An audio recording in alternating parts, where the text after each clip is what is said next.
everybody by name. But I had in mind for me, but then again, my future ain't what it used to be. I thought like my mom and her mama before, that I would die where I was born. Live a small town dream in a big backyard, raising babies and corn. Now here I am, one eye on the road, trying to read the map on the dash. Nowhere close to making up my mind, with a fork in the road coming fast. This ain't nothing like what I had in mind for me, but then again, my future ain't what it used to be. No, this ain't nothing like what I had in mind for me, but then again, my future now ain't what it used to be. That backward town in my review was gonna be my whole world.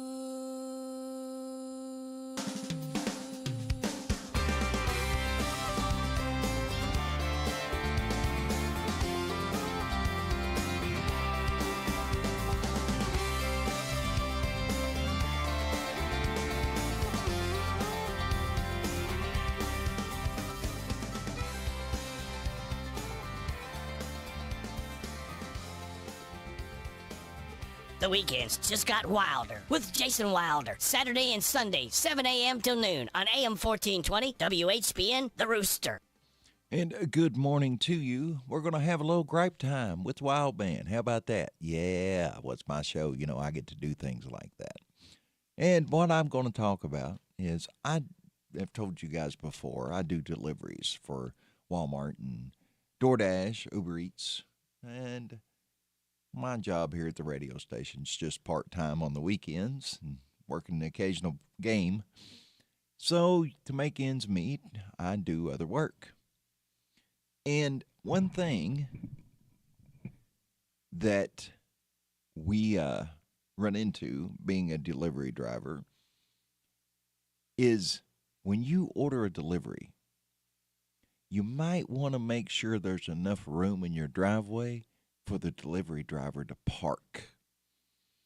Those of you who have 50 feet in the driveway and you park at the very end of it right against the street makes it difficult for your driver, especially when you order a 40-pack of bottled water. And we have to carry it that long. And then after we deliver it, you don't give a tip. You know, we really don't like you. So if you ever go and you order, it's just thrown on the porch or something like that. I don't do that, but chances are there's a lot of drivers who do. That's kind of a little reminder. Have a problem getting your delivery? Throw a little tip in there. The more a route pays, the better chance you have of getting a good driver. So just remember that little trick there. And also keep in mind these companies, Walmart doesn't do it, but DoorDash does, and I have proof of it. They'll keep part of that tip. They claim they don't, but they do. Seen it with my own two eyes. I've got screenshots to prove it. My daughter ordered. She throwed a tip on there, and the amount of the tip that I got in my pay was not the same. You know, on the average, you know, they're charging you $10, $15 for that delivery on a fee, time you pay all your fees.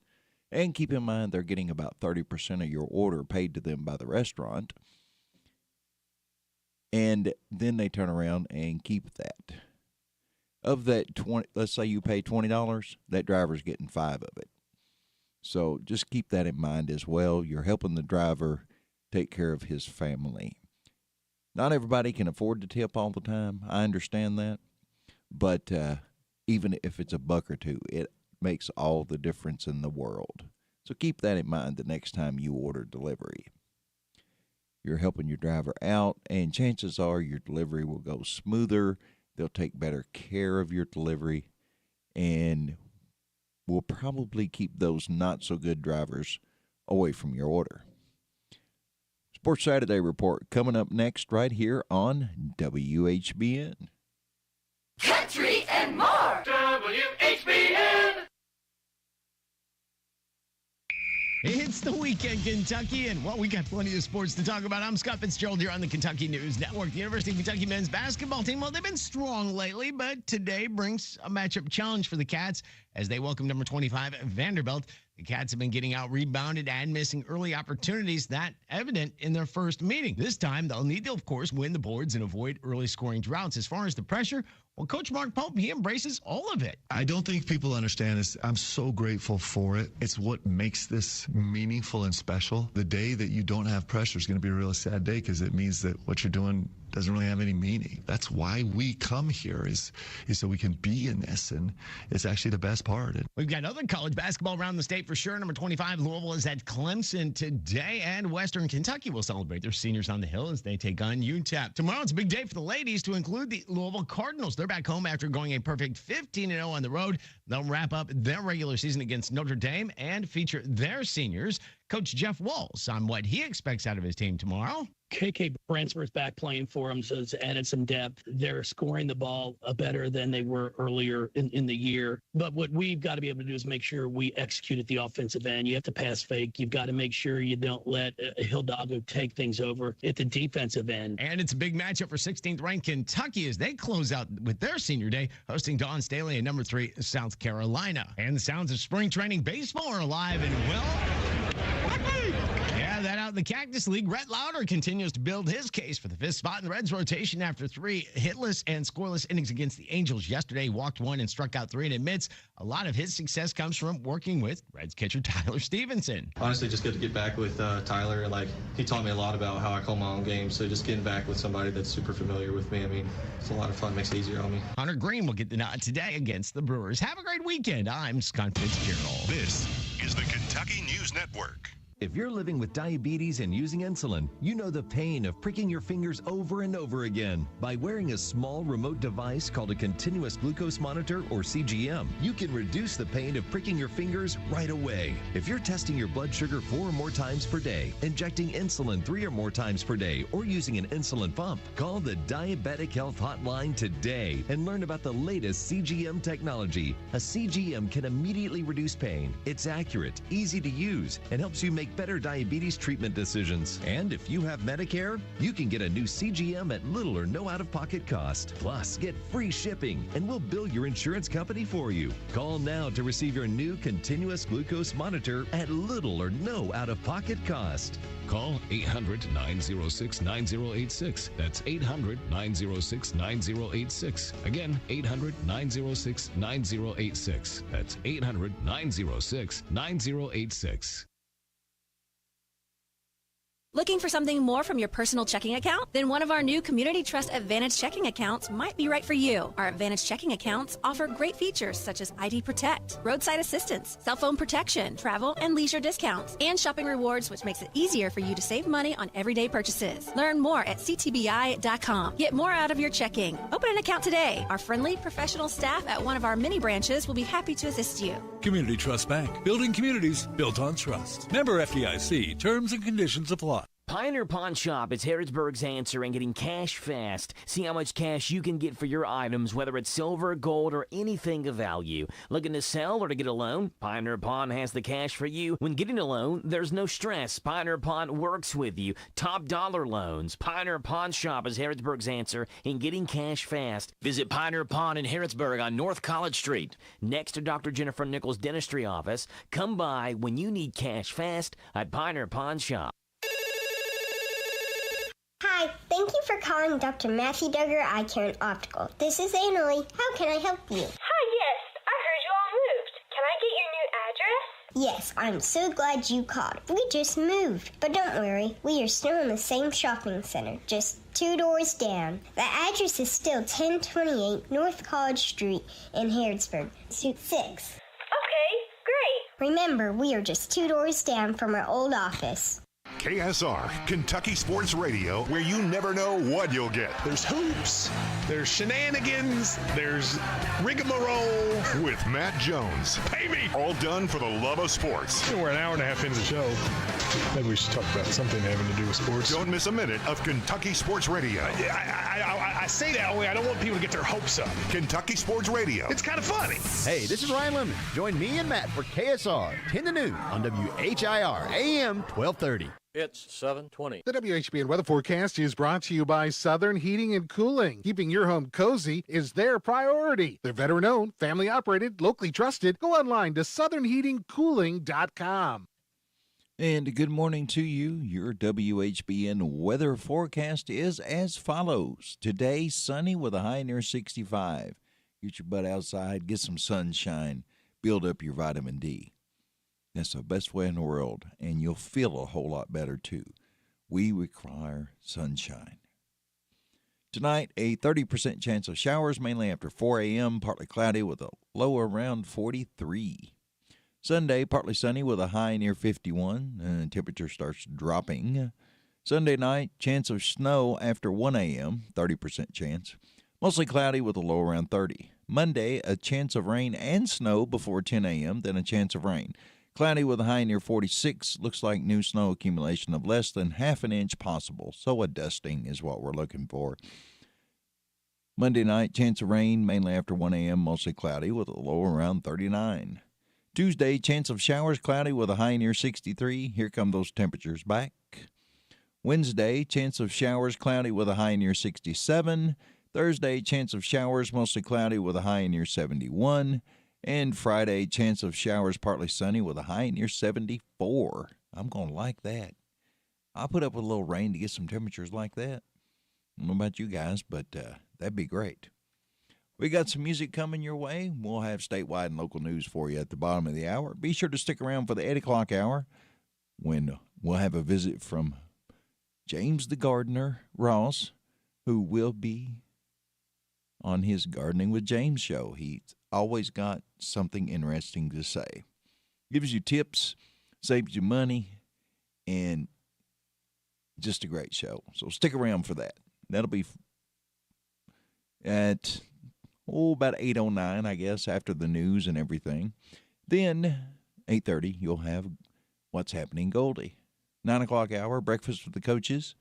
10 o'clock hour, you have Personal Effects Show with Jerry Sampson, followed by the Message of Grace, and 11 o'clock hour, the International Sunday School Lesson. All coming your way right here on WHBN.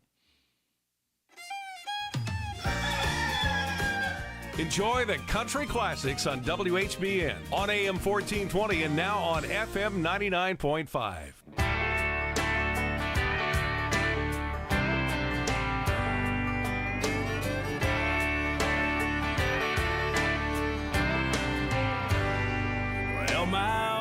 Joe, he's a proud Democrat. He's got FDR on his baseball cap and thinks the whole country's on a one-way track to hell. He says there's only one truck and that's a Chevrolet. Everything else is money gone to waste, and a lot more people ought to learn to do for themselves. Well, I love how we can disagree and we can still be family. Makes me think about, hey, how we played his songs. Make a long-haired, pot-smoking hippie wanna sing along. Makes me think about life and all its different roads. There's a million you can pick, but they're all gonna lead you back home. Yeah, we're living in some crazy days. We're all crazy different ways, but we can all get along without everybody thinking the same.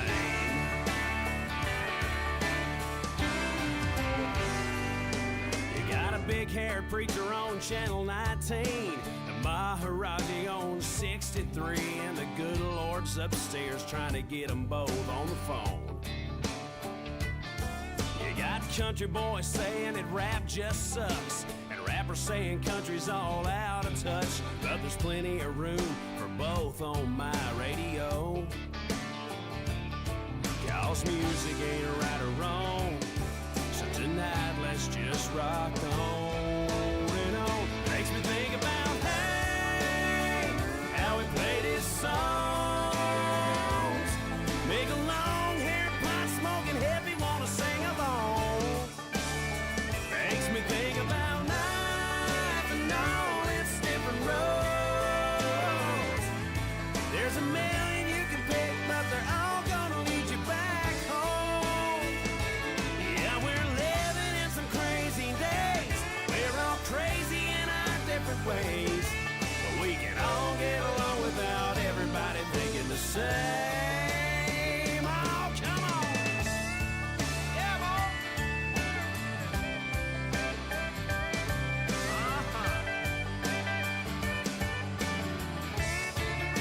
Makes me think about life and all its different roads. There's a million you can pick, but they're all gonna lead you back home. Yeah, we're living in some crazy days. We're all crazy in our different ways, but we can all get along without everybody thinking the same. Yeah, the more things change, the more they stay the same. Makes me think about old Hank.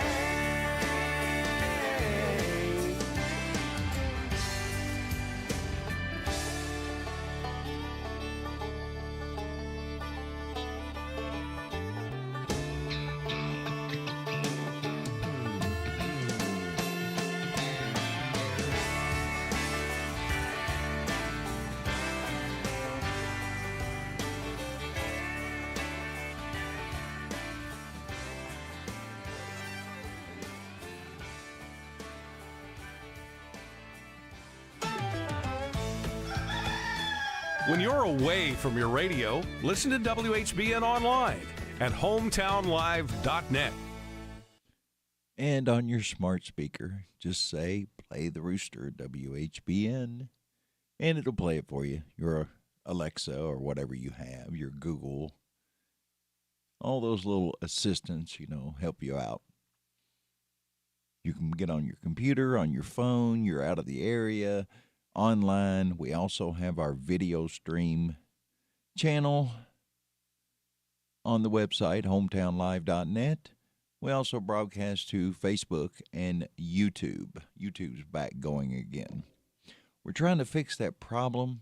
They keep saying that we're playing copyrighted material. We are a licensed radio station. We pay for the rights. We have a blanket license to broadcast and stream copyrighted music. But it's a little difficult when you're talking to an AI to get them to understand that. But we're working on that issue. We'll have statewide and local news for you coming up right after these messages.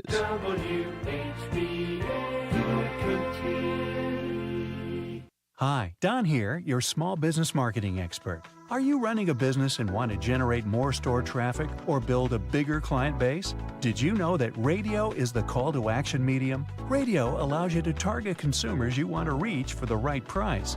Also, radio is everywhere. Radio is the only media to reach people at home cooking dinner, at work, and at play. You might say we get around. And most important, reaches customers in car when they're driving to stores, restaurants, and shopping.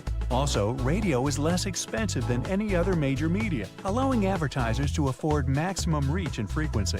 In other words, you can run multiple ads with increased repetition, getting better results for less money. So, are you ready to find out more? Call us today. Promote your business to thousands of potential customers every week. To learn more, go online to advertisecentralkentucky.com. That's advertisecentralkentucky.com. Are you looking for a pharmacy that does more than just hand you a prescription in a paper bag? A pharmacist who knows you and your family members on a first-name basis? Thompson's Pharmacy is a family and locally owned independent pharmacy that provide exactly that every day. Thompson's Pharmacy will deliver, package your medicine, and to assist you more, they have a clinic available in the store. Open weekdays 9 till 7 and Saturdays 9 to noon. Thompson's Pharmacy in Harrodsburg, North College Street. In the heart of Harrodsburg, Kentucky, Mercer Stone Company is shaping driveways and dreams. Supplying quality stone with local dedication, these folks know a thing or two about building from the ground up. With friendly service and a commitment to getting your project done right, you'll find the materials and know-how you need. And lay the foundation for your next great project with Mercer Stone Company today. We will rock you. This is the Kentucky News Network.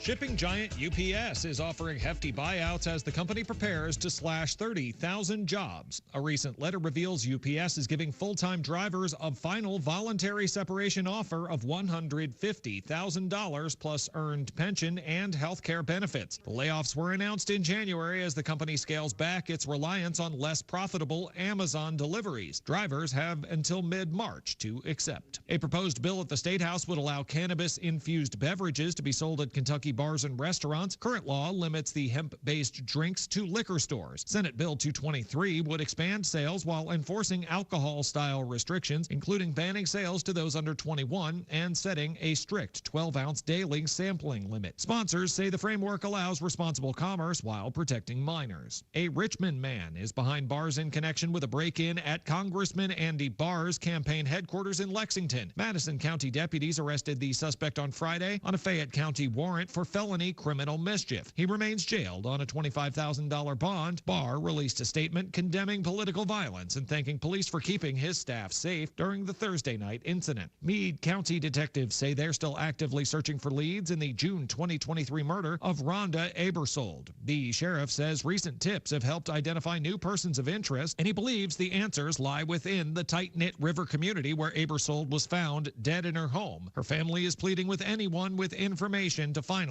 come forward. A traffic stop in Metcalfe County has led to the recovery of a stolen vehicle. Deputies pulled over a GMC truck in the center community Sunday for equipment violations, only to discover it had been reported stolen out of Warren County. The driver, Stephen Garman, was arrested and booked into the Barron County Jail for receiving stolen property and driving on a suspended license. I'm Travis Laird.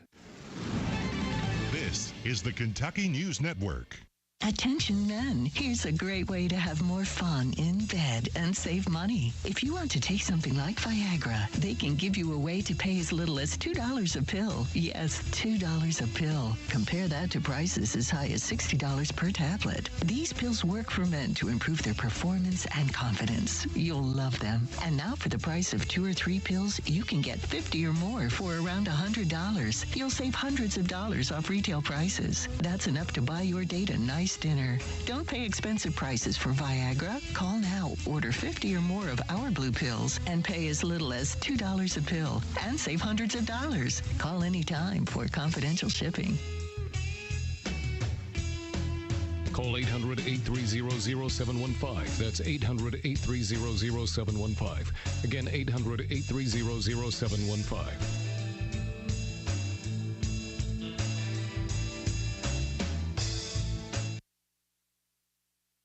It's time for the news, all about your neighbors and probably about you. It's your local news, presented by First Financial Bank. Monday through Saturday. This is a Hometown Radio Network information update.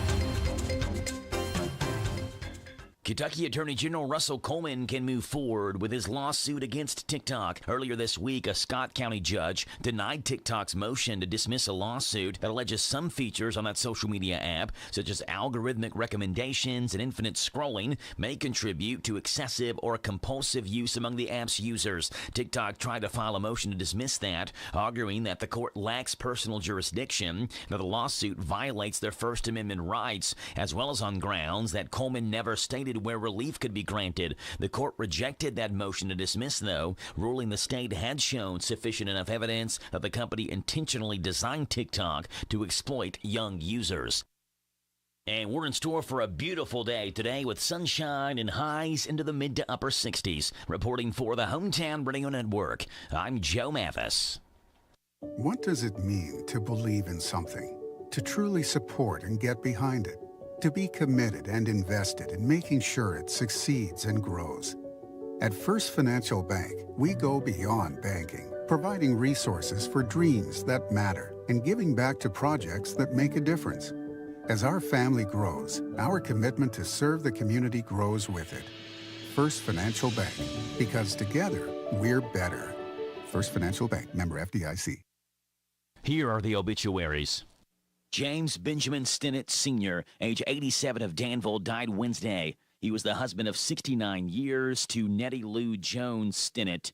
Visitation is Saturday from 10, and the time of the service at 12 noon at Alexander Royalty Funeral Home. Frida Jerry Douglas, age 73 of Lawrenceburg, died Wednesday. She was the wife of Stephen Paul Douglas. Visitation is Monday from 5 until 8, with a funeral service Tuesday at 11 o'clock at Ransdell Funeral Chapel.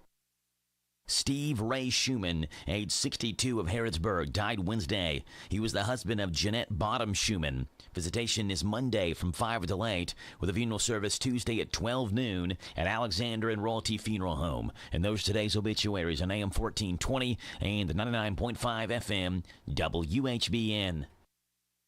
What does it mean to believe in something? To truly support and get behind it? To be committed and invested in making sure it succeeds and grows? At First Financial Bank, we go beyond banking, providing resources for dreams that matter and giving back to projects that make a difference. As our family grows, our commitment to serve the community grows with it. First Financial Bank, because together we're better. First Financial Bank, member FDIC. That's the news for today, presented by First Financial Bank, Charles and College in Harrodsburg. WHBN Harrodsburg.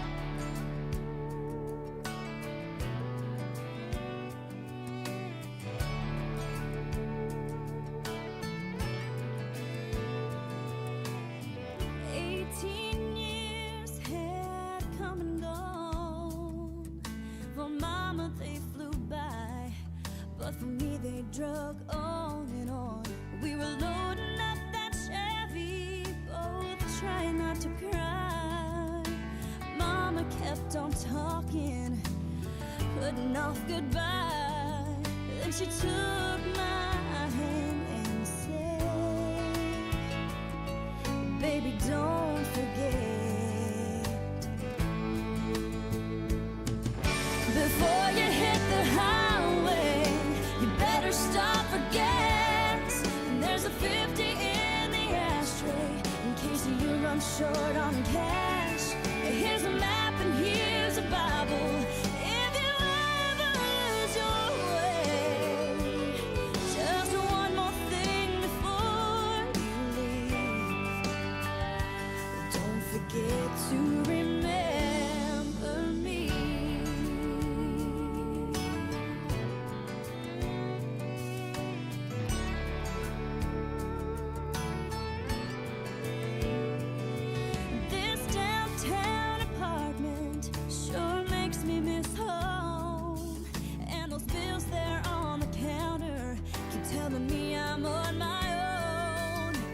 Just like every Sunday, I called Mama up last night.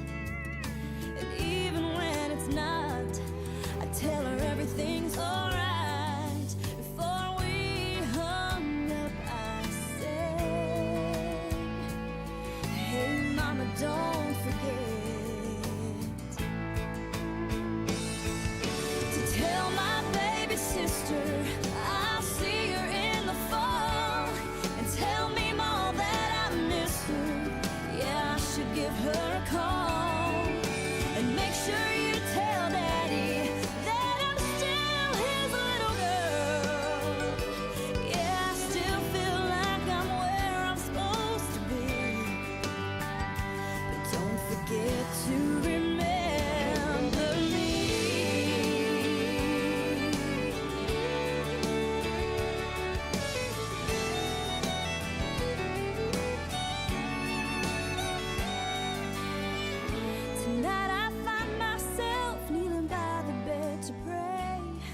Haven't done this in a while, so I don't know what to say.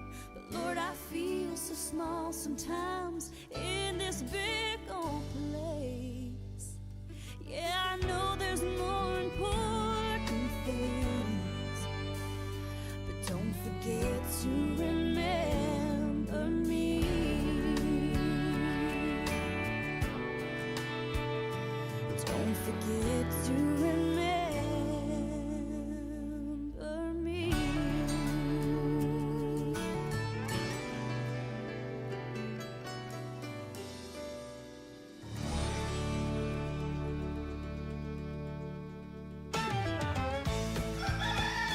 All the great country classics are on WHBN AM 1420 and now FM 99.5. Ready to remodel your home with new kitchen, bath, or lighting, but costs are holding you back? Good news. The Big Deal Store and HometownLive.net can help you get started with your remodeling dreams. You can now save money on gift certificates to Lux 218 in Danville. Your new headquarters for luxury remodeling for less. They have a wonderful showroom of ideas to kickstart your home remodeling job this year. Don't let price hold you back. Get true luxury for less at Lux 218 and then get extra savings by buying gift certificates at the Big Deal Store. You can get $100 for half price when you buy 5 or more. So get $1,000 for just $500. For all the details, visit the Big Deal Store and HometownLive.net. Remodeling just got easier and so much more affordable when you team up with Lux 218 and the Big Deal Store. Winning is about forcing a turnover.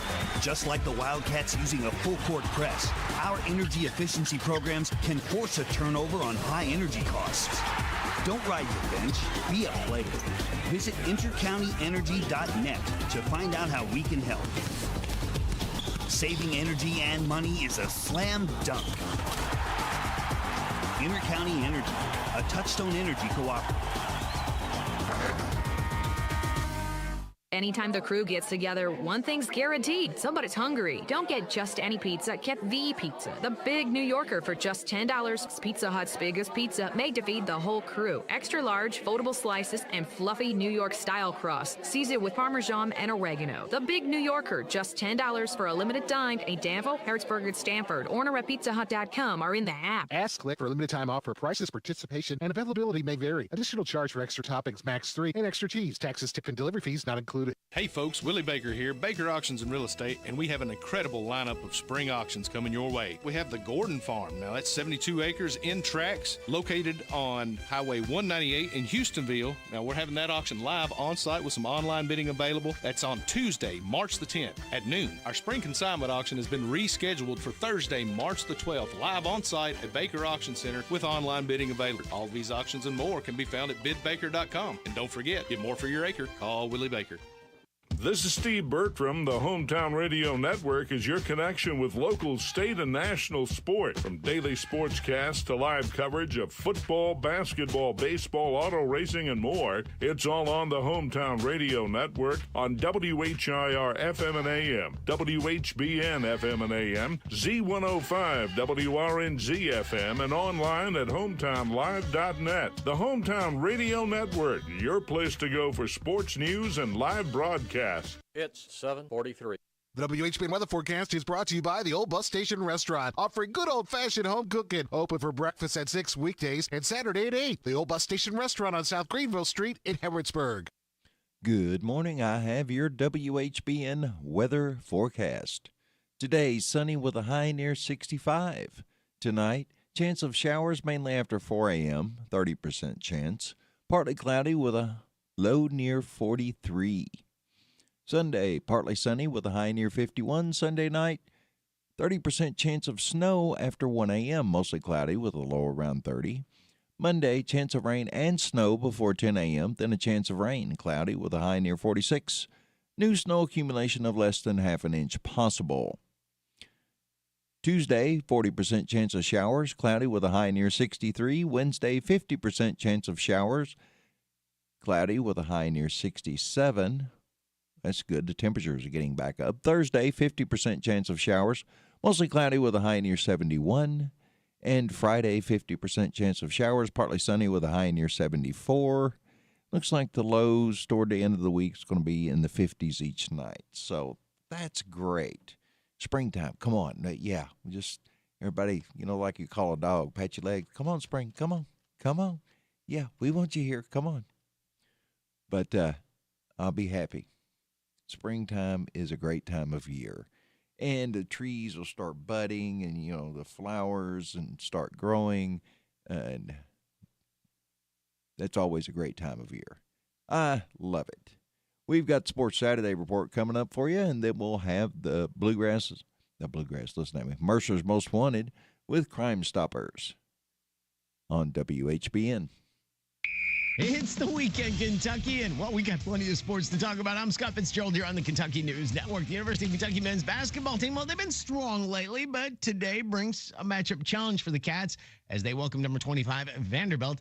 The Cats have been getting out-rebounded and missing early opportunities, that evident in their first meeting. This time, they'll need to, of course, win the boards and avoid early scoring droughts. As far as the pressure, well, Coach Mark Pope, he embraces all of it. I don't think people understand this. I'm so grateful for it. It's what makes this meaningful and special. The day that you don't have pressure is going to be a real sad day because it means that what you're doing doesn't really have any meaning. That's why we come here is so we can be in this, and it's actually the best part. We've got other college basketball around the state for sure. Number 25, Louisville is at Clemson today, and Western Kentucky will celebrate their seniors on the Hill as they take on UTEP. Tomorrow, it's a big day for the ladies to include the Louisville Cardinals. They're back home after going a perfect 15-0 on the road. They'll wrap up their regular season against Notre Dame and feature their seniors.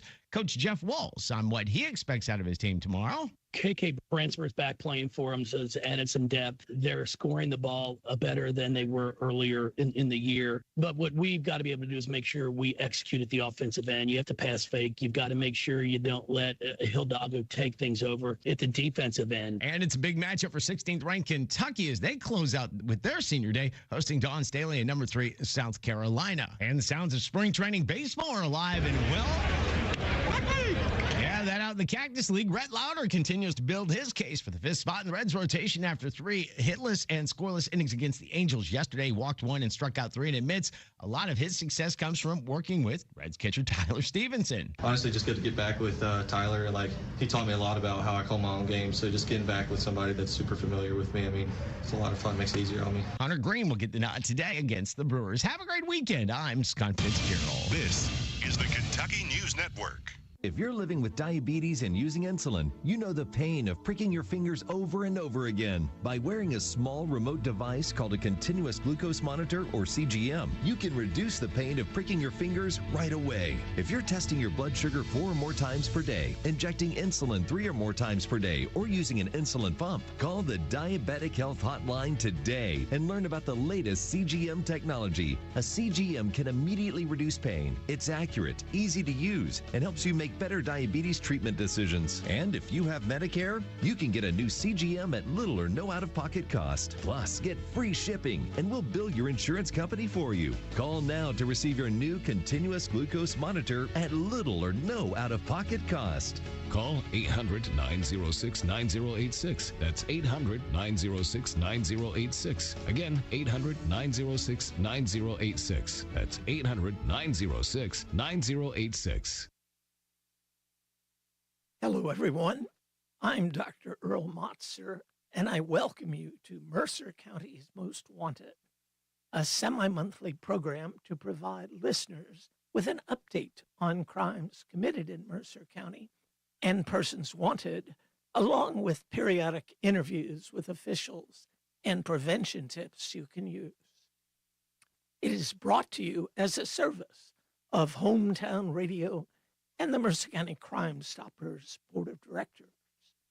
If you are aware of a crime which has been committed and you wish to report that, but you want to do so anonymously, please call Crime Stoppers at 859-265-1586.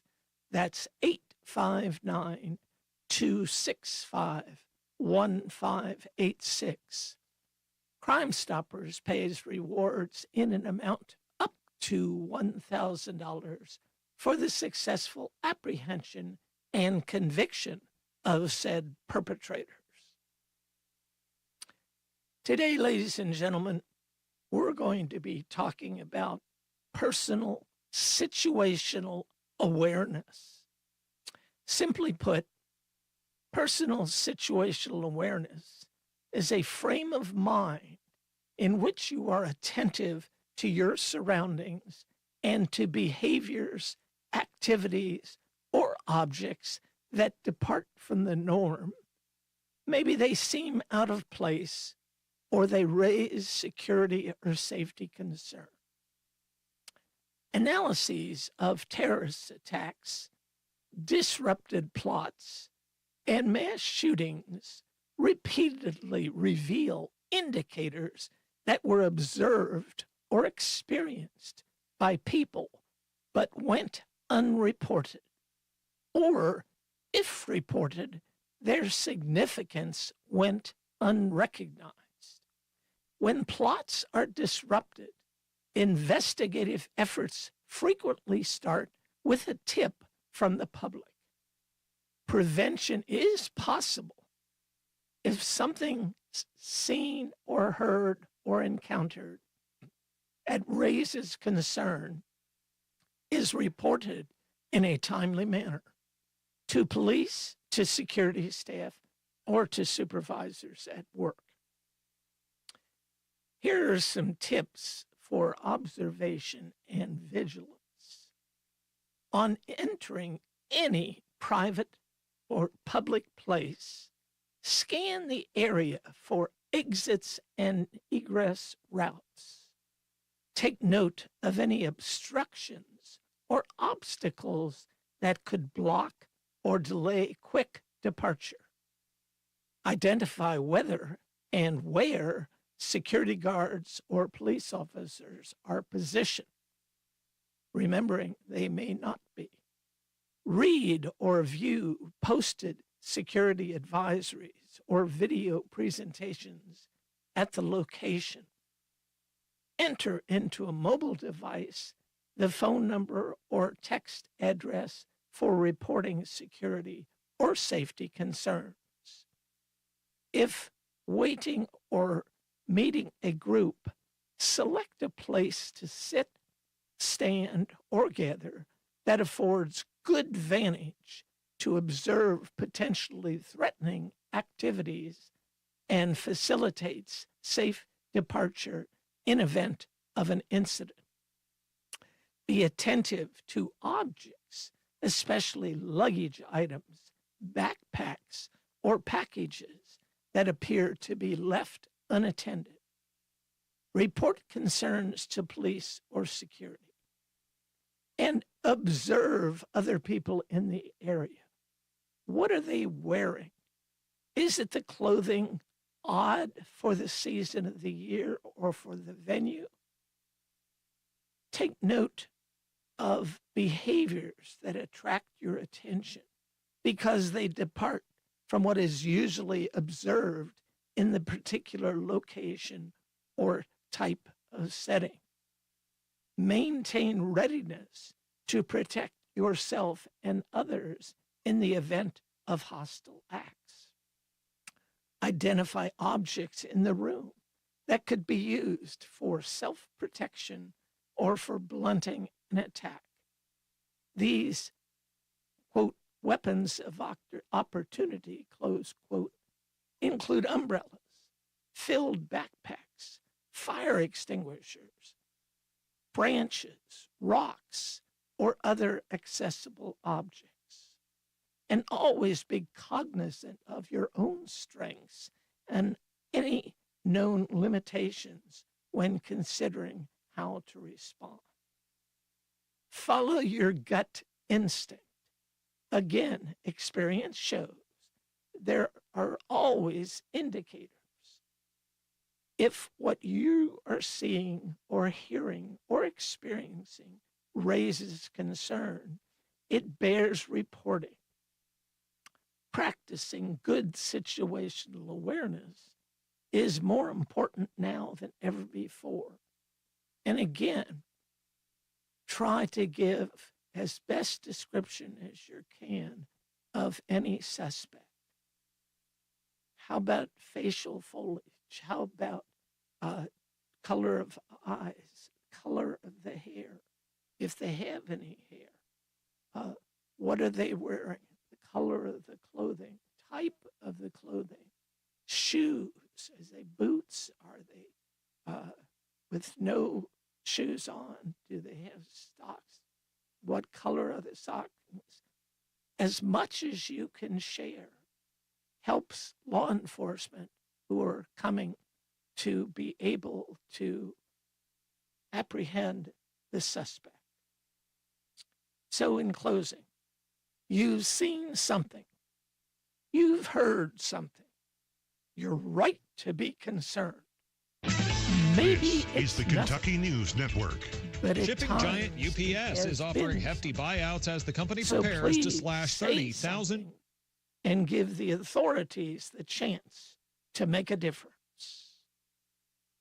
Thank you, ladies and gentlemen, for listening to Mercer County's Most Wanted, a semi-monthly program to provide listeners with an update on crimes committed in Mercer County and persons wanted, along with periodic interviews with officials and prevention tips you can use. If you have information that would be helpful, please call Crime Stoppers at 859-265-1586. Again, that's 859-265-1586. If it's an emergency situation, call 911 immediately. Please do not take matters into your own hands. Leave it to the professional law enforcement officers to take the appropriate action. Thank you. Almost every small Kentucky town has a go-to restaurant. In Central Kentucky, it's the Bread of Life Cafe in Liberty. If you like a good buffet, you'll love the huge down-home cooking featuring 3 fully stocked buffet tables, or you can order off their extensive menu. You'll find something delicious for every person in the family at the Bread of Life Cafe. Visit the gift and sweet shop at the Bread of Life Cafe, 5 miles south of Liberty on Highway 127. Open till 8, Monday through Thursday, 9 Friday and Saturday. Feed your tummy and your soul with a stop at the Bread of Life Cafe and Buffet, 5 miles south of Liberty.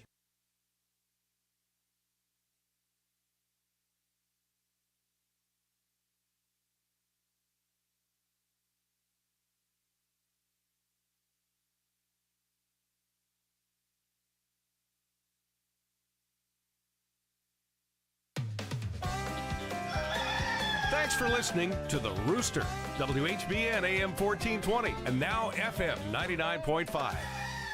I can feel goodbye waiting on your lips. With every kiss, it just don't feel like it used to.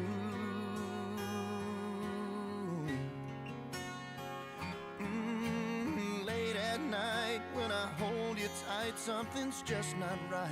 There's a distance between me and you, like I never knew. And it scares me to death to ask what's wrong. But if I'm about to lose you, baby, just go on and kill me now. You might as well go ahead and just lay me down. Oh, if you're really leaving heaven, take me now. 'Cause I wouldn't want to live without having you around.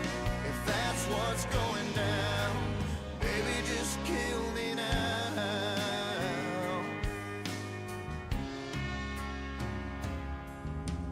Lately you've been changing everything I love about you. It's like you're slowly fading.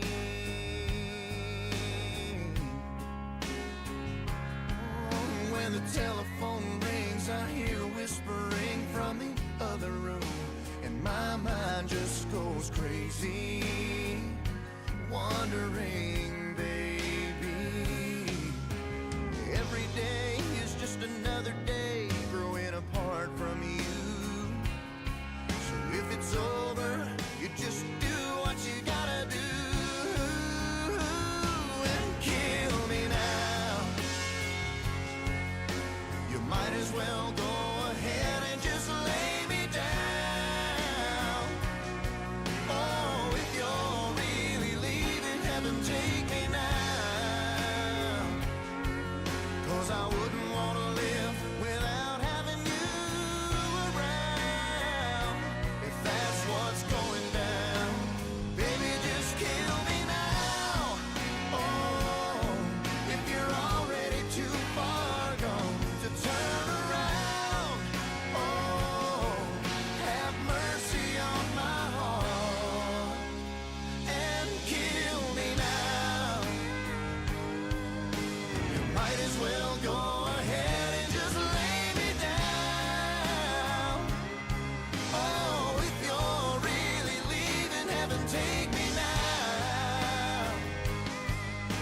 'cause I wouldn't want to live without having you around.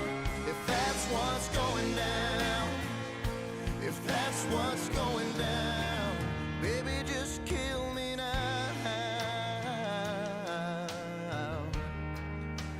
Baby, just kill me now.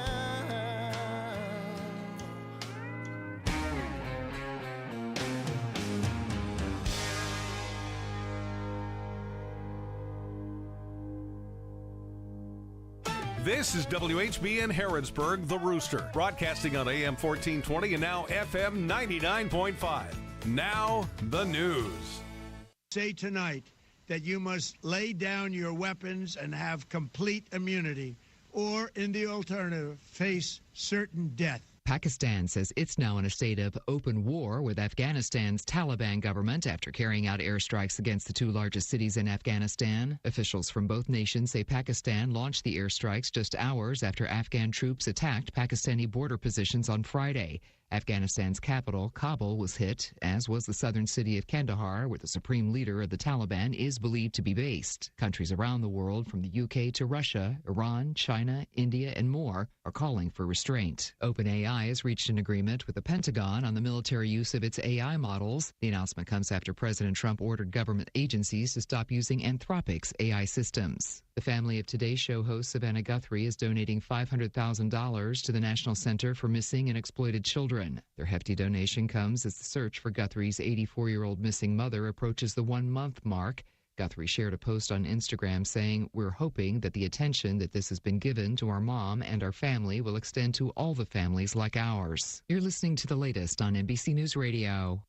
Attention men, here's a great way to have more fun in bed and save money. If you want to take something like Viagra, they can give you a way to pay as little as $2 a pill. Yes, $2 a pill. Compare that to prices as high as $60 per tablet. These pills work for men to improve their performance and confidence. You'll love them. And now for the price of 2 or 3 pills, you can get 50 or more for around $100. You'll save hundreds of dollars off retail prices. That's enough to buy your date a nice dinner. Don't pay expensive prices for Viagra. Call now, order 50 or more of our blue pills, and pay as little as $2 a pill and save hundreds of dollars. Call anytime for confidential shipping.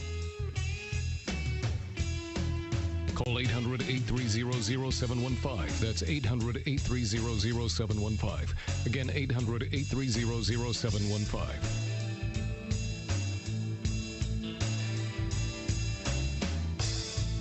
Former President Joe Biden is being celebrated in South Carolina. Jim Forbes has more. Former President Joe Biden spoke Friday night in Columbia as the state's Democratic Party marked his 2020 primary win. South Carolina picks presidents. Not a joke. Folks, when it matters, you were there for me. You believed in me. During his speech, the 83-year-old highlighted several accomplishments from his time in office, including selecting Kamala Harris, who went on to become the first black woman to serve as vice president. A Los Angeles firefighter says he felt blown off by his captain and co-workers after raising concerns about the Lockman fire, which started January 1st, 2025, and ignited into the deadly Palisades fire 6 days later. Scott Pike, a 23-year LAFD veteran, says he alerted his fire captain that the Lockman fire was still smoldering. I saw something, I said something, and to my best ability, I felt like we could have done more. Pike gave a deposition last month, which is now public. Pike says despite his concerns, the LAFD pulled off the Lockman fire. Pike says he was also never interviewed for the LAFD's Palisades fire after-action report. The White House is preparing to host a roundtable discussion about the future of college athletics next week. According to ESPN, the College Sports Roundtable event will take place on March 6th, with guests including the Power Four Conference commissioners, as well as dozens of sports celebrities and dignitaries. Florida Governor Ron DeSantis and New York Yankees President Randy Levine will serve as vice chairs. Invitations were also reportedly extended to current university presidents and chancellors.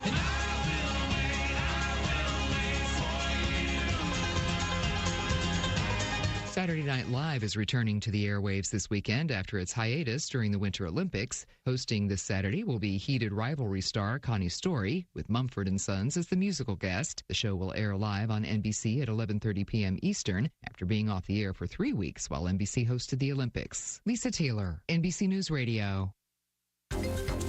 This is a Hometown Radio Network information update.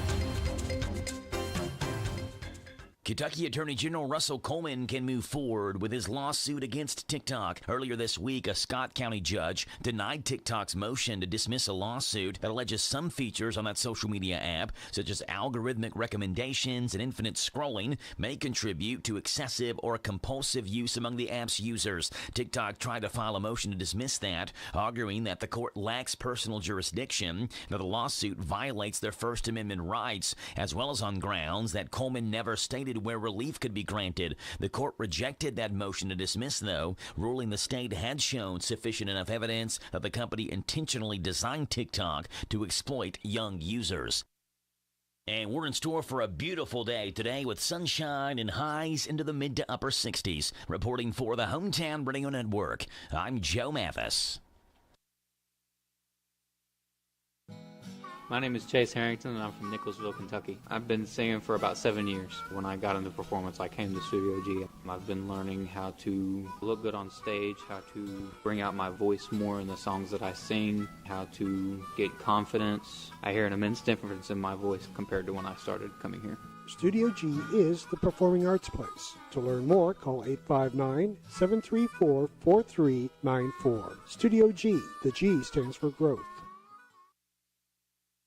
Hi, this is Deanna Charles at the Danville H&R Block. We've got exciting news. We've moved to our new location at 101 Citation Drive. And even though the address has changed, the team you trust is still right here. You'll still be greeted by the same reliable tax experts. Teresa Pelfrey, Trina Sawyer, Deborah Sparrow, Ada Bryant, Sandy Ellis, Woody Bowles, and myself, Deanna Charles. New location, same experience, same commitment. Stop by 101 Citation Drive across from the Boyle County Schools or give us a call at 859-236-3281. H&R Block Danville. We've moved, but we haven't changed what matters. You discover smooth savings at your Napa of Harrodsburg. Napa Performer Battery, 18 months free replacement, just $132.99. Mobile One Advanced Fuel Economy Motor Oil, synthetic, 5 quarts, start at $34.99. Mobile One High Mileage Motor Oil 5W30, full synthetic, 5 quarts, U.S., $35.99. Napa Full Synthetic Oil, 5 quarts for $22.99. Napa Performer Beam Wiper Blades, starting at $9.14. Your one-stop shop for real savings at your Harrodsburg Napa, located on North College Street. The WHBN weather forecast is brought to you by Southern Heating and Cooling. Keeping your home cozy is their priority. They're veteran-owned, family-operated, locally trusted. Go online to southernheatingcooling.com.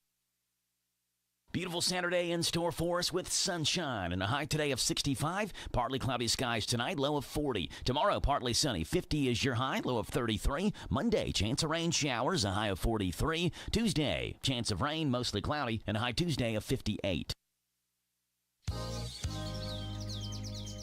Welcome to Gardening with James. Learn how to start your own garden, grow your own food, and live a healthier lifestyle. Food can be a medicine for the body, or it can cause high blood pressure or other health issues by not eating right. This show is packed full of tips and information, as well as special guest interviews from around the country, and is designed to make gardening simple, fun, and frugal for the whole family. Call James with your questions and problems now at 734-4321.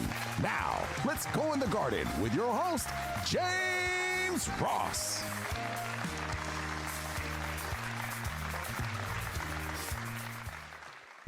All right, here we go on a halfway warm Saturday morning. Yesterday was really nice.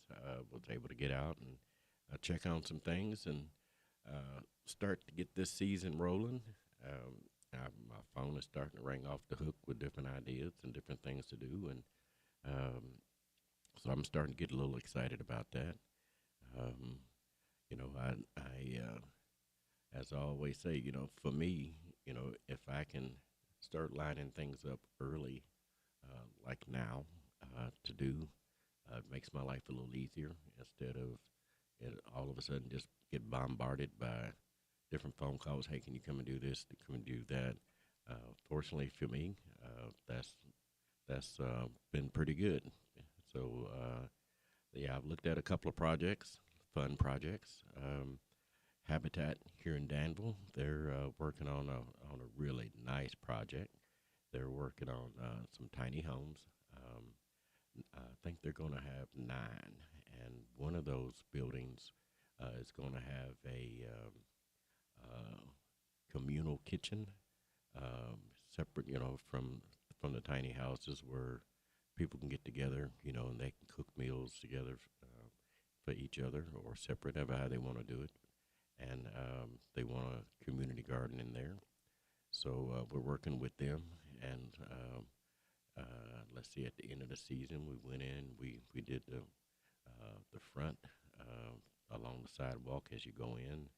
We put some bulbs on the side, and here in about 6 days or so, we're going to go in and we're going to start putting some seeds in, colorful hostas, because they've got rainbow, they got just about every kind of color you can imagine. They're going to be putting those in to really brighten up that front. It's going to be right across from the health department here in Danville, and they've got some really great ideas. And there's a couple more churches that want to do some small projects. So, like I said, things are looking up, and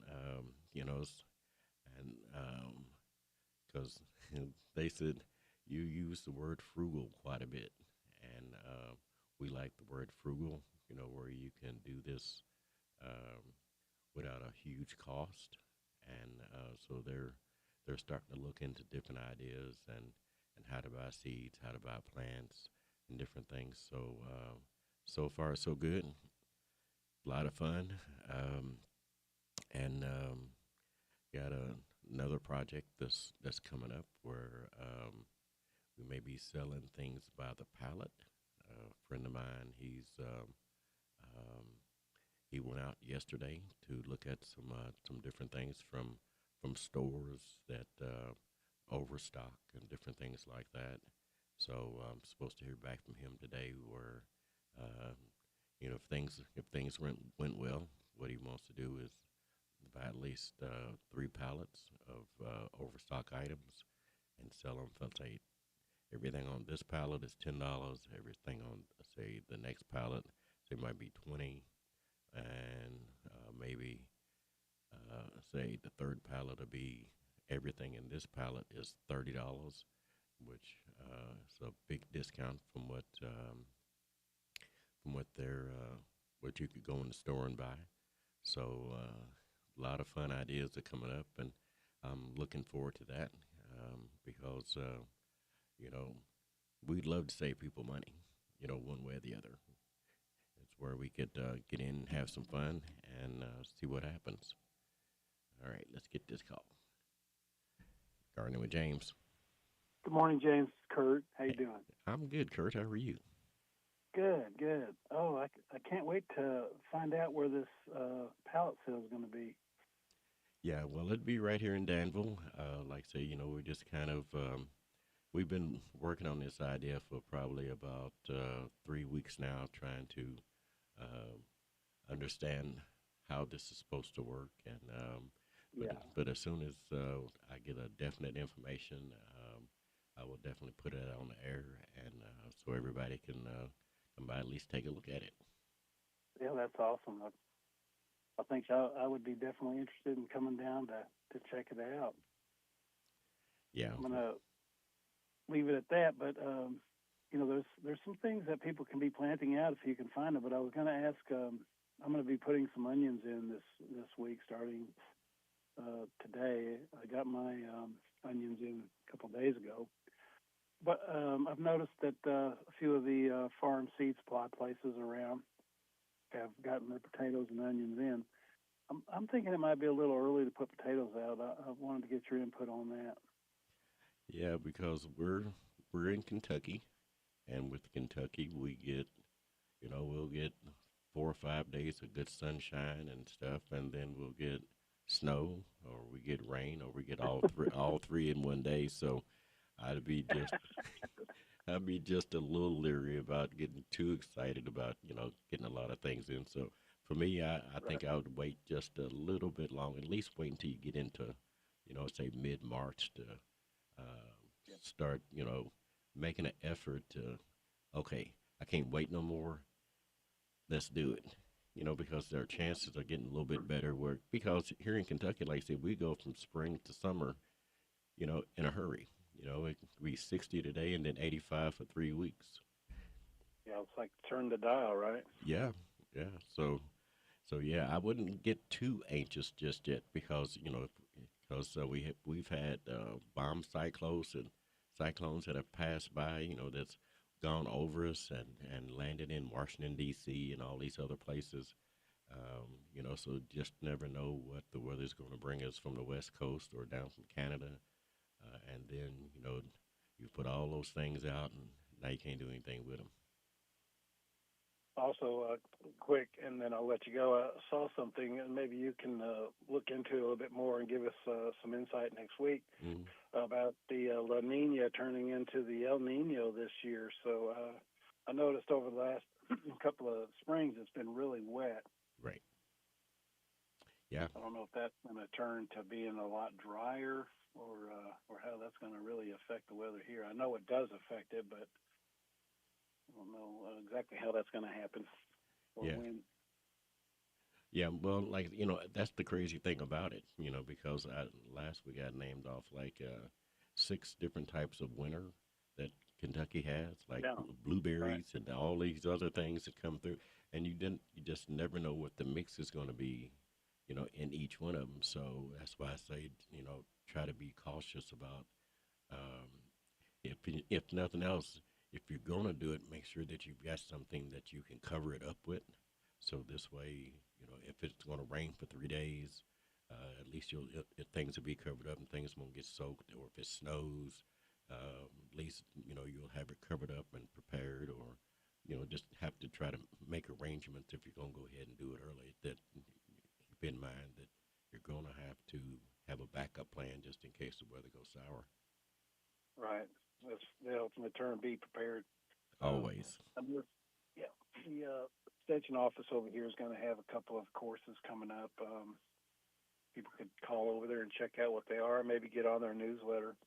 So, yeah. James, have a wonderful day, and I hope you can get out and enjoy some of this beautiful sunshine. It's not a cloud in the sky. I don't even see a plane right now, but I know they're flying around somewhere. Yeah. Yeah. Well, like I say, I was out yesterday, you know, went out, like say, looking at different projects, and it was really nice. I mean, it got up to like 60 or so, and so that felt pretty good. And today, I've got just a couple more things that I'm going to look at, and trying to be prepared for whatever comes next, and try to keep my phone calls in. And when I'm not doing that, I can sit at home and do some other things, and you know, try to get, you know, advertising and stuff, you know, going. And yeah, so I'm trying. Yeah, and don't forget taxes. Get your taxes in order. Oh, if you haven't already done so. Yeah. Well, United States, they want their taxes on everything. Yeah, but I don't care what it is, cars, houses, homes, you know, because when we was talking to the senator last week, we was talking about, you know, taxes for people who've paid off their homes to try to, you know, to try to help those people. Because you shouldn't, you know, if your house is paid for, you shouldn't get kicked out of it because there's a tax added to what you've already paid for 30 years. So. Oh, yeah, I know. My mother-in-law, she's going to be 93 this summer. And, of course, she bought her house back in the 60s.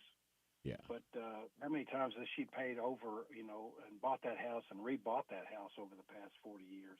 Yeah.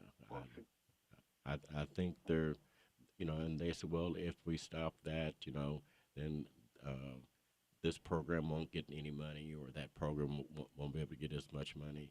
There should be an in-between there because, you know, if you've paid it off and you've done everything you're supposed to, you should get a break once you get to, say, 65 or whatever. There should be some type of break in there. Yeah, definitely. And I want to tell them, that's not my problem, you know. You've created it. Yep. So deal with it and quit taking us deeper down into debt. It's ridiculous. I agree. Okay, I'll let you go. We can be on our soapboxes here too long, right? It's all good, Kurt. I will talk to you later. Have a great Bye. Bye. All right. I'll tell you what, let me get my break out the way, and I'll be right back. Since 1932, Rumpke has been there for life's everyday messes, and the not-so-everyday ones, too. It's our mission, our purpose, and our commitment to those we serve. We are green guardians, everyday environmentalists, protectors of the planet. We keep neighborhoods and businesses clean and green. Our team offers helping hands, friendly waves, and clean curbs. Rumpke Waste and Recycling. We are so much more than trash collection. Learn more about our family business and the important work we do at rumpke.com. This is Goldie Goldsmith McNary, inviting you to join me each week for What's Happening Goldie, a talk show that features interesting people about interesting things. We'll learn how to stay healthy and keep fit, and we'll explore the world of entertainment. So join me for What's Happening Goldie. What's Happening Goldie every Wednesday at 10:05 a.m. and Saturday at 8:30 a.m. on WHBN 1420 a.m. and 99.5 FM.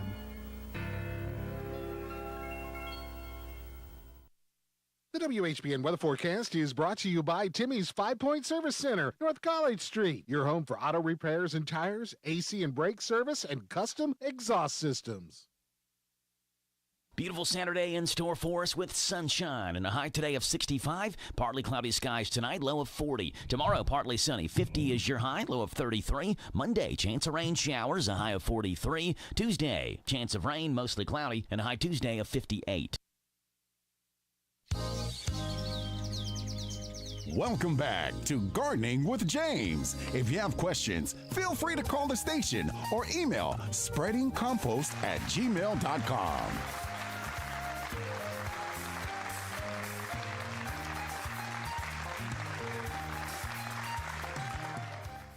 All right, we're back in the garden. Yes, me and Kurt, as we was talking about, like I said, the Mercer County Extension Office, they've got loads of different things that, different programs that come out on a regular basis. You have the Fort Herod Garden Club that hosts different in-person plant and seed swaps at the Extension Office. So it's a great place to get started if you haven't. They've got free soil testing. They've got educational workshops that host beginning garden, just the basics, and other workshops that teach you how to get your garden going on a budget.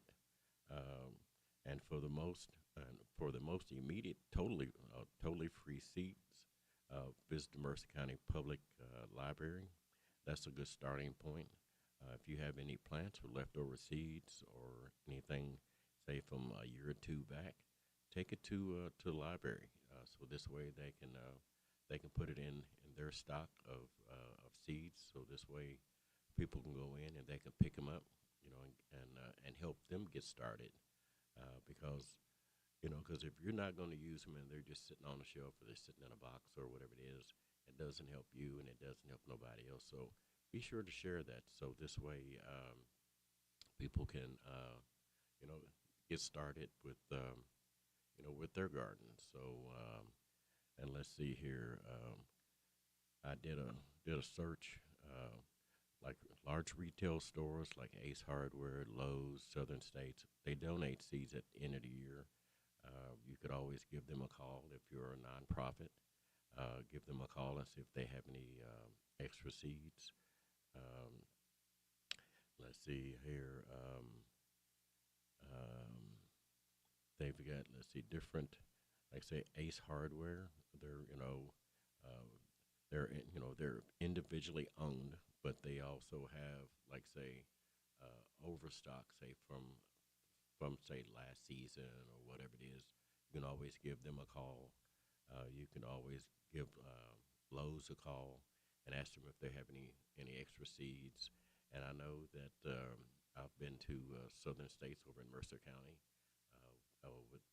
Katrina had called me and told me that they had extra seeds, so I went by last year and picked up a bunch of seeds that they had in overstock, and I was able to take those to the Bull County Library, and they was able to put those seeds in their containers, because what they do is they usually ask for volunteers to come in, and if you have 5 or 6 volunteers and all you're doing is say putting 10 seeds per pack, put a label on it, and then they take it and then they put them in their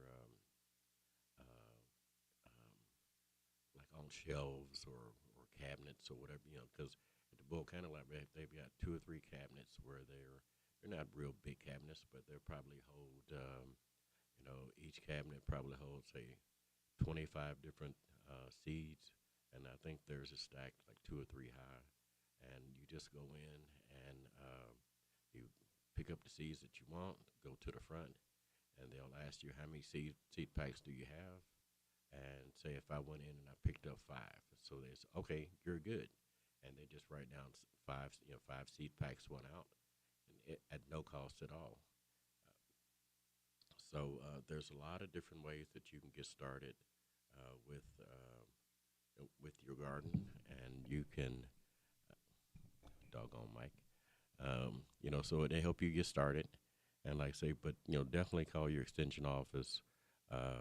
You want to make sure that you're, you know, looking online, because there's another place that I've used. It's called Seed Savers Exchange. It's in Iowa, and I called, must have been 2 years ago, and I think I got 60 packs of seeds for like $19. You know, and I'm not going to find that anywhere in our local area where I could get, you know, the top of the line seeds, and so I was real happy with that. And so I was looking at their website last night, and they've got lots of different plants. They got lots of different seeds. You can buy, say 500 seed, a starter pack of seeds, you know, high quality seeds.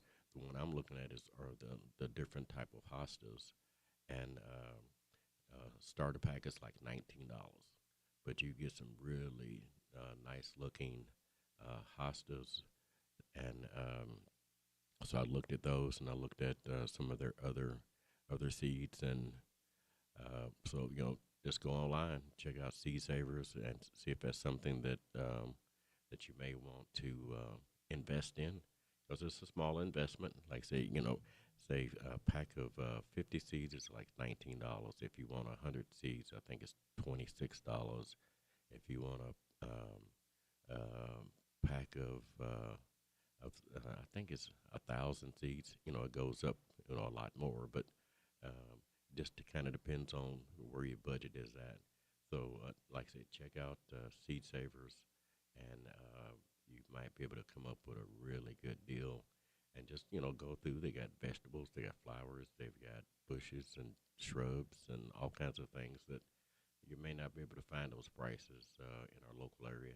So definitely check them out and see what they have. Like I said, it may be worth your time. Let's see, I've got a couple more minutes. Let's see here.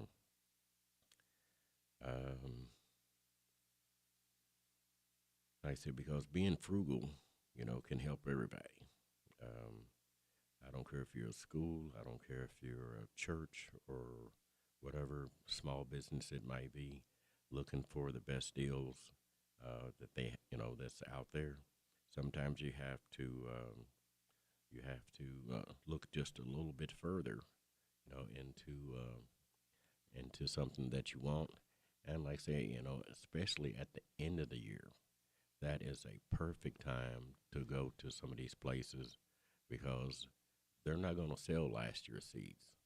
You know, dollar stores. Like I say, you can go to dollar store and you can buy a pack of seeds for, at the end of the season, 10 cents a pack.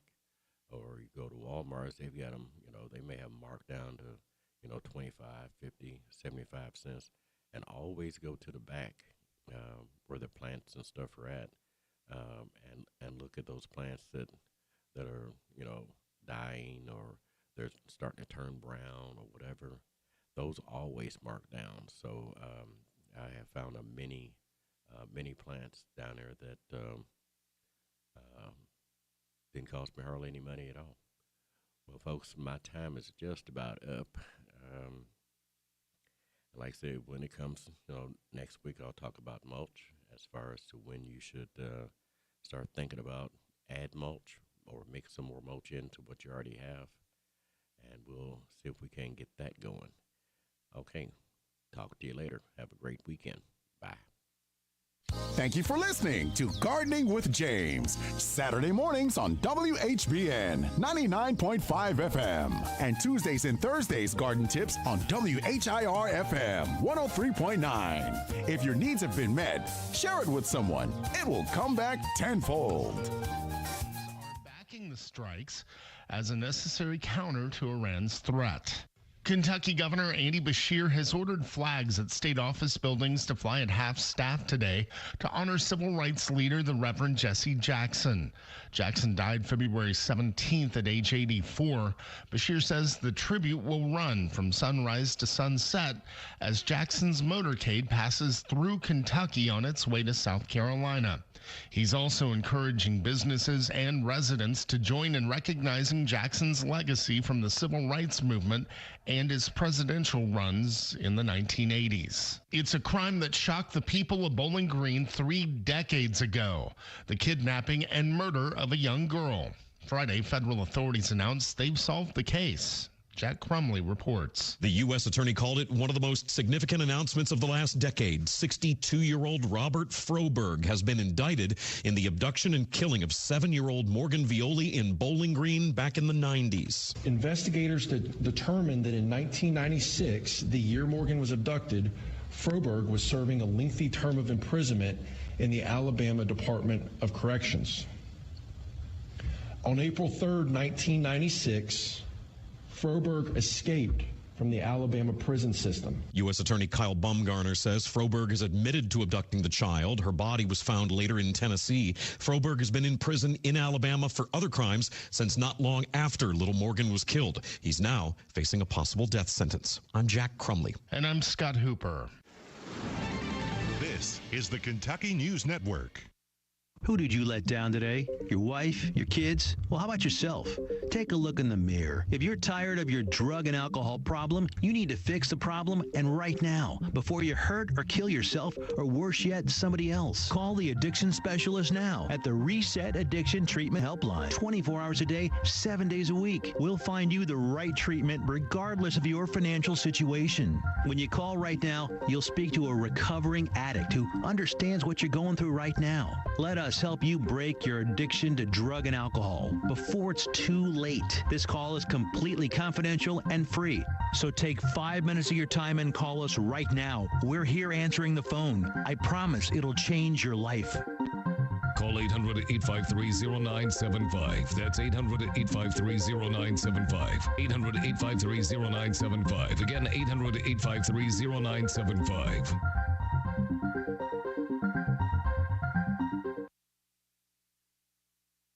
Sundays just got tastier at Shaker Village. Gather family and friends for a Sunday buffet at the Trustees Table, where homestyle comfort meets fresh flavor. Fill your plate with 2 Chef's Choice entrees, savory sides, a garden fresh salad, and homemade bakery breads. Adults dine for just $24.95. Kids 3 to 12, $12.95, and children under 3 dine for free. Lunch from 11:30 to 3. Dinner from 5 to 8. Make a reservation at shakervillageky.org or call 859-734-5411. Get ahead of the spring rush. Take advantage of Ace Outdoor Power's rental in Harrodsburg winter service special. Now through February 28th, Ace Hardware Power and Rental will perform full service on your mower for $175. This includes engine oil change, filter, replace spark plugs, air filter, and fuel filter. We'll sharpen your blades, do a full multi-point inspection, and lubricate all grease fittings. Full service of your mower for $175 through February 28th. Ace Outdoor Power and Rental will pick it up and deliver it free within 10 miles. Call 859-605-6480 to schedule your service. WHBN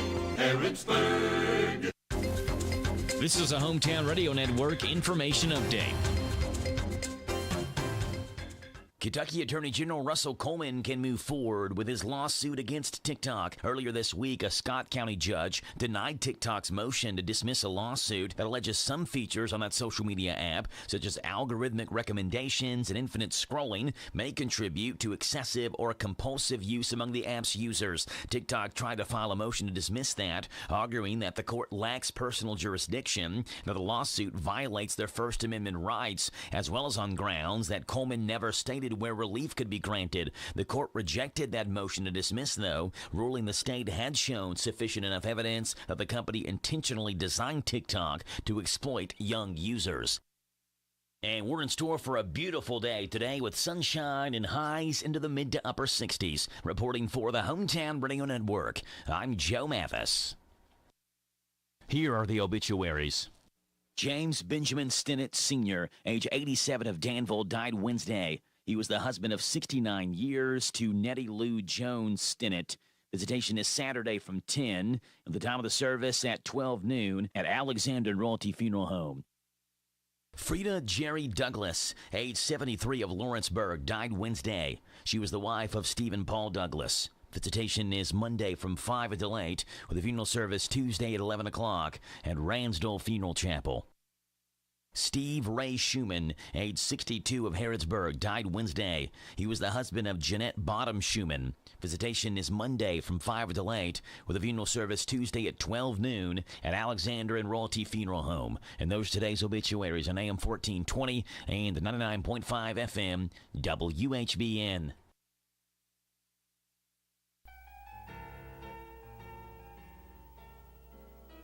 It's time now for What's Happening Goldie with Goldie Goldsmith McNary. What's Happening Goldie is brought to you by WHBN. And now, What's Happening Goldie?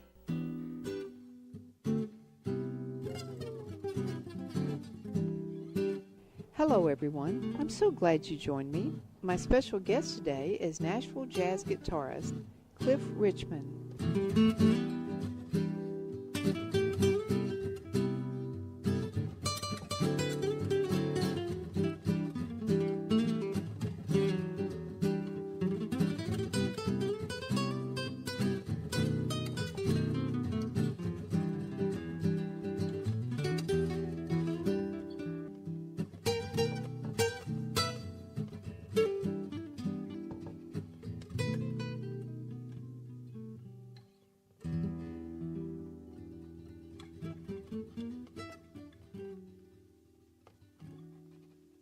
I am live in Nashville, Tennessee with Cliff Richmond. And Cliff, you are an unbelievable musician. When did you start and when did you know that this was what you wanted to do for a living? Well, I started playing guitar when I was 8. I saw some guys on TV doing, I don't give about a greenback $1. And I said, I want to play the guitar. Everybody else was playing pianos and French horns, and guitar fired me up. Then I guess I started playing in bands when I was about 12 or 13, doing Beatles songs and Four Tops and Isley Brothers. Been playing ever since. Sometimes making a full-time living at it, sometimes making a little extra income from it, but always playing a lot. So when you didn't play full-time, what did you do? I've got a lot of education, so I always tell people stay in school. Stay in school. I always tell people stay in school and get that done. Then do whatever you want to do. So I have all this schooling, and I was dead broke. I needed a way to make a couple $100 a week. I'm playing gig to gig, and that's hard to do. So I was going through the newspaper, and I saw an ad for tutors needed. Must be able to do secondary school math. I said, well, I can do that. So I started tutoring kids in algebra, geometry, SATs, and I'd have a lot of kids with ADD, a lot of kids with learning differences. So I'd sit them down on the drums, and have them count 1 and 2, and a 4, and a 1, and a 2. To settle down, and we can get that going. Then we could do the times tables, quadratic equations, parabolic functions, whatever it was. Just got to get them to settle down and get in the groove. Same thing worked with dyslexic kids reading, to get them going on a rhythm. I just get them going on a rhythm, and next thing you know, they're reading passages. So bringing the music to that was good. And all that while I was doing a lot of guitar lessons. And the tutoring business ran for about 20 years. I was real active, about 17. At one point I had 3 tutoring offices going. I was hiring graduate students to tutor chemistry or algebra or physics or French or Russian history or whatever the heck was going on. That was awesome. You did all this, you said, so that you could play music. Yeah, it was also I could play music. And tutoring business worked for me in that regard because it was an afternoon business. I didn't really have to get busy till 1 o'clock. So I could stay up late, play my gigs. Rarely have to set the alarm clock. That's one of my rules I try and live by. Rarely set the alarm clock. Cliff, you're well known here in Nashville, and I had an opportunity to listen to you play one night, and you were awesome. Do you play a lot of different venues in Nashville? We have 2 places we play regularly in Nashville. Okay. People always say, where are you playing, where are you playing? Some things you can invite people to, some things you can't. So I'm fortunate that I have 2 places I play regularly. F. Scott's, which is really the only jazz club in town, and I do that every other Wednesday. And then there's another place around the corner called Tokyo Japanese Steakhouse. Everybody used to know it as a very well-attended Mexican place called La Paz. And I play there on Thursdays, and that's where you came out and heard me. Yes, I was just blown away. You're one of those entertainers that, regardless of what compliment I give, it feels like it's just coming from an unreal place because you have just blown me away. You play jazz, blues, but do you do everything? I don't think I do everything, but I like to play jazz, I like to play blues. I grew up as a rock guy listening to Hendrix. I have a lot of the blues and the Hendrix influence, I like to think. There are styles that are not my forte, for sure, but those are the ones I like to play. Reggae, Latin music, things with a groove. I asked you why you didn't have a CD. Why don't you have a CD of your own? I have the beginnings and the endings of a lot of them, but just haven't compiled one. So it's in the works. Well, good, because I want one. I really want one. Nashville, as you said, it really isn't known as the jazz place, more of country, but how does the word spread? How do people find out about good musicians? Well, the way you find good music is by going out where there's good music and asking these people where they go and what they listen to and what they're doing tomorrow night or what's going on this weekend. So where do you see yourself 5 years down the road? If I'm doing the same thing I'm doing now, I'm lucky. Okay. That's great, and that's a great attitude. The other night you were also singing, which was so much fun because you were making up lyrics about people that were in the audience or about anything, and it was so entertaining. Do you tag yourself as a singer? I'm getting there. I'm a singing guitar player. I'm a guitar player who sings okay, you know. I have an excellent voice coach who's helping me a little bit, but I've been singing for years. I love to sing. I love to sing. But I've always considered myself a guitar player first and a singer second. So it's fun to have something to work on. When you ask me what I'd like to be doing in 5 years, just getting better at all of it. The challenge is a joy. We're going to take a short break, but What's Happening Goldie will be right back. You're listening to WHBN, The Rooster, 1420 AM and 99.5 FM.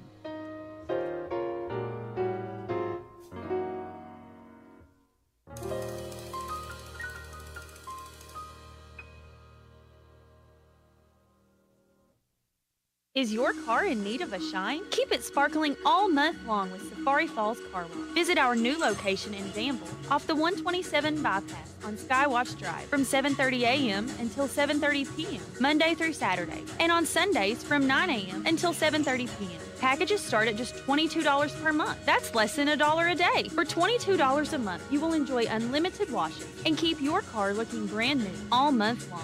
Whether you have one car or a whole fleet, we've got a plan for you. Buying a home is a big step, and Whitaker Bank is here to help. The Welcome Home Grant Program by the Federal Home Loan Bank provides eligible buyers with funds to assist with down payment and closing costs. This is Hannah Clark, loan officer with Whitaker Bank. Helping people in our community take the next step into homeownership is what we do. Funds are limited and eligibility requirements apply. Stop by your local Whitaker Bank branch to speak with a lender and learn more about the Welcome Home Grant. Whitaker Bank, member FDIC, equal housing lender, NMLS number 2505577.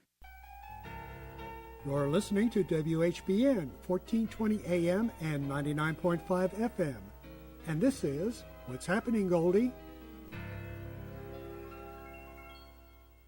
My special guest, Cliff Richmond, along with my brother, Nashville coach Ron Browning, produced a CD for my vocal student, Katie Harden. Each song has a jazzy blues feel to it. Here's one of those songs. Here's Katie Harden singing Stormy Monday with Cliff Richmond on his guitar. They called it Stormy Monday,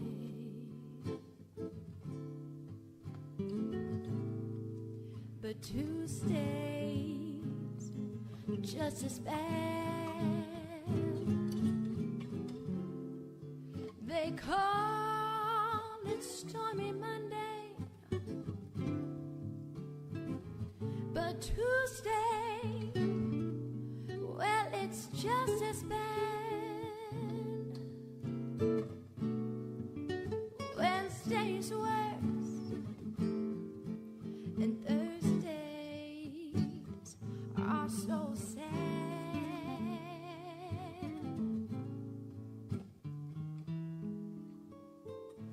The eagle flies on Friday, Saturday Saturday, I'll go out and play. The eagle flies on Friday. Saturday, don't you know I'll go out and play. Sunday I'll go to church, and that's when I get down on my knees and I pray.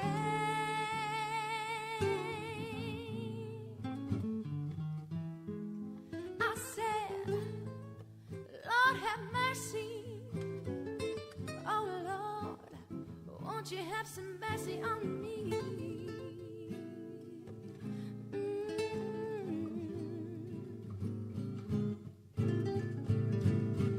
Oh Lord, Lord, have some mercy.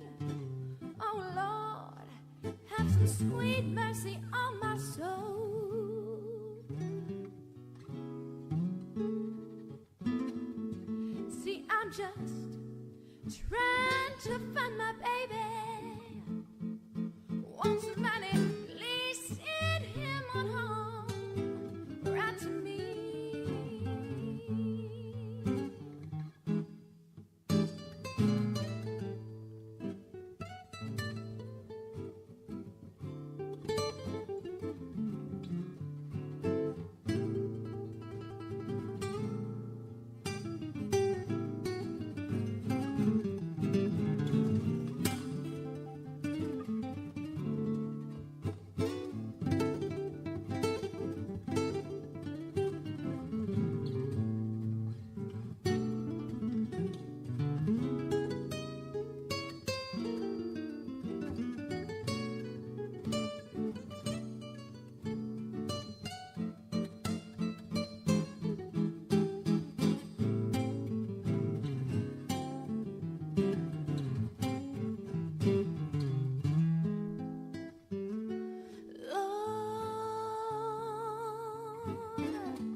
Have mercy. Oh Lord, won't you have some mercy on my soul? Lord, have mercy. Lord, won't you have some sweet mercy on my soul? See, I'm just trying to find my baby. Want somebody, please send him on home, right to me.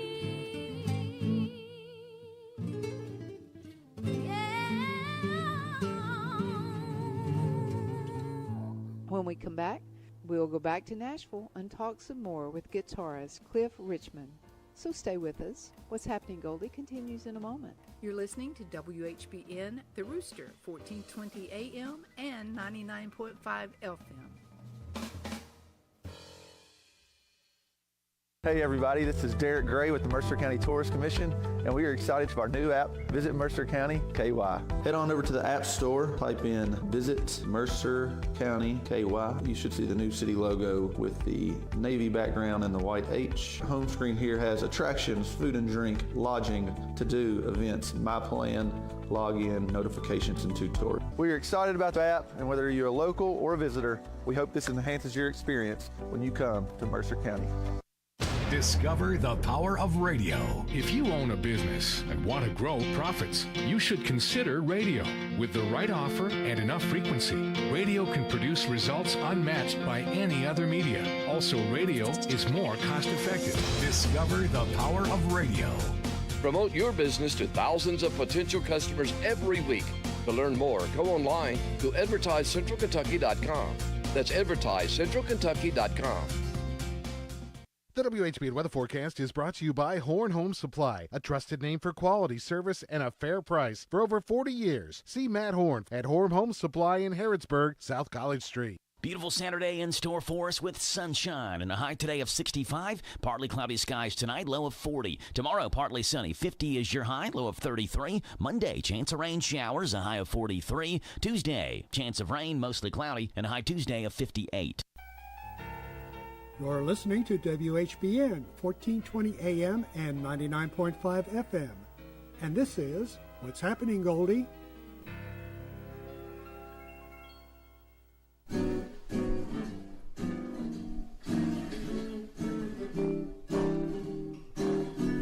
Yeah, something like that.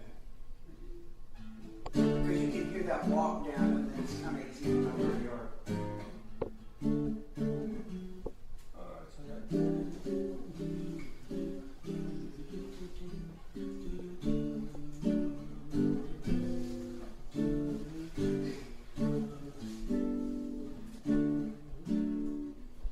I think we should don't repeat the whole thing about. That was my special guest, Cliff, and my brother Ron Browning, working on an arrangement for Katie Hardin's recording session. I'm in Nashville talking with jazz guitarist Cliff Richmond. Cliff, I just got to witness you playing and producing one of my students, and you have such a nurturing nature that I said even that I felt like that you could nurture me through a song because of your gentleness and your spirit. You have such a special giving spirit. Do you enjoy this? Well, thank you. I appreciate that. I mean, music is a give and take, so I can play in my living room by myself, but if I have people to share it with, I play differently when I'm working with different singers and different musicians. It's very much symbiotic sharing kind of thing. I spent years and years and years teaching, and I taught everything from guitar to algebra and chemistry and SATs. I tutored teenage kids for years and years and years, and I really enjoy that give and take. But when you bring it to music, it's a little different because people are feeding me. For example, your wonderful student over here, Miss Katie, she was great. I would play differently when she's singing than when she's not singing. And so I really enjoy it, and there's so many wonderful musicians in town, and Nashville is not really well known as a jazz town, but people love to play jazz. It's known as a hotbed of jazz talent, but it's not really a jazz recording center. So most of my friends make their living in other genres, but when they are in town, they are hungry to play some jazz or play some grooves, play some funk, some R&B, some Latin, some reggae. And they know if I'm playing, I play better, and I'm happier if they show up. So please come. How do you prepare for your gigs? Well, if they're just musical preparation, that's just a matter of warming up, stretches, vocal exercises, a couple motorboats, whatever it takes, and stretch out my arms and my hands and do a little yoga and get loose. If it's a gig that takes a lot of organizing, that's a whole different thing. A lot of them, I'm the band leader, I'm the organizer, and that's left brain. That's another animal. Speaking of your hands, since you are a guitar player, do you do special things? You know, runners are taught stretch before you run. Swimmers are taught swim. Weightlifters, from day one, they're taught you must stretch or you will injure yourself. Musicians don't get that, or maybe they do now, but when I was a kid starting, nobody said you have to do some stretches for your hands and your fingers and your forearms. Yeah. And it wasn't until much, much later that you start to get some cramps or some pain. You say, wow, what am I doing? So you go back and do some stretches. So I have a whole routine of stretches. It takes about 10 minutes that I really want to do every day. Actually, I didn't do them today, which is kind of good. It's kind of like vocal exercises. If you just handle yourself correctly through the day, you warm up. It's nice to do the exercises, but it's also nice to not be dependent on them and not fearful if they didn't happen and suddenly someone says, hey, will you play or sing? So what kind of advice would you give a young musician out there? Oh, I don't know if I have any advice worth listening to, but I think for myself it's to have reasonable expectations. Enjoy the process, enjoy the music. It's a big part of who I am and who we are as musicians, and let the music come through. Work on it, practice it. Don't overkill, don't hurt yourself. Just have fun with it and take joy and pride as you get better and share it. Coming up, we'll enjoy another song featuring Cliff on the guitar and Harrodsburg's very own Katie Hardin singing. So stay with us. What's Happening Goldie will be back after this break. This is The Rooster, WHBN, 1420 AM and 99.5 FM.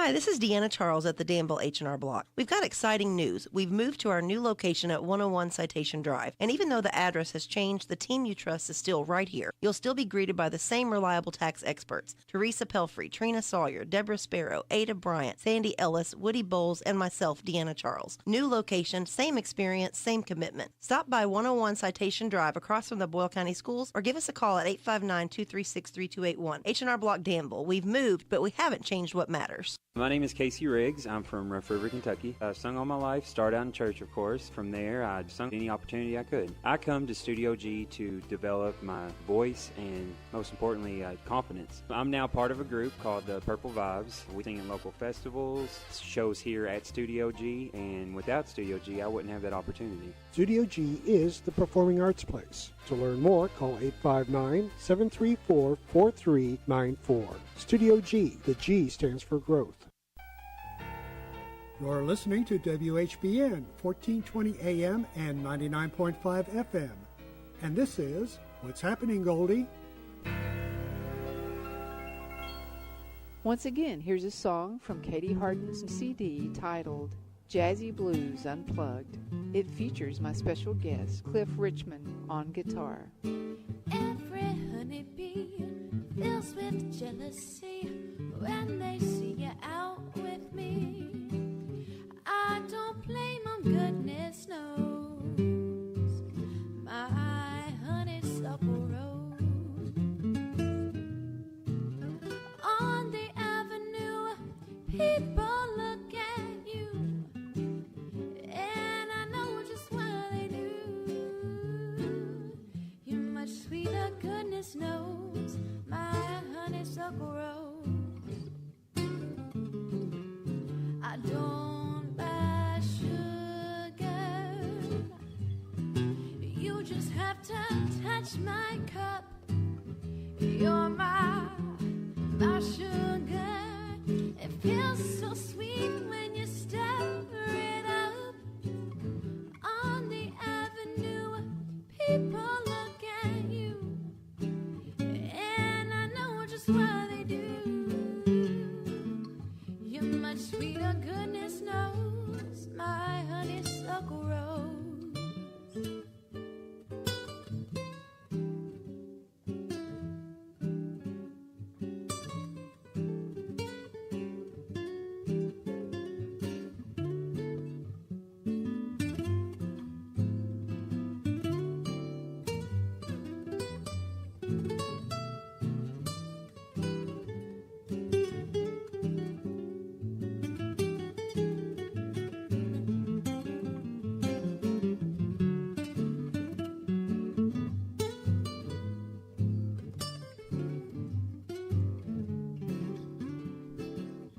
I don't buy sugar, you just have to touch my cup.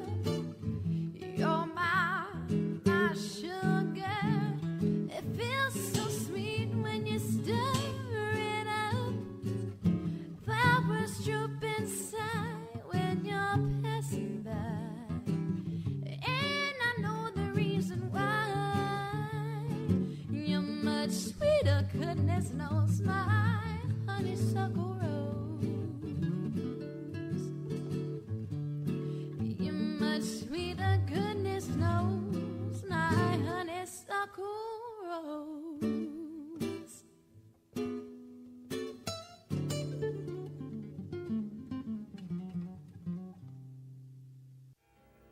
Well, that's a wrap. We sure hope you enjoyed today's show. We hope you join us again next week. Until then, I'm Goldie, and that's what's happening. You've been listening to What's Happening, Goldie with Goldie Goldsmith Vigneri. What's Happening, Goldie is produced at Studio G by Goldsmith Vigneri Productions.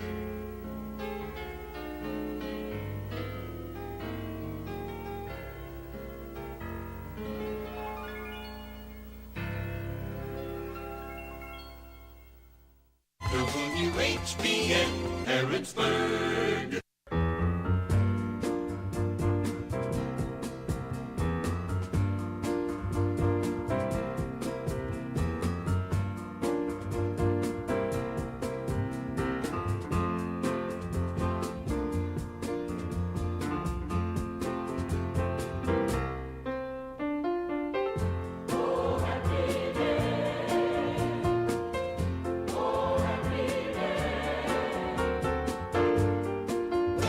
This is WHBN Harrodsburg, The Rooster, broadcasting on AM 1420 and now FM 99.5.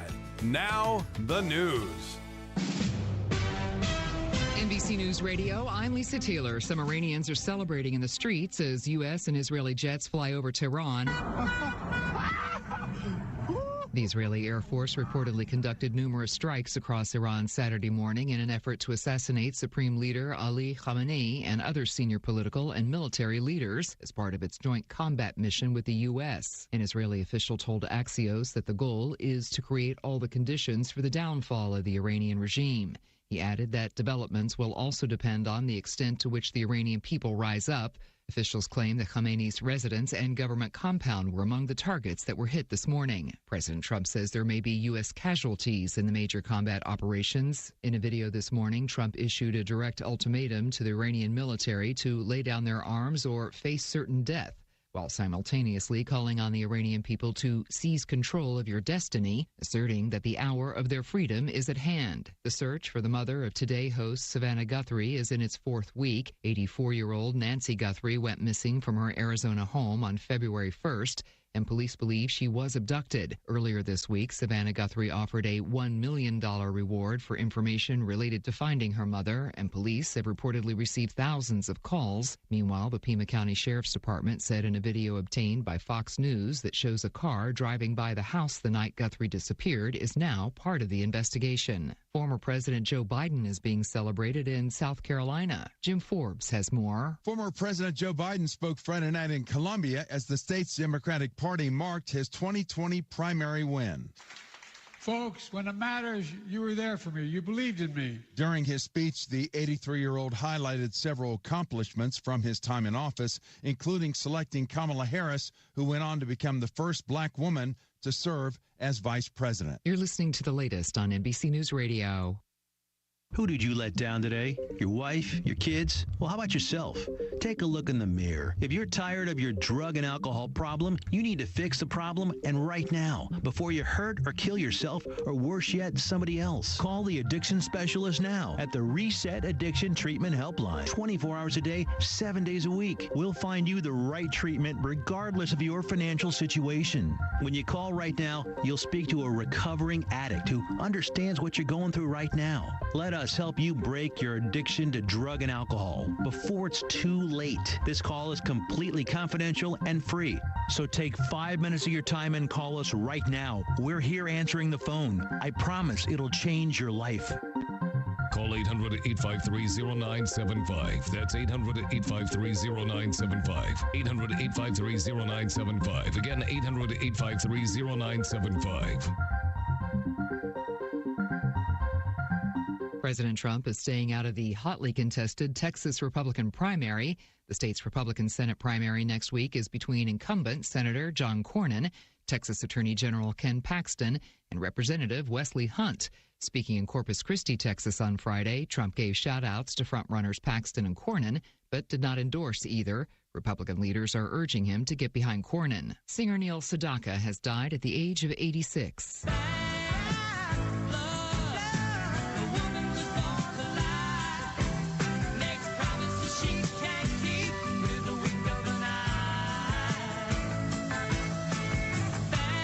His family says he passed away suddenly on Friday after being taken to a Los Angeles hospital earlier in the day.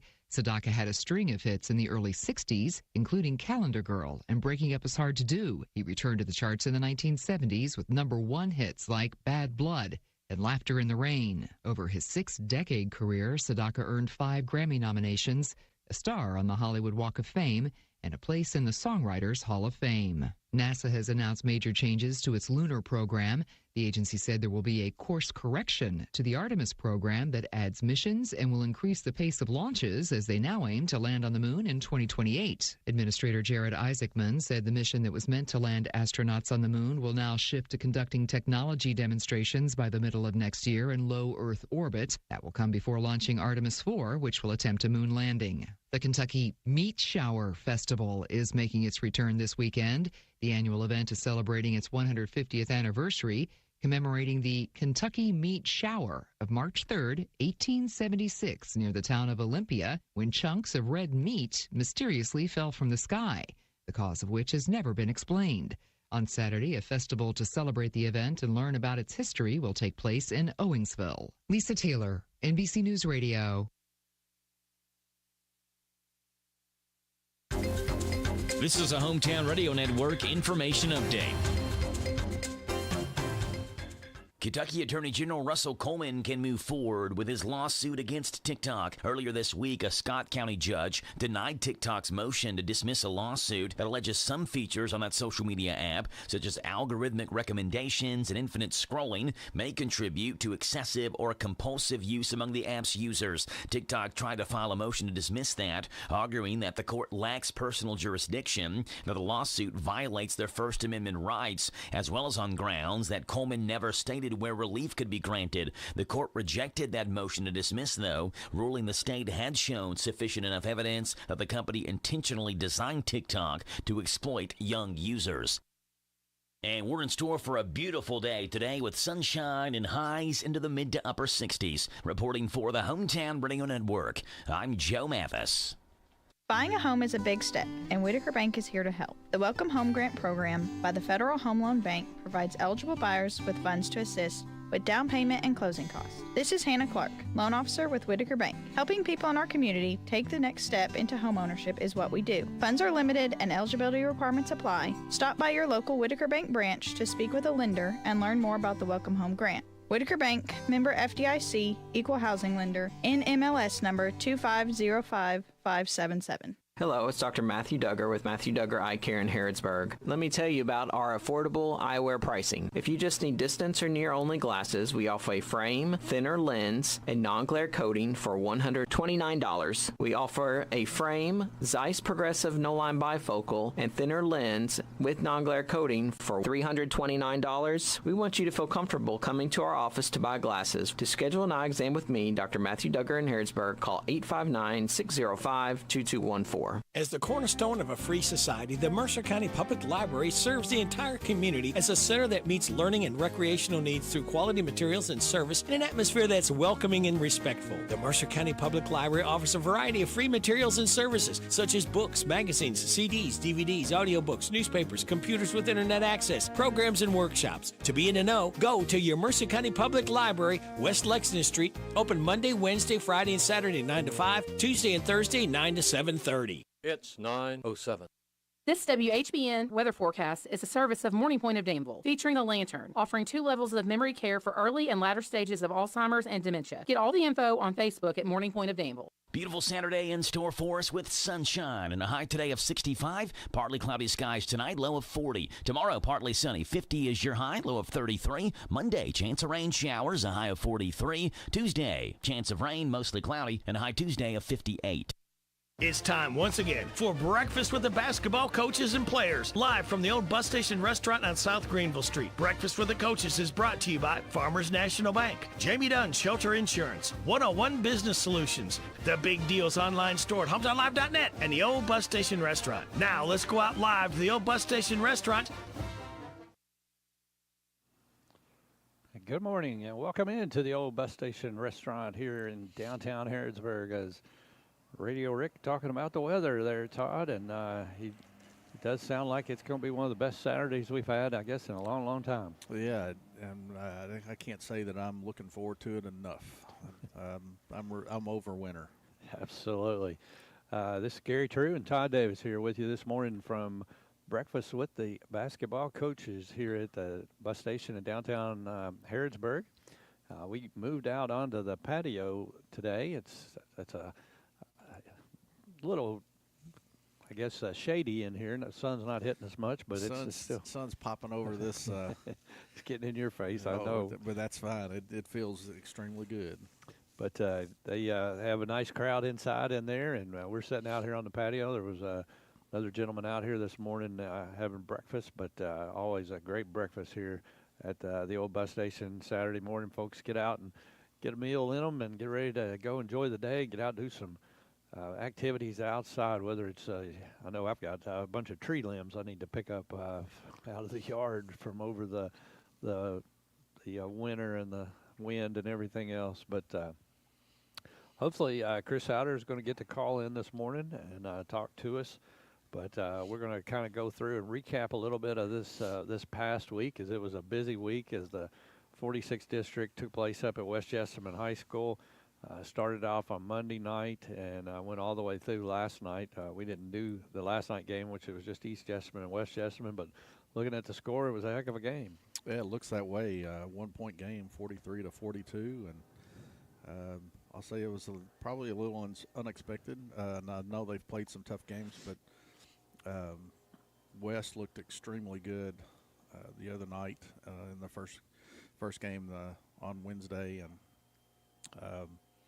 I just with the addition of the newer player there that came on there at the end of the season, I thought that was something that would really give them an advantage. But East had a really good game plan when they came out against us, and caused some problems. But then so I wondered how that may play out on Friday night. So it was interesting to see. Yep, absolutely. All right, so let's take a look at, I guess before Coach calls in, we'll kind of talk about some other stuff and some other scores that you see there that you're looking at on your iPad. I'll just run through the boys stuff right now. In the 46th District, as we said, the West Jessamine defeated East last night, 43-42, and then. And, think about that. East did beat West once during the regular season. They did. I think maybe the first time they played. They did.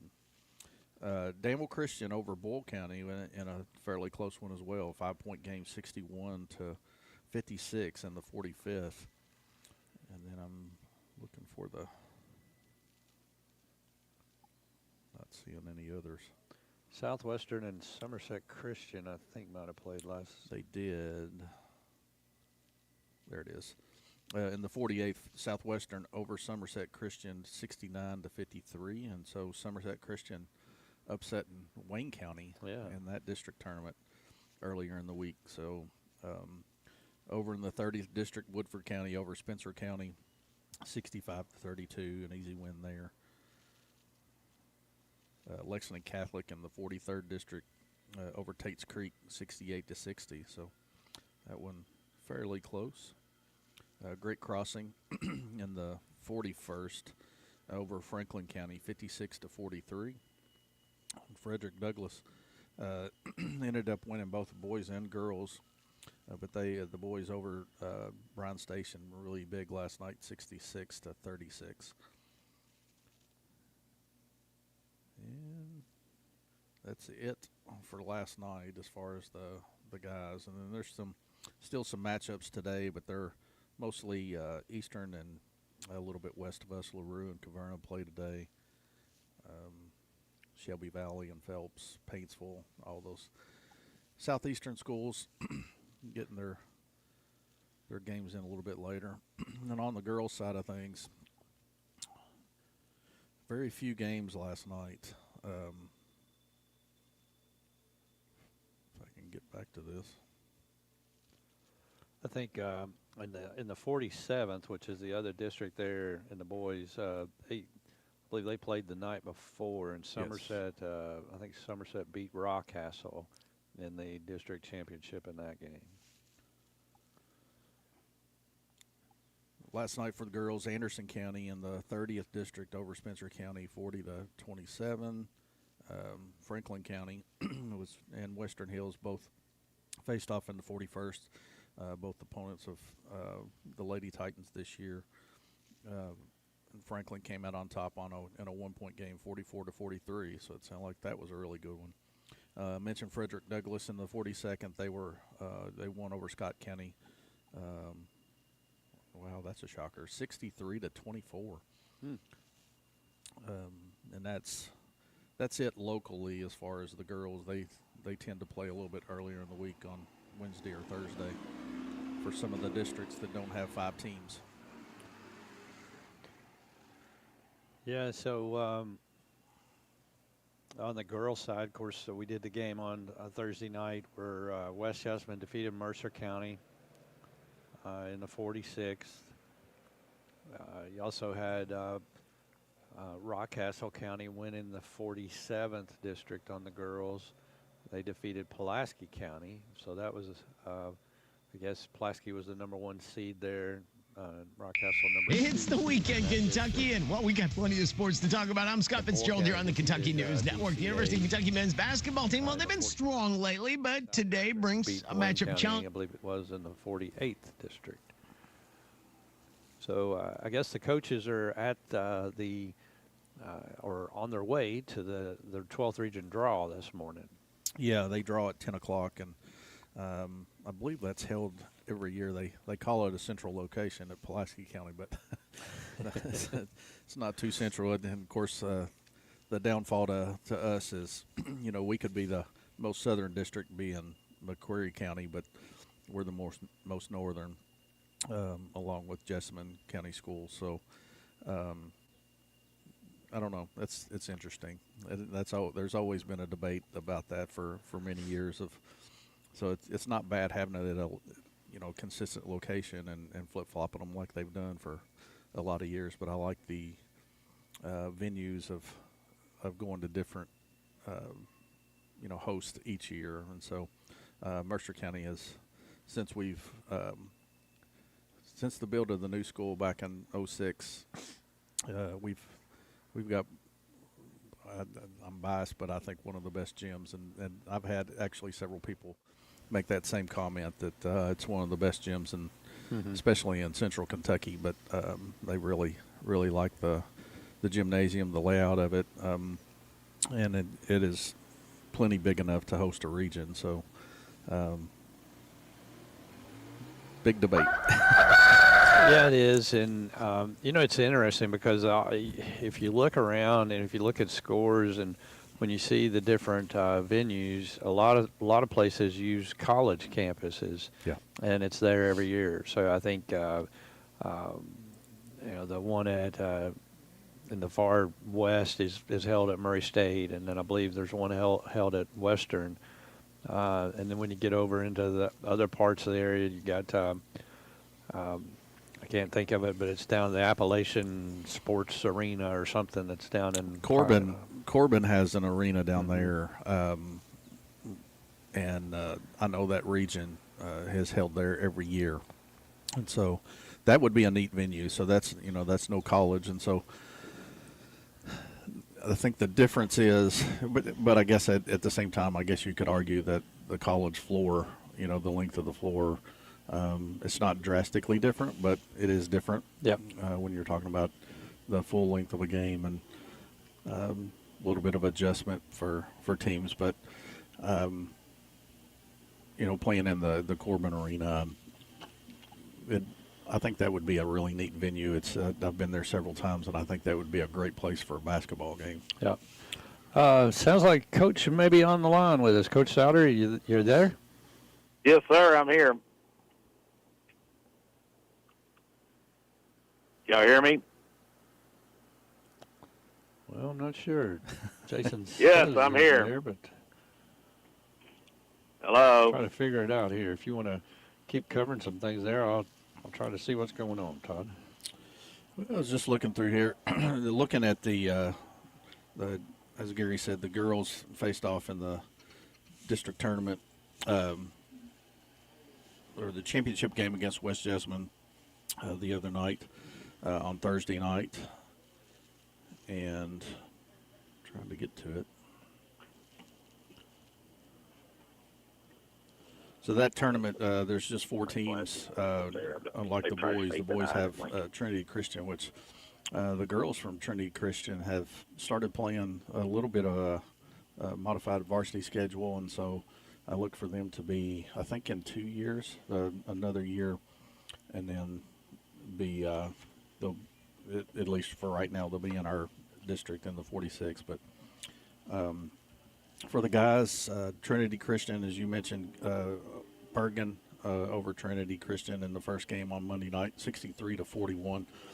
And then West ended up defeating them 85-35 in the first night, or the first game of the night on Wednesday, on Wednesday. And then on the following game was the Mercer East game. Is he on? They may be driving through Eubank right now. Hall's Gap. Yeah, could very well be. Okay. Well, he's saying I need to do some different things here, so keep going on there, whatever you got. All right. And then on the just looking at on the girls' side of things, the 45th district, there are 6 teams. So Garrett County was defeated by Danville on the first night, 56-43, and then Lincoln over the Kentucky School for the Deaf, 68-26. And then the second night, Boyle County ended up defeating Danville 60-41, and then Lincoln County took a close loss to Danville Christian, 61-58. And then in the championship game, Boyle County ended up winning really big by 40 points, 63-23.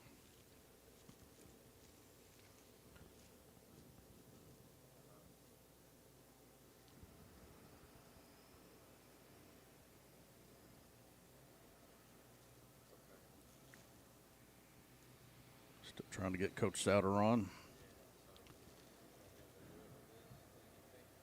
In the 47th, Pulaski County, the first night over Somerset, 68-65, really close game for that one.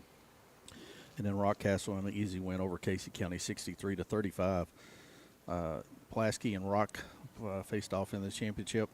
Rockcastle winning 56-45 to take the championship in the 47th.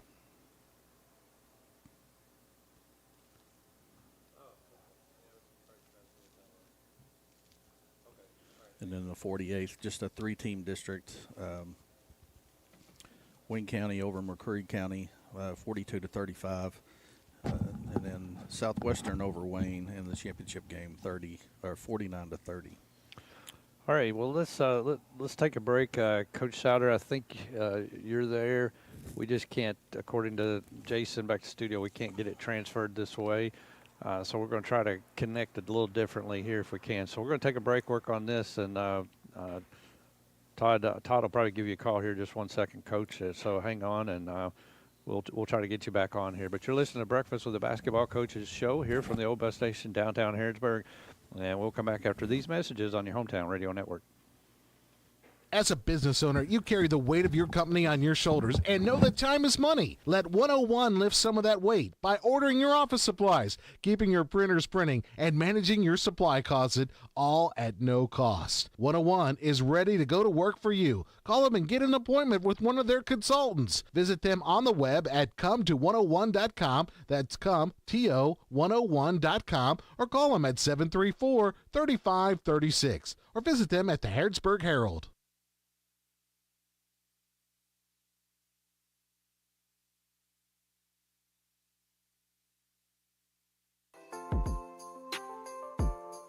Ready to remodel your home with new kitchen, bath, or lighting, but costs are holding you back? Good news, the Big Deal Store and HometownLive.net can help you get started with your remodeling dreams.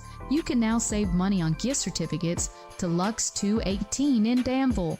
You're a new headquarters for luxury remodeling for less.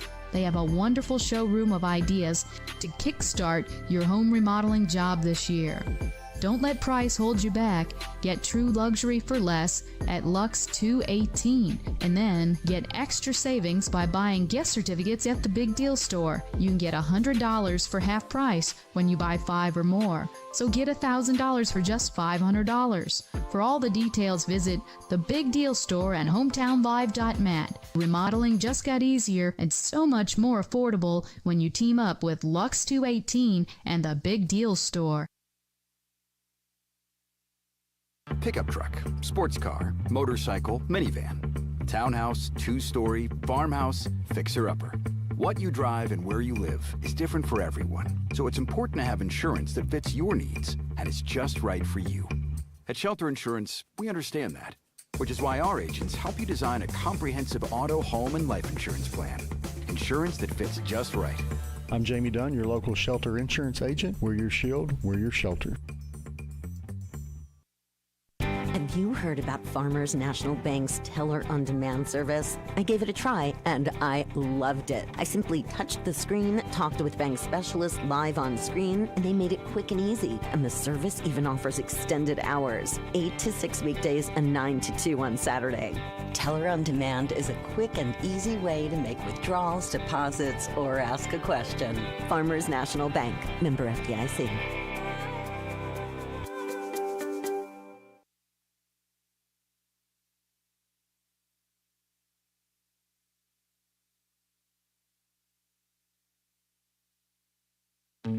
At Shelter Insurance, we believe insurance should adjust to fit your needs.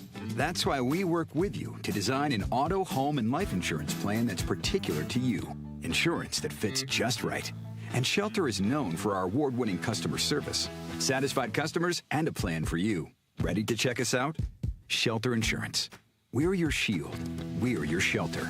I'm Jamie Dunn, your local Shelter Insurance agent. We're your shield. We're your shelter.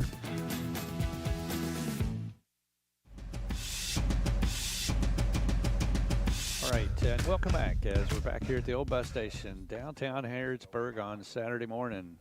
Beautiful Saturday getting underway here as most folks are out and about having a good breakfast to get started here, as it's been basketball week with 46 district tournament going on. So I think some of our radio audience out there could hear Coach Souter, and well, we couldn't hear him. So technology is a funny thing sometimes, but I thought hopefully Todd's got him on his phone here, and you guys go right ahead.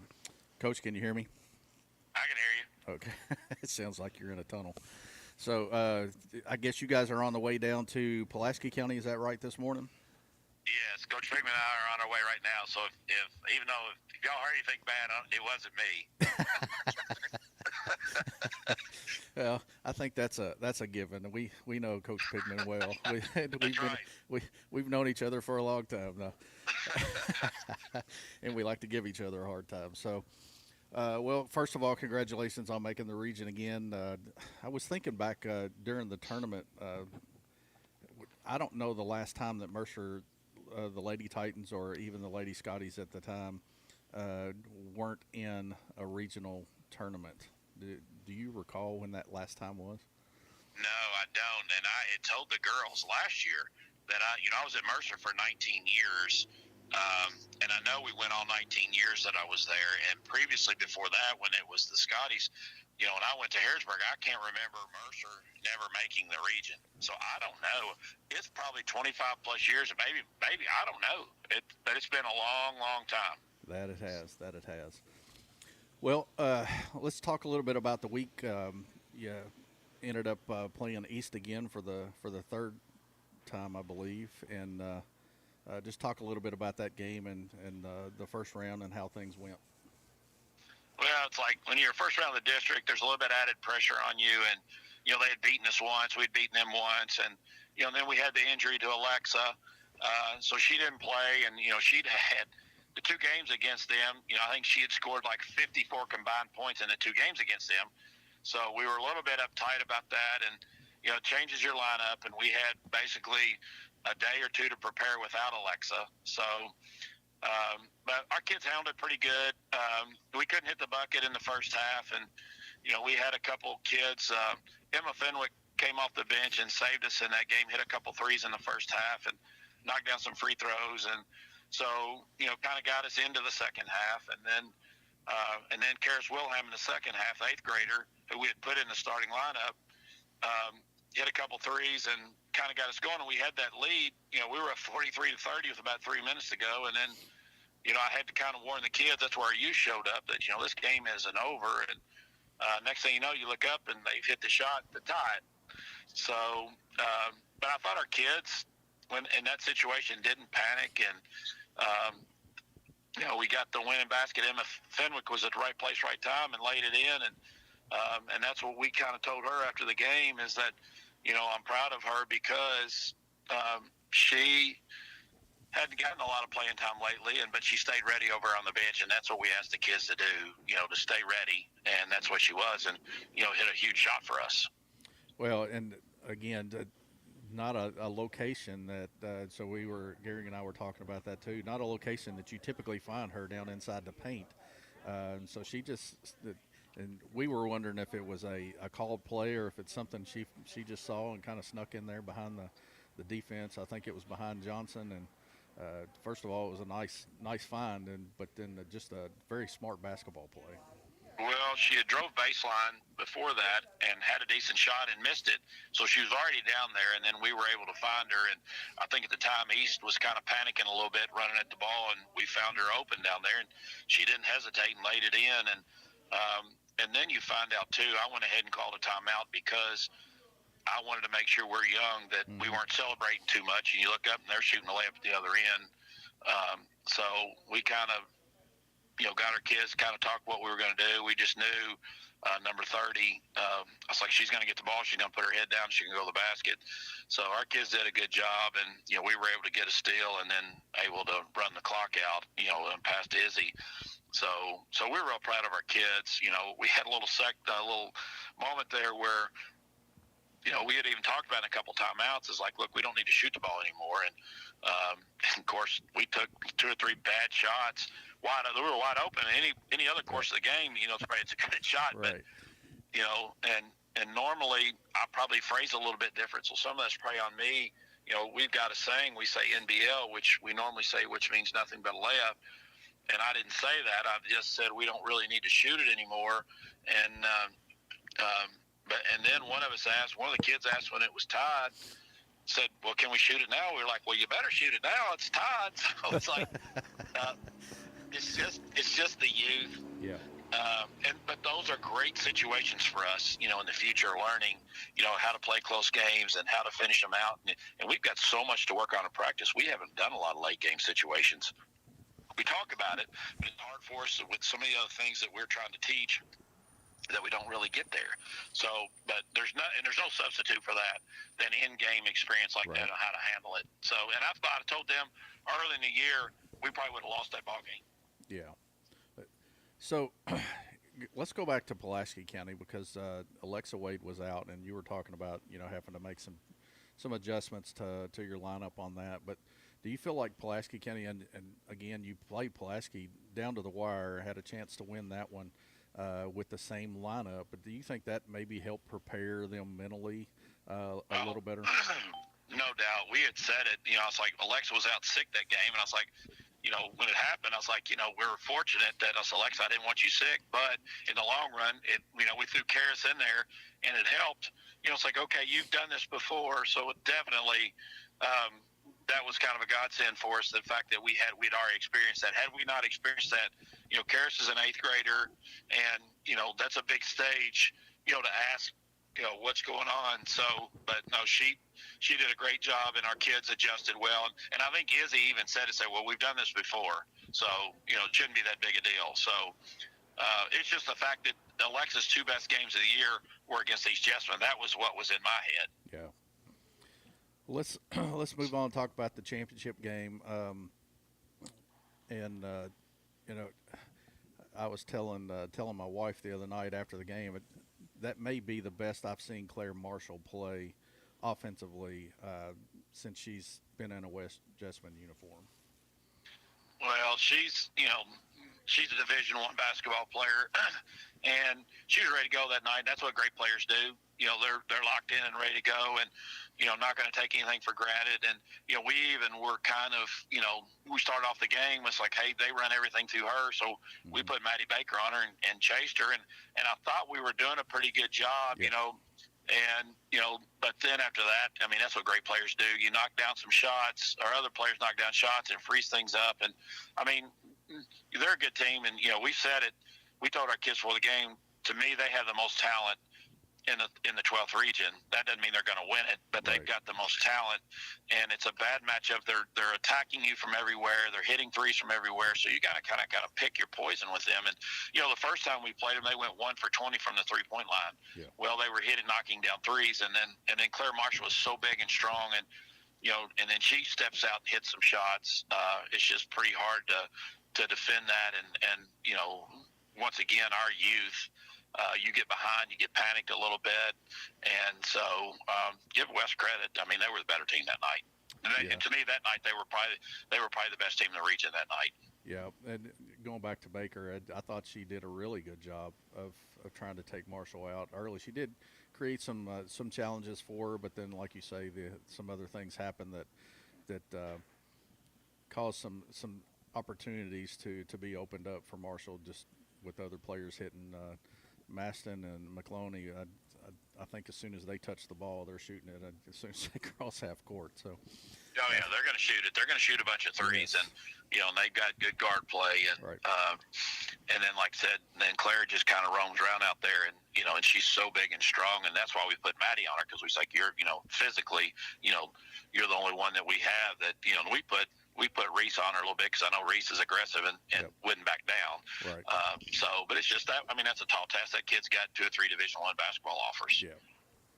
Well, let's talk a little bit about the region. You're headed down for the draw. I think that's at 10 o'clock. Is that correct?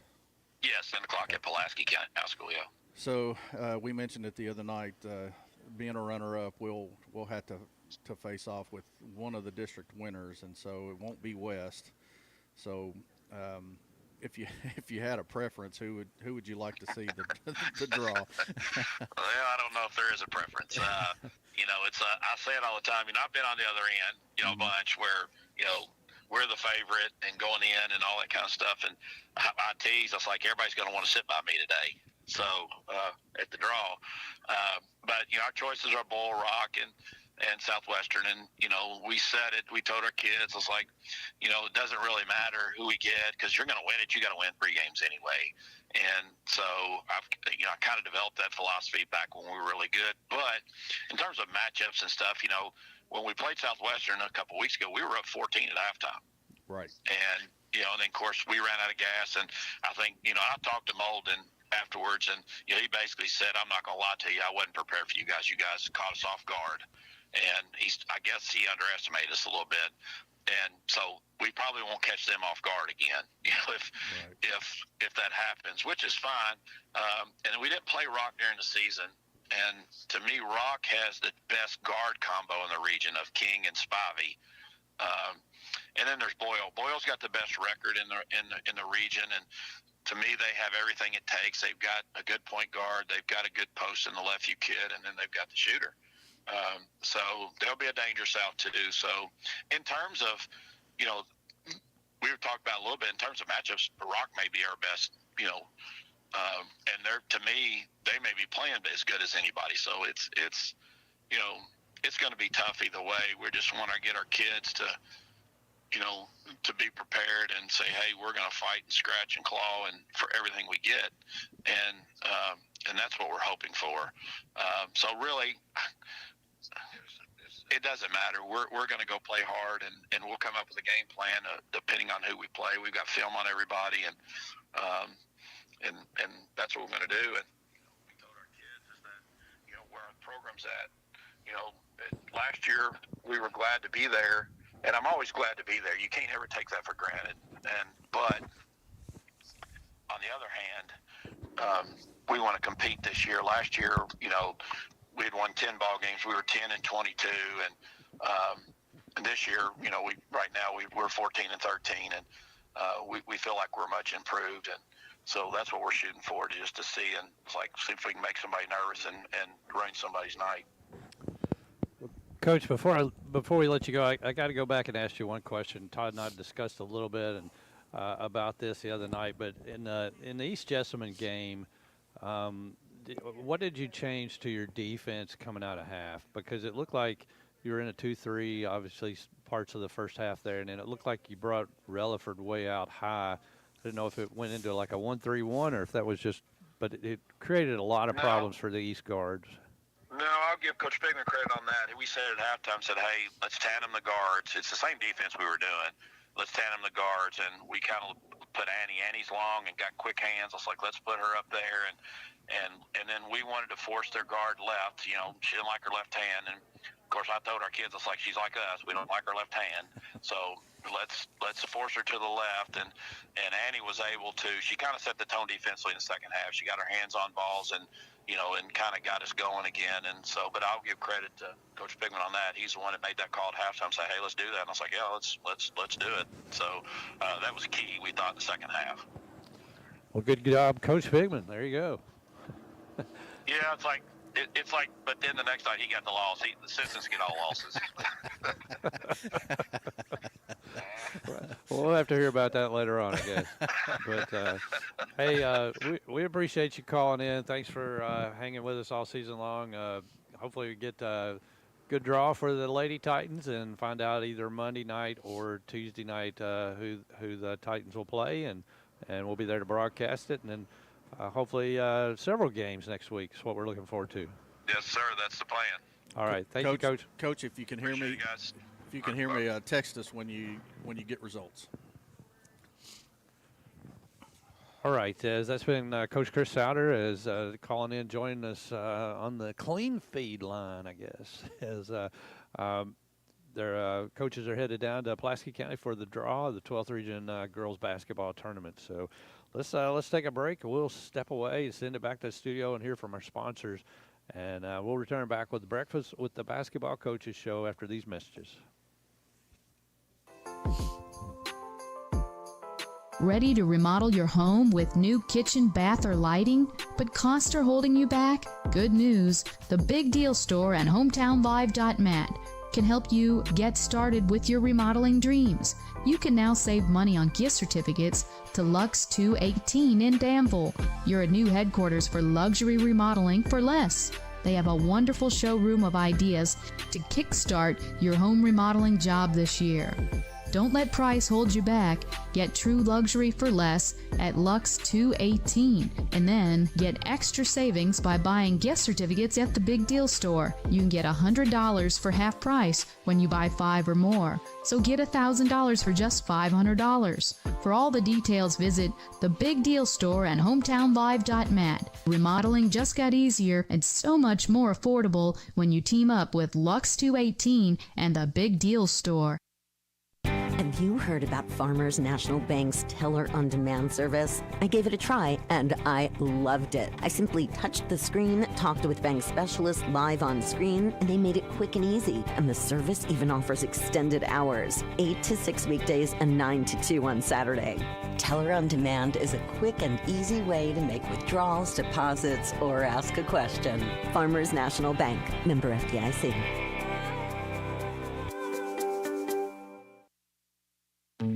At Shelter Insurance, we believe insurance should adjust to fit your needs. That's why we work with you to design an auto, home, and life insurance plan that's particular to you. Insurance that fits just right. And Shelter is known for our award-winning customer service, satisfied customers, and a plan for you. Ready to check us out? Shelter Insurance. We're your shield. We're your shelter. I'm Jamie Dunn, your local Shelter Insurance agent. We're your shield. We're your shelter. As a business owner, you carry the weight of your company on your shoulders and know that time is money. Let 101 lift some of that weight by ordering your office supplies, keeping your printers printing, and managing your supply closet, all at no cost. 101 is ready to go to work for you. Call them and get an appointment with one of their consultants. Visit them on the web at come101.com. That's come, to101.com, or call them at 734-3536, or visit them at the Harrodsburg Herald.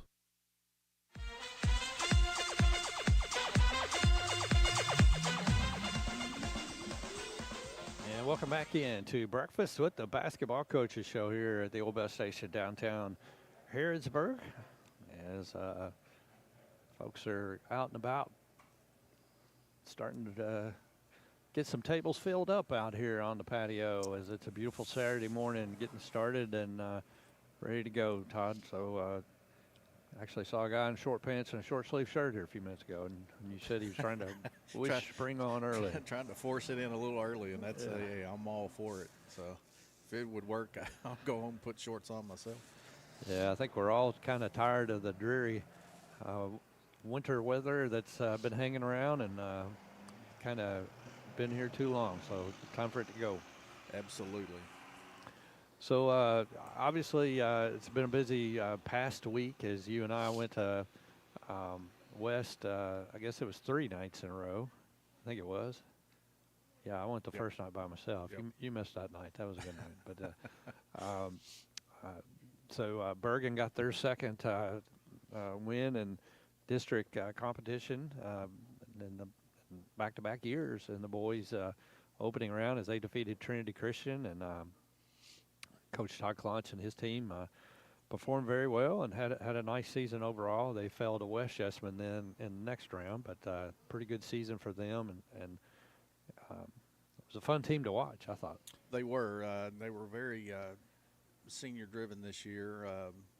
Had a couple of younger kids, Micah Mays, that in that starting lineup as well. But one thing you could always count on from Coach Clunch's team was they were going to play aggressive and very fast-paced, and they were essentially going to leave it on the floor, and so there wasn't going to be any question on effort. And I just really like that attitude, the way it portrays itself on the floor. And no matter what the score was, you still got the same effort, and so that goes a long way. And the guys played together well. Just outmatched against West, and after their first win against Trinity on Wednesday night. West just a little more firepower than what they could handle, and not that they played bad or anything. They played hard and they played well. They just didn't get up enough shots, and so probably half of what West had put up on the night, and so it's hard to win games when you do that. But that's an testament to West Jessamine and what they have on the floor as well. Well, and West, we both think is a strong contender now to win the 12th region going forward with the addition of the player that they got, but then also. They shot the ball extremely well against Bergen. I don't know, they hit close to 10 3-pointers or something like that, especially there late. But Landon Sexton led Bergen in scoring, the senior. He had 17 points in that game, so a big night for him. But it was just a little bit overmatched with the height and the I guess the depth that West had and the ability to do what they did. But I thought Bergen was just really fun to watch. Their press was very active. It created a lot of opportunities for them this year and gave them some really good games. It did. And like I said, they just very aggressive and intense on the defensive side of the ball, and created a lot of good opportunities, for them offensively. And I think that was probably the most consistent thing about that team is the effort and intensity they played with. And then the other first-round game for Bergen was the Bergen girls against West Jessamine, which was obviously a tough opponent for them, size-wise too as well. And we had a couple opportunities this year to do Coach Keith Monson a couple of his games, and did one in the All-A Classic, and then a couple other games I believe it was at home over there. But they had five senior players this year on the girls' team, and I think a couple of them only was the first year out, which was really beneficial to help with the team being able to compete, having some players and stuff. And the kids, as always, played hard. Ashton Lester led Bergen in the game against the West as she scored 13 points and was named to the all-tournament team for the girls' side. Yeah, Coach, I think the last game we did, their senior night, we talked a little bit before the game and just a little bit about his season and how things were going. And he said he was extremely happy with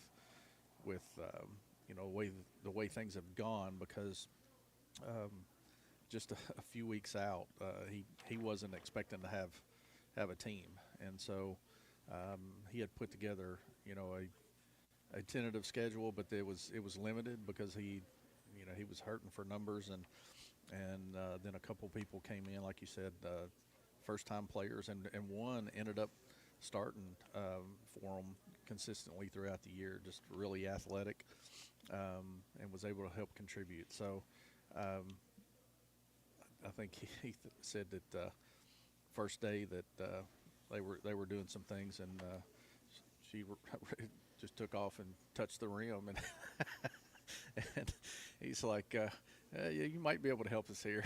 So, but again, they play hard, and I'll have to say something else about just Bergen in general. It's just that community.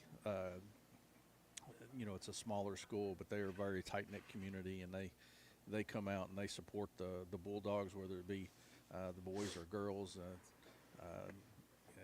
Recognize the band. I mean, it was packed for both senior nights, and had a visitor.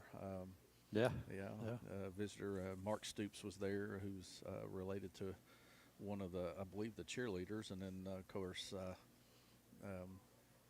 Mr. Johnny Sloan also had. Had his Bulldog sweatshirt on there. Yeah, he did. So it was good. It was actually good to hear him on the radio, and it's been a long time since I've heard him at a basketball game. Yeah. So, but the community is just really tight knit there and very supportive, and so it's a good school system. Yeah, and every time we go over to do a game, I mean, Mr. Wagner and the administrative staff at Bergen take great care of us and get us set up, and we really appreciate all the stuff they do for us, and it's a treat to get to call the Bergen games, and always look forward to them every year. So congratulations to both the boys and the girls on a good season, and many good things to continue to come from them down the road. So let's jump over and look at then the boys' side. In the opening rounds there, we talked to West Jessamine beat Bergen in the first round, and then the nightcap game was the one everybody's kind of been looking forward, was Mercer County and East Jessamine. They'd met obviously twice during the year and split the games. It was just going to be a good game throughout. But it just seemed like it was East game, and Mercer tried to get back into it as they got behind early. I think it was down 13-2 at the end of the first quarter, and got back into it. Cut it down, I guess, to 24-20. I think it was at the half, it was 35-31 going into the fourth quarter, and then East pulled away a little bit there, but. Let's talk a little bit about the Mercer boys season and their seniors that they are going to lose. Yeah, in that game, I mentioned it earlier that East came out. They had a good, I thought ended up playing out as a great game plan against Mercer. They just tried to basically take Dowdy out of the game. They knew he was the best shooter on the floor. Based on the stats and recruiting, and then of course where they've played against them, I think Dowdy really had a good game against them the second time.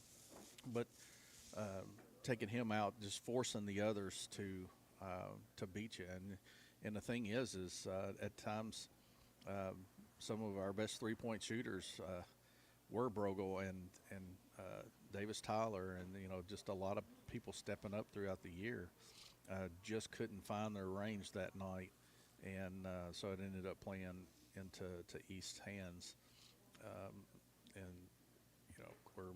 with Mercer taking the loss. But seniors, the one that I think could have made a huge difference, and it's frustrating. I know it's frustrating for him, his family,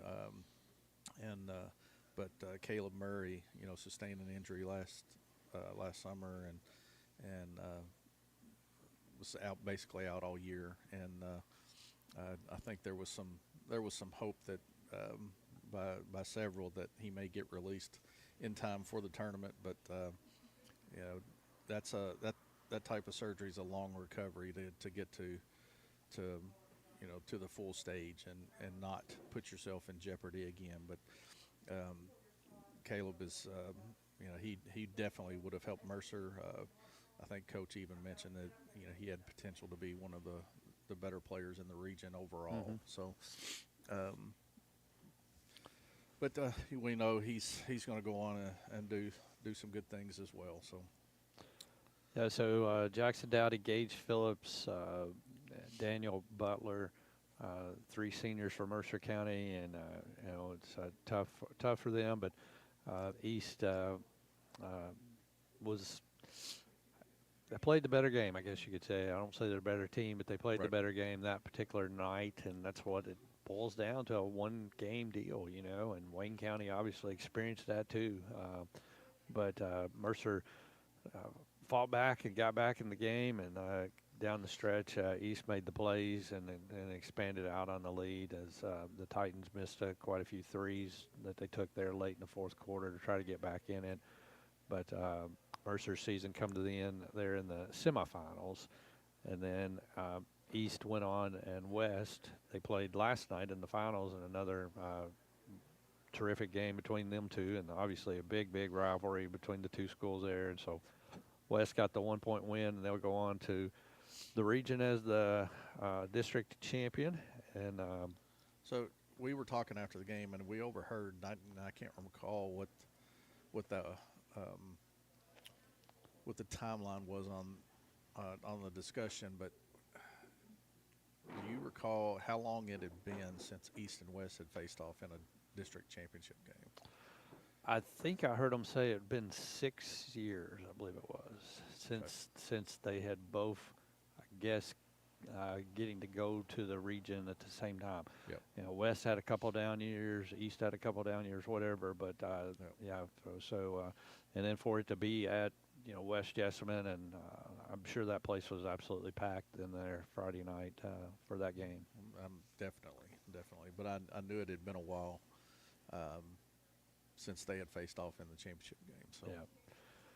So, and then Mercer, as Coach Souter talked about, played West Jessamine in the championship on Thursday night, and West got the victory. So it was a busy week, good week. You know, I think for Mercer girls, onto the district all-tournament team was Izzy Carlton and Karis Wilhelm made the all-tournament team for Mercer County. Ashton Lester made it for the girls' side of it, and we weren't at the game last night, so I didn't get to see, you know, which Mercer boy got chosen to be on the all-tournament team. And I don't think I ever heard either, but and Bergen boy, there probably would have been Landon Sexton, since he had 17 points and led them in scoring, I think, that night. But and just looking at you know, the tournament overall, I mean, it was Mercer for the guys. It was tough. You know, you talk about defeating a team 3 times in a season is extremely tough. And while that didn't happen, that opportunity was there. Mercer, you know, had played a really good game the second time over at East, and just a couple of turnovers here and there, and it got away from them, and East ended up winning on a last-second shot. And so, you know, East came out and I think did something completely different. You know, unfortunately, the guys just had a hard time adjusting. So, but you know, looking at the region, so we've got the girls that play Monday and Tuesday over at Lincoln County. Yep. And then Pulaski County will host the boys again this year. So, and then as Coach said, our opportunities for first round play are against Bull County, Rockcastle, and Southwestern. Is that right? Yep. So, and Southwestern being the only team that we've played this year on the schedule. It'll be interesting, and I know Coach will have the girls ready to play. So.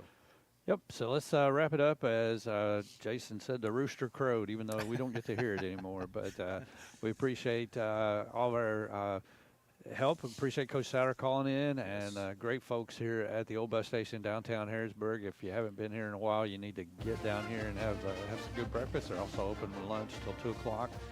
But big thanks to Todd Davis and to all of our sponsors. You've been listening to Breakfast with the Basketball Coach show.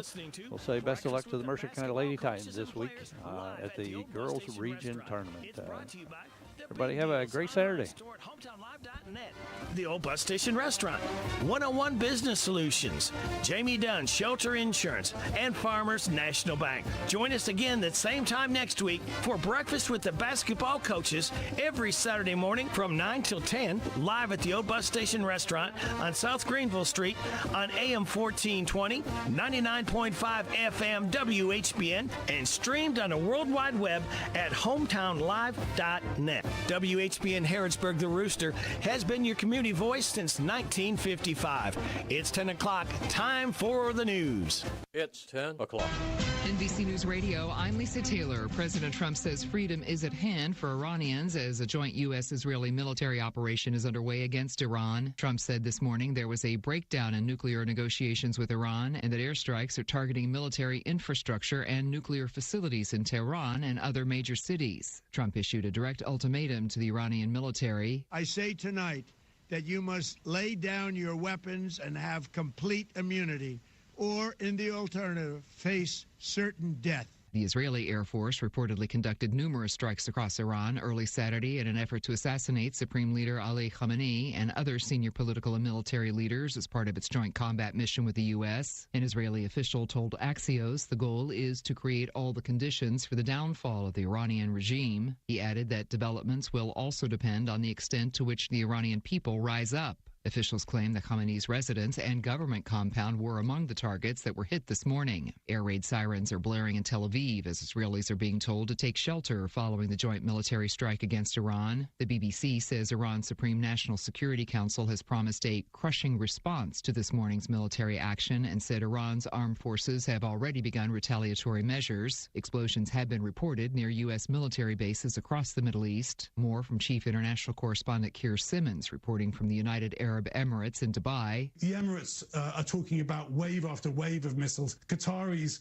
last time I checked, talked about intercepting a third wave. Both countries saying they've intercepted everything. In Bahrain, where the Fifth Fleet is, it looks like some kind of munitions did land there and they've evacuated the area around the Fifth Fleet base. Kuwait, too, saying it has intercepted missiles. The UAE Defense Ministry says one civilian has died after debris from an intercepted missile fell on a residential neighborhood in Abu Dhabi. You're listening to the latest on NBC News Radio.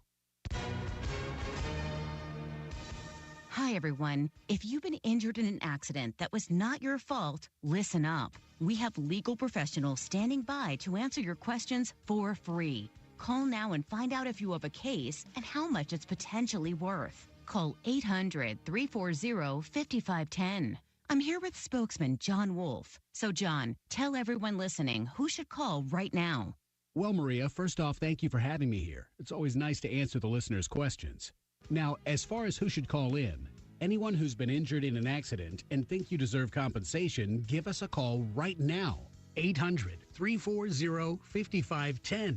You'll find out if you have a case and how much it's potentially worth. Thanks, John. You heard it, folks. Take advantage of this opportunity and call now. 800-340-5510. Advertisement sponsored by Legal Help Center, may not be available in all states. President Trump is ordering all government agencies to stop using Anthropic's AI systems. Jim Roop has more. Now, this follows the company's CEO saying he would not give in to the Pentagon's demands that include letting AI systems spy on American citizens.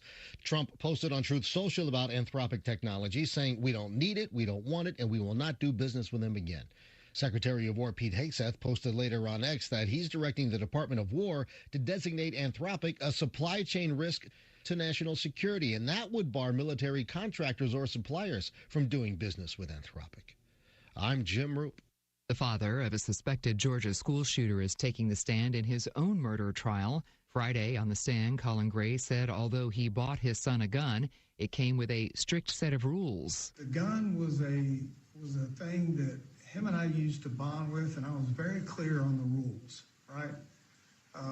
No loaded guns in the house ever, and he had abided by those rules. Gray has been charged with second-degree murder after his teenage son allegedly shot 11 people and killed 4 at Appalachia High School in 2024 in the city of Winder. Prosecutors say Gray supplied the murder weapon even though there were signs his son would inflict harm with it. Gray's son is awaiting trial. Jennifer and James Crumbley were the first to be convicted of such a crime in the U.S. after their son killed 4 students inside a Michigan high school in 2021. The return of daylight saving time happens Sunday, March 8th. Bree Tennis has details. That's when 48 U.S. states will spring ahead 1 hour at 2 a.m. Doing this will give us an extra hour of daylight in the evening, but to get there, we'll lose an hour of sleep. But according to a Gallup News poll, 56% of Americans say it's worth it. There are now 30 states considering lock-the-clock legislation to keep daylight saving time permanent, but Congress has to approve it,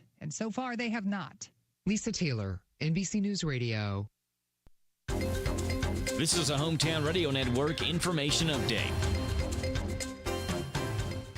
Kentucky Attorney General Russell Coleman can move forward with his lawsuit against TikTok. Earlier this week, a Scott County judge denied TikTok's motion to dismiss a lawsuit that alleges some features on that social media app, such as algorithmic recommendations and infinite scrolling, may contribute to excessive or compulsive use among the app's users. TikTok tried to file a motion to dismiss that, arguing that the court lacks personal jurisdiction, that the lawsuit violates their First Amendment rights, as well as on grounds that Coleman never stated where relief could be granted. The court rejected that motion to dismiss, though, ruling the state had shown sufficient enough evidence that the company intentionally designed TikTok to exploit young users.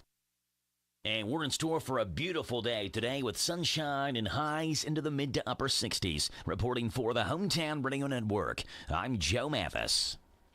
Darling, I bought you a new vacuum cleaner from the WHBN swap shop. You know, you plug them in and they pick up dust and dirt. Good, because I bought you a chainsaw from the swap shop. It cuts the dead trees out back. Well, I bought you a new iron from the swap shop. Don't touch the hot side. Hey, here's the new power drill from the swap shop. Honey, you hold the part that doesn't spin. Well, here's the new washer from the swap shop. Be careful you don't fall in and get wet. Listen to the Swap Shop Monday through Friday after the 3 o'clock news on FM 99.5 and AM 1420 WHBN. CC Auto Parts and Service is the difference. We get it. No appointment necessary. Fast, friendly auto service every time. We'll have you in and out, hassle-free. Brakes, engines, and service of every kind. With free pickup and free delivery. CC Auto Parts and Service is the difference. We get it. Hi, this is Deanna Charles at the Danville H&R Block. We've got exciting news. We've moved to our new location at 101 Citation Drive. And even though the address has changed, the team you trust is still right here. You'll still be greeted by the same reliable tax experts. Teresa Pelfrey, Trina Sawyer, Deborah Sparrow, Ada Bryant, Sandy Ellis, Woody Bowles, and myself, Deanna Charles. New location, same experience, same commitment. Stop by 101 Citation Drive across from the Boyle County Schools or give us a call at 859-236-3281. H&R Block Danville. We've moved, but we haven't changed what matters. Paying for your student's college can feel overwhelming. Scholarships and grants help, but they might not cover everything. With competitive low interest rates and no application or other fees, the Kentucky Advantage Parent Loan offers a smooth and affordable solution. Owned and managed by a state-based nonprofit lender, we're committed to helping families like yours. Apply today and take the next step in supporting their dreams. Visit KentuckyAdvantageLoan.com or call 800-988-6333 to learn more. This message is brought to you by the Kentucky Broadcasters Association and this station. It's 10:07. This WHBN weather forecast is brought to you by Ransdell Funeral Chapel. Our goal is and always will be to provide the best value in funeral service available. Exceptional care from a trusted family name, Ransdell Funeral Chapel. Beautiful Saturday in store for us with sunshine and a high today of 65. Partly cloudy skies tonight, low of 40. Tomorrow, partly sunny, 50 is your high, low of 33. Monday, chance of rain showers, a high of 43. Tuesday, chance of rain, mostly cloudy, and a high Tuesday of 58. It's 51 degrees. The Personal Effects Show, a program that encourages listeners to understand antiques, collectibles, and sometimes just plain junk. The Personal Effects Show airs each Saturday morning on WHBN FM 99.5 and AM 1420 after the 10 o'clock news with Jerry Sampson, your host, who interviews collectors, dealers, experts, and others. The Personal Effects Show is sponsored by the James Harrod Trust and J. Sampson Antiques and Books. Hey everyone, and welcome to Personal Effects, the Antique Show. I'm your host, Jerry Sampson, the guy that's leading you through the world of antiques, collectibles, decorative arts, and sometimes even just plain junk. And got Jane Gentleman here in the studio with me. Hi, everybody. So, what does this little phrase mean to you? A tisket, a tasket, a green and yellow basket. Baskets. There's nothing that's any more unique or anything that is more collectible or endearing to collectors as a basket. That's true. You know, at one time, the basket was the Kroger bag of its day. Sure. You know, because today we grab Kroger bags or Walmart bags. You know, you put, maybe produce, or you go to the store and they put your things in a Kroger bag, and it could be one of those, recyclable bags or one of those plastic bags. You know, it's a bag. And you may take it out in the yard. You may do this with it. You may do that with it. Well, you know what? 100 and something years ago, they used a basket. And baskets were one of the most utilized things that were around. Well, shoot, they found Paleolithic baskets in caves. Absolutely. People have been using them for thousands of years. Yeah, not just the American South. I mean, all over the world. All over the world. But what are we going to Are we going to focus in on a particular range of baskets, a particular tradition of baskets? Because when you think about it, there are baskets from Africa, from the Southwest. I'll say for the sake of clarity, that's a lot of good shows right there, but I'll say for right now, let's talk about baskets of Appalachia or the American South. Things that people around here are likely to see and be able to collect. Yeah, things that you're actually going to find, or things you may already own, or they may be things that have been left over from previous generations. Yeah. Because that's something that kind of gets, hanging around. There was time. Literally hanging around. around. Yeah, literally hanging around. I was dusting baskets the other day. And that's always a good thing. And I want to be sure to tell people about how to take care of and how to really preserve a basket. Oh, good. And I promise you, it's not hard. But you mean there's more to it than dusting? Oh, yeah, a little bit more, just a little bit more. But this is one of those less is more kind of things. But baskets are very collectible. You're going to find all kinds of different baskets. But two things that I want to start people off with. I need to start doing this more with our radio shows. And that's kind of giving people some ideas or a little bit of education about some really good reference books that are out there. Now, Jan briefly looked at a couple that I brought in. These are out of my collection, and they'll be available perhaps at your public library, or they're available through, eBay or Amazon.com or BookFinder.com. You can find them out there. These books that I'm mentioning are not horribly expensive. You're probably looking at under $10 or $15. And probably a lot of them are probably going to be just a couple of bucks because they're paperback books. But these are very, very valuable books that you're going to need to arm yourself with. So you've got the proper information and the lingo and the jargon that goes with collecting. You've got it in these books. And the first book that I wanted to mention to everyone is The Baskets of Rural America. And this book is by Gloria Roth Telke, T-E-L-E-K-I. And this has been a real favorite of mine. Lots of really good, high-quality black and white illustrations. It's a small book, but it covers a lot of things. It's going to cover the different types and different functions. You've got sweetgrass baskets. You've got baskets that are out of the oak, the black oak, the white oak. You've got the one you've got it open to right now looks like it's made out of seagrass. Yeah, that's a sweetgrass basket. You'll find all different kinds of that. Then the other favorite one of mine is Baskets and Basket Makers in Southern Appalachia by John Rice Irwin. Oh, that's a very specific one. And this is very specific, and it is very, very scholarly. You'll see, think it's very a la Foxfire, because it'll show these old timers that make baskets and it's people quite a hat that lady's wearing. Yeah, wasn't that cool? And it's just loaded with how they make them. Look at this great big huge baskets that they've got there. Oh my gosh, that thing's! Oh my gosh. Yeah. So the basket he just showed me was as tall as the lady was sitting down. Yeah, this was a very elderly lady, but she was a grown woman and she was inside this basket. And this is a great book. Then on the next page there are ones that fit in the palm of your hand. Yeah, and that's something you're going to find all the way up and down the charts on these baskets. And I'm going to share this one with Jan and let her look at that. But you will find all kinds of baskets. And why do you find all kinds of baskets? You find all kinds of baskets out there because you will find all kinds of uses for baskets. Well, here's one that it's an Indian berry basket that's held underneath your arm so that you have both hands free to pick. Yep.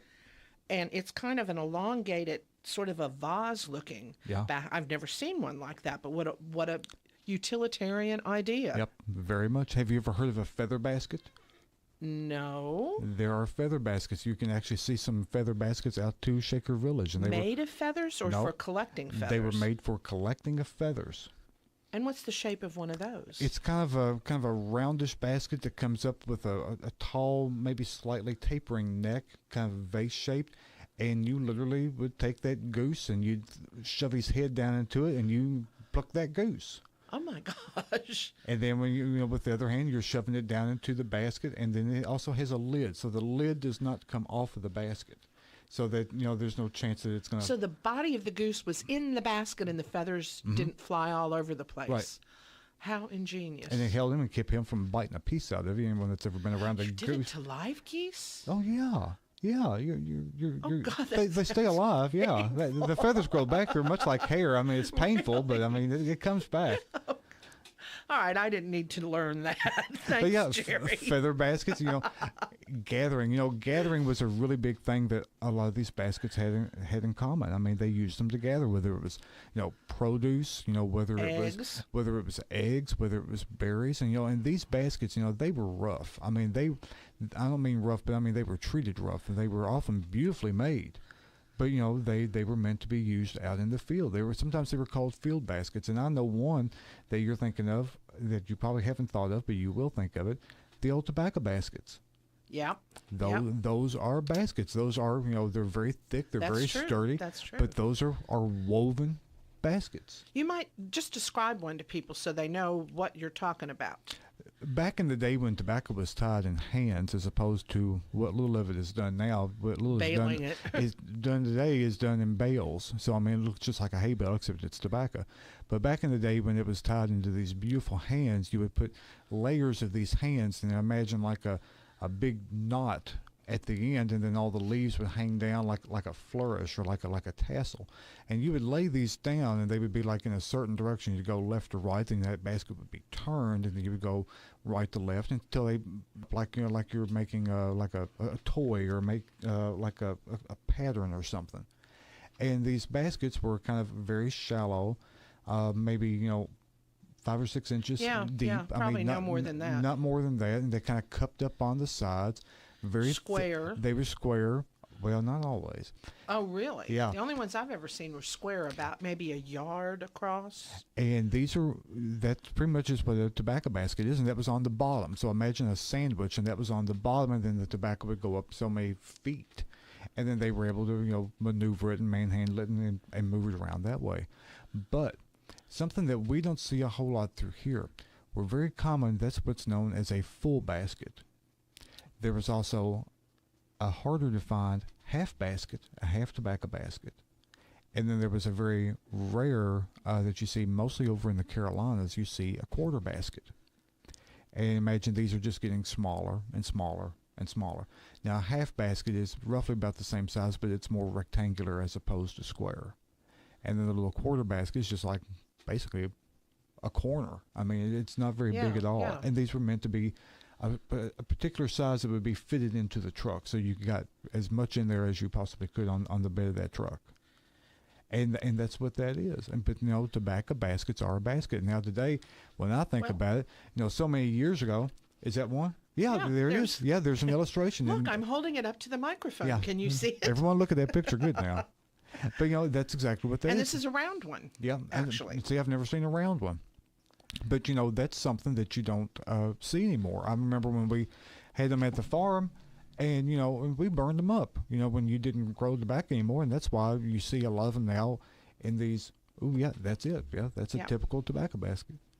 But you see these today, and they're in galleries or they're in antique stores, and they've got spotlights on them, and they really look cool hanging on the wall. But they've also got price tags of $25, $30, $50 on them. I mean, gosh, and we burned up hundreds of them out there to the farm because there was just no use for them. Really? Yeah, when you stop growing tobacco, what are you going to use them for? You just burn them up and plowed it back into the dirt. I mean, there was nothing else to do for it. So that's a basket that I hope that a lot of people have understood that, hey, I remember baskets, and if you worked on a tobacco farm, I guarantee at one time you probably saw tobacco baskets. This is a very interesting book. Grain sieves are considered baskets. Absolutely. Fish traps. Minnow traps, cheese baskets, the baskets that you would see like those octagonal shapes in the bottom. You would line that with a muslin or a type of fabric, and you would allow your cheese to drain. Here's a mattress. Yeah, they had mattresses too. They were useful, and I mean that's because people made baskets. Well, and here's a mule muzzle and hats for wearing out in the field. Which, when you think about it, that's when you think of a Panama hat, that's exactly what you're thinking of. Because I mean, it's a woven type of natural material. Good book, Jerry. Yeah, it's an excellent book. I like that. That's one of my favorite books that I've got. John Rice Irwin. Yep. Everyone, be sure to look for that book because that's a really good book there. But now, what else do you want to impart with us about baskets, Well, Miss Jan? let's talk. Since I got to work at Shakertown for a while and they had basket makers there, talk briefly about shaker baskets. How available are they? Can you find them anymore? You can find good shaker baskets out there, but the thing about so much shaker, of course there are highlights or little points that will indicate that a piece is a shaker origin or shaker made. Thing. But so much of it depends on provenance of who had it, of where it come from, of where they bought it. That kind of thing is so important to determining a shaker because without that shaker provenance, what have you got? You've basically got a good country basket. A shaker style basket. You've got a shaker style basket, and people of the world, they also made very high quality things too. So not everything that you see that's really high quality or well designed is shaker. So a lot of times those things were just good country pieces. Mm-hmm. Well, Jan, we're coming up on getting ready to take a break. You want to hang around with us for a few more minutes? I believe so. We've got more to talk about. Everyone, be sure to join us back in a few minutes. We're talking all about baskets today, so you'll hang in there, listen to our sponsors, and we'll be back in just a few minutes. Hometown Radio's Big Deals offer is out of this world. It's Cosmic Bowling. Experience bowling with an outer space-like atmosphere. Black lights, strobe lights, and pattern lights accent the hit music that beats over the speakers. The lights and music effects make it an out-of-the-world experience. It's all at Galaxy Bowling and Entertainment Center in Richmond. Go have a lot of family fun with our Big Deals Pizza, Pins, and Pepsi party. The party includes 2 hours of bowling, bowling shoes for up to 6 people, a large pizza, and a pitcher of soda. The retail value is up to $85. At Big Deals online store, get the Pizza, Pins, and Pepsi party for just $49. Yes, $49. What a deal. It's a big deal out of this world. Shop and save at Big Deals online store, hometownlive.net, hometownlive.net. Shop local, buy local, save big deals. Big deals at hometownlive.net. Hi, Don here, your small business marketing expert. Are you running a business and want to generate more store traffic or build a bigger client base? Did you know that radio is the call to action medium? Radio allows you to target consumers you want to reach for the right price. Also, radio is everywhere. Radio is the only media to reach people at home cooking dinner, at work, and at play. You might say we get around. And most important, reaches customers in car when they're driving to stores, restaurants, and shopping. Also, radio is less expensive than any other major media, allowing advertisers to afford maximum reach and frequency. In other words, you can run multiple ads with increased repetition, getting better results for less money. So, are you ready to find out more? Call us today. Promote your business to thousands of potential customers every week. To learn more, go online to advertisecentralkentucky.com. That's advertisecentralkentucky.com. Most unhappy collectors collect things that they don't like because they hope that one day it'll be worth a lot of money. J. Sampson Antiques Books and Appraisals will let you know what you've got and really what it's worth.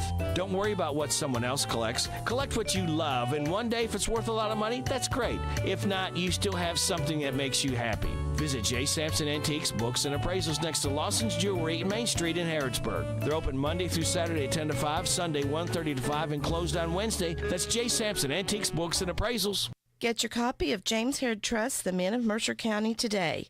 The book is a compilation of stories about men who have lived in Mercer County, written by the people who loved them. The stories are rich in the history and heritage of the community and the people who have lived there. Available at J. Sampson's Antiques and Books, Beaumont Inn, and the Harrodsburg Herald, it sells for $35. Only 450 copies were printed, so get yours today before they're all gone. Did you know there's money available to help you pay for trade school or college? Yep, and all you need to do is fill out the free application for federal student aid, also known as the FAFSA. Completing the FAFSA costs you nothing but time, and it can pay off big. And there are experts across Kentucky who can help. For more info, visit gearupky.org/money. That's gearupky.org/money. Brought to you by this station and the Kentucky Broadcasters Association. It's 10:24. The WHBN weather forecast is brought to you by your Ace Hardware of Harrodsburg and Outdoor Power and Rental. Visit Ace Hardware of Harrodsburg for their weekly and monthly specials. North College Street. Beautiful Saturday in store for us with sunshine and a high today of 65. Partly cloudy skies tonight, low of 40. Tomorrow, partly sunny. 50 is your high, low of 33. Monday, chance of rain showers, a high of 43. Tuesday, chance of rain, mostly cloudy, and a high Tuesday of 58. It's 54 degrees. Hey everyone, and welcome back to Personal Effects, the Antique Show. I'm Jerry Sampson. Here in the studio with me is Jan. Gentlemen, we've been talking all about baskets today. I'm going to throw another term out there for you, Jan. Are you familiar with the term Nantucket lightship baskets? Not even. What well, those are really cool baskets, and I'm going to show Jan briefly a picture of one, and there's a picture of one there. And what makes them distinctive? Well, they have wooden bottoms. Oh, let me see that picture again. And these are baskets that were made. First off, let's explain what a lightship is. These were made off the coast of Nantucket, and lightships were, think of floating lighthouses. They were way out into the ocean, and they would alert the ships at sea of the danger of the coast. And I mean, these men were out there for weeks and months at a time. It was a very lonely, very desolate kind of place on these floating lighthouses that were out there. So these are boredom baskets. These are boredom baskets, and they had to have something to do, and these baskets are made from rattan as opposed to being a white oak or anything like that. But they are made from the natural, the rattan like bamboo, and they are woven. They are incredibly fine, very skilled. They're still made today. They're quite collectible. And you'll see that they always have the famous wooden bottom, and they usually have a lid that also has a wooden placard on top, and usually that placard on top will have, the old pieces have an old, or what was then new, but a piece of scrimshaw. Oh. That was put on top of it. A button or a... Like a button, or sometimes they were well-shaped. You see a lot of ladies' purses. It was a big thing back in the 1960s, 1970s for a lady to have a Nantucket lightship basket. That sounds like something sold by L.L. Bean. Yeah, actually, I think L.L. Bean did sell them at one time. But, that's what a Nantucket lightship basket is, and you'll find all kinds of those baskets. So the round wooden bottom, what, they drilled small holes in it? And They had holes on the slots on the sides. Slots, okay. And they would weave that in and out. I mean, they're very fine. It had a good, solid bottom on it. Yes, and I mean, and they really last. And folks, some of these baskets, that particular basket, especially the very early ones, or the ones that are made by famous makers, they can bring thousands of dollars. Really? Yes, even today. When so many baskets are are languishing on shelves, they can bring thousands of dollars. Speaking of languishing, when we were first talking about doing a segment on baskets, I mentioned Lonenberger baskets. Lonenberger. I don't even know how to say it, much less I don't even own one. I know that, 10 years ago, 20 years ago, they were all the rage. They were very collectible. People were buying and selling them and having parties at other people's houses. They had parties and catalogs. And you said to me, they've crashed. Yep, the pretty value much has have. crashed. They pretty much have. Yeah. They were, first off, it's a wonderful American company. The baskets are well made, though they are factory made. They don't have quite the artistic skill that that a basket that's 75 or 100 or 120 years old is going to have. They were expensive. I remember that. They were horrendously expensive for a new piece. Yeah. And but they were manufactured for collectors, and they glutted. Sounds like Beanie Babies. Yeah, exactly. That's Yeah. exactly what that was, and they glutted the market. Yeah. I mean, the market was just flooded with these baskets, and then there's always that thing that comes around that's called I was going to say. the change in taste and trends. Yeah. And I mean, what's the little darling one day is the the ugly stepchild the next day, and that's kind of what you'll find with Longenberger baskets. I'll probably get some emails or something about that. If you collect these baskets, that's wonderful. Hold on to them. Hold on to them. It'll come Enjoy around. them. Use them. I want you to have a good time with them. But if you're anticipating that these baskets are worth double or triple what you paid for them, they are not. Today. Who knows? And who knows about the future? I mean, no one knows what the future holds. But I don't anticipate them to be worth a whole lot in the future.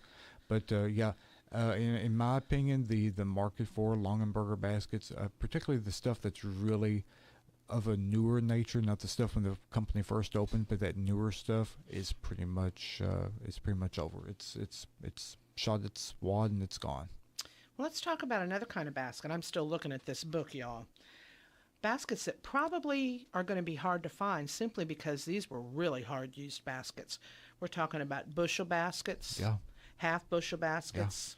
The one they call here a corn basket, which looks pretty much like a bushel basket, except the bottom is rounded instead of squared off. Because the thing you've got to remember, Jan, is so many of these baskets, aside from like the woven poplar or the Nantucket lightship baskets, so many of these baskets were ephemeral. Sure. I mean, they weren't meant to be saved for 75 and 100 years. I mean, Well, just like the tobacco baskets that got burned. You use them for a while or for a season, and then they were gone. Mhm. People used to repair baskets. They were so well. First off, let me back up a little bit. There were many families that were actually very adept and very skilled at making baskets. In fact, they became so skilled at it that they began to even sell baskets. And you could find, I mean, if you lived in the city and you needed a basket, they may be set up on a street corner, or they may be in a little shady spot, and they would be selling baskets on a particular day, and then you could use the baskets, and they made income that way. And but people used to make baskets. That was a very common thing. And if you make baskets, you also repair baskets. And we got into a point that it was a manufactured society. Especially World War II, when World War II was coming in and going out, and you had more factory, more industrialization, and you didn't need to repair this basket. Throw it away and go to the store, and you can buy a new basket. Or you can buy a new piece of graniteware to hold your blackberries, as opposed to an old-fashioned basket. Just throw that thing away. But people used to make and repair baskets, but they were never meant to be saved for 75 and 100 years. Well, last time I was down in Savannah, Georgia, there were some ladies on the street corner in one of the squares. Exactly. Making seagrass baskets. Yeah. Incredibly fine, delicate work. Yeah. Oh my gosh, those baskets were beautiful. And you would think that since they're sitting on the side of the street making these baskets, that they were going to be pretty reasonably priced. No. Those baskets were very expensive. And probably but many of those they were absolutely stunning. And probably a lot of those women that were sitting there, they probably learned this trade from a mother or a grandmother. That's what I talked to them. That's exactly handed down in the family. Yep. And I would even imagine that even a lot of those are probably listed artists. Yeah, I think that people a lot of seek them were. out. Yeah. People go to look for them. But if you're not familiar with a rye straw or a sweetgrass basket, sweetgrass, that's it. Yeah. Not seagrass, sweetgrass. They were sweetgrass baskets. I mean, they were very. They smelled fabulous. They were very loose and flimsy, and they would hold little tiny bundles of it, and they would lace it. They would wrap that around coil-like until it was built up as a basket. Many of those early baskets, they can be very expensive today too. I tell you something that people love too, Jan, and that's painted baskets with good old paint. So if you've got painted baskets, and I've seen it before, people try to strip off the paint and they soak them in paint remover. I mean, it's just horrible. If you've got a good painted basket, just enjoy it, because you've got a little treasure there, because people like painted baskets. A good painted anything. That's true. But I was going to tell people, I can't believe how quick our time has already gone. Well, really, we were going to talk about preserving and cleaning. I want to tell everyone how to really care for your baskets. And you said dusting. Dusting is always good. A soft, a new paintbrush or, any kind of soft, flimsy brush that you can kind of get into the nooks and crannies. That's always good to use that. I use an old makeup brush. That would work. Baskets love nothing more than to be washed. Really? They like warm. So- They like warm to cool water. Dunk them in and then set them up on a shady spot. Don't bake them in the sun, but they love to be wet. If you've got baskets that are kind of flimsy and loose, tighten them up. Wet it down. It'll tighten them up. So this is like wicker furniture. Yeah, exactly. It needs a bath. It's every exactly so like often. that. And that also gets a little moisture back into the wood. It tightens it up a little bit, washes out that dust and dirt. I mean, because these things were left out in the rain, they were left out in the cold. Who cared? And I mean, but they like that. If you're afraid to do that, next time you have a really hot shower, take a couple of baskets in there with you, and don't put them in the shower with you, but just keep them in the bathroom and around the steam. Oh, okay, good. Yeah. I was having visions of postings on Facebook. Yeah, that would not be good. Don't put your baskets inside the shower with you, but put them in there where it's and if you do, where it's lock moist. the door. Yeah, and don't tell me. I don't want to know about it. But put them in a moist environment. They like that. They don't want to live in that, but they need that moisture to help tighten that wood back up again and wash out any dirt and residue that's inside those nooks and crannies. Well, that probably explains why mine are so tight. Down where I live on the river, the humidity is Yeah, horrendous exactly. in the summertime. Yeah, exactly. They like where they I live have at. tight furniture too. Well, that's oh, good. Yeah. that can be good. Well, Jane, I can't believe our time has gone by so quickly. As always. It always flies right by. But Jane, I appreciate having you come in. You going to join me again? I will. Thanks for asking I hope me. you will. We'll have Jan back again one day. Everyone, I do appreciate you listening to me. As always, you know where to find me. I'm at 107 South Main Street, right there in historic Harrodsburg, Kentucky, right there on Main Street. Come by the store sometime. I'd love to meet you and talk to you. Maybe you need some appraisal work done. That's my stock and trade. That's what I do. But maybe you need some work done. I'd be glad to talk to you about what fees are and what an appraisal is and what it's not, and find out how I can help you. Find me on Facebook. You can always find me at Sampson Antiques Books and Appraisals. Send me an email. Emails are really great, and that's the letter J, Sampson, SAMPSON, antiques @bellsouth.net. Send me a question that you've got. Maybe it'll wind up. Maybe we'll talk about it on the radio. So get out there, have a good time, stay safe, and until then, I'll catch y'all next week. The Personal Effects Show, a program that encourages listeners to understand antiques, collectibles, and sometimes just plain junk. The Personal Effects Show airs each Saturday morning on WHBN FM 99.5 and AM 1420 after the 10 o'clock news with Jerry Sampson, your host, who interviews collectors, dealers, experts, and others. The Personal Effects Show is sponsored by the James Harrod Trust and J. Sampson Antiques and Books.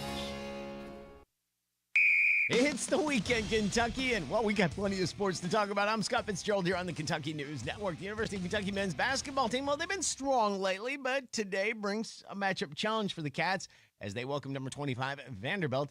The Cats have been getting out-rebounded and missing early opportunities, that evident in their first meeting. This time, they'll need to, of course, win the boards and avoid early scoring droughts. As far as the pressure, Coach Mark Pope, he embraces all of it. I don't think people understand this. I'm so grateful for it. It's what makes this meaningful and special. The day that you don't have pressure is going to be a real sad day because it means that what you're doing doesn't really have any meaning. That's why we come here is so we can be in this, and it's actually the best part. We've got other college basketball around the state for sure. Number 25, Louisville is at Clemson today, and Western Kentucky will celebrate their seniors on the Hill as they take on UTEP. Tomorrow, it's a big day for the ladies to include the Louisville Cardinals. They're back home after going a perfect 15-0 on the road. They'll wrap up their regular season against Notre Dame and feature their seniors. Coach Jeff Walls on what he expects out of his team tomorrow. KK Bransford's back playing for them, so it's added some depth. They're scoring the ball better than they were earlier in the year. But what we've got to be able to do is make sure we execute at the offensive end. You have to pass fake. You've got to make sure you don't let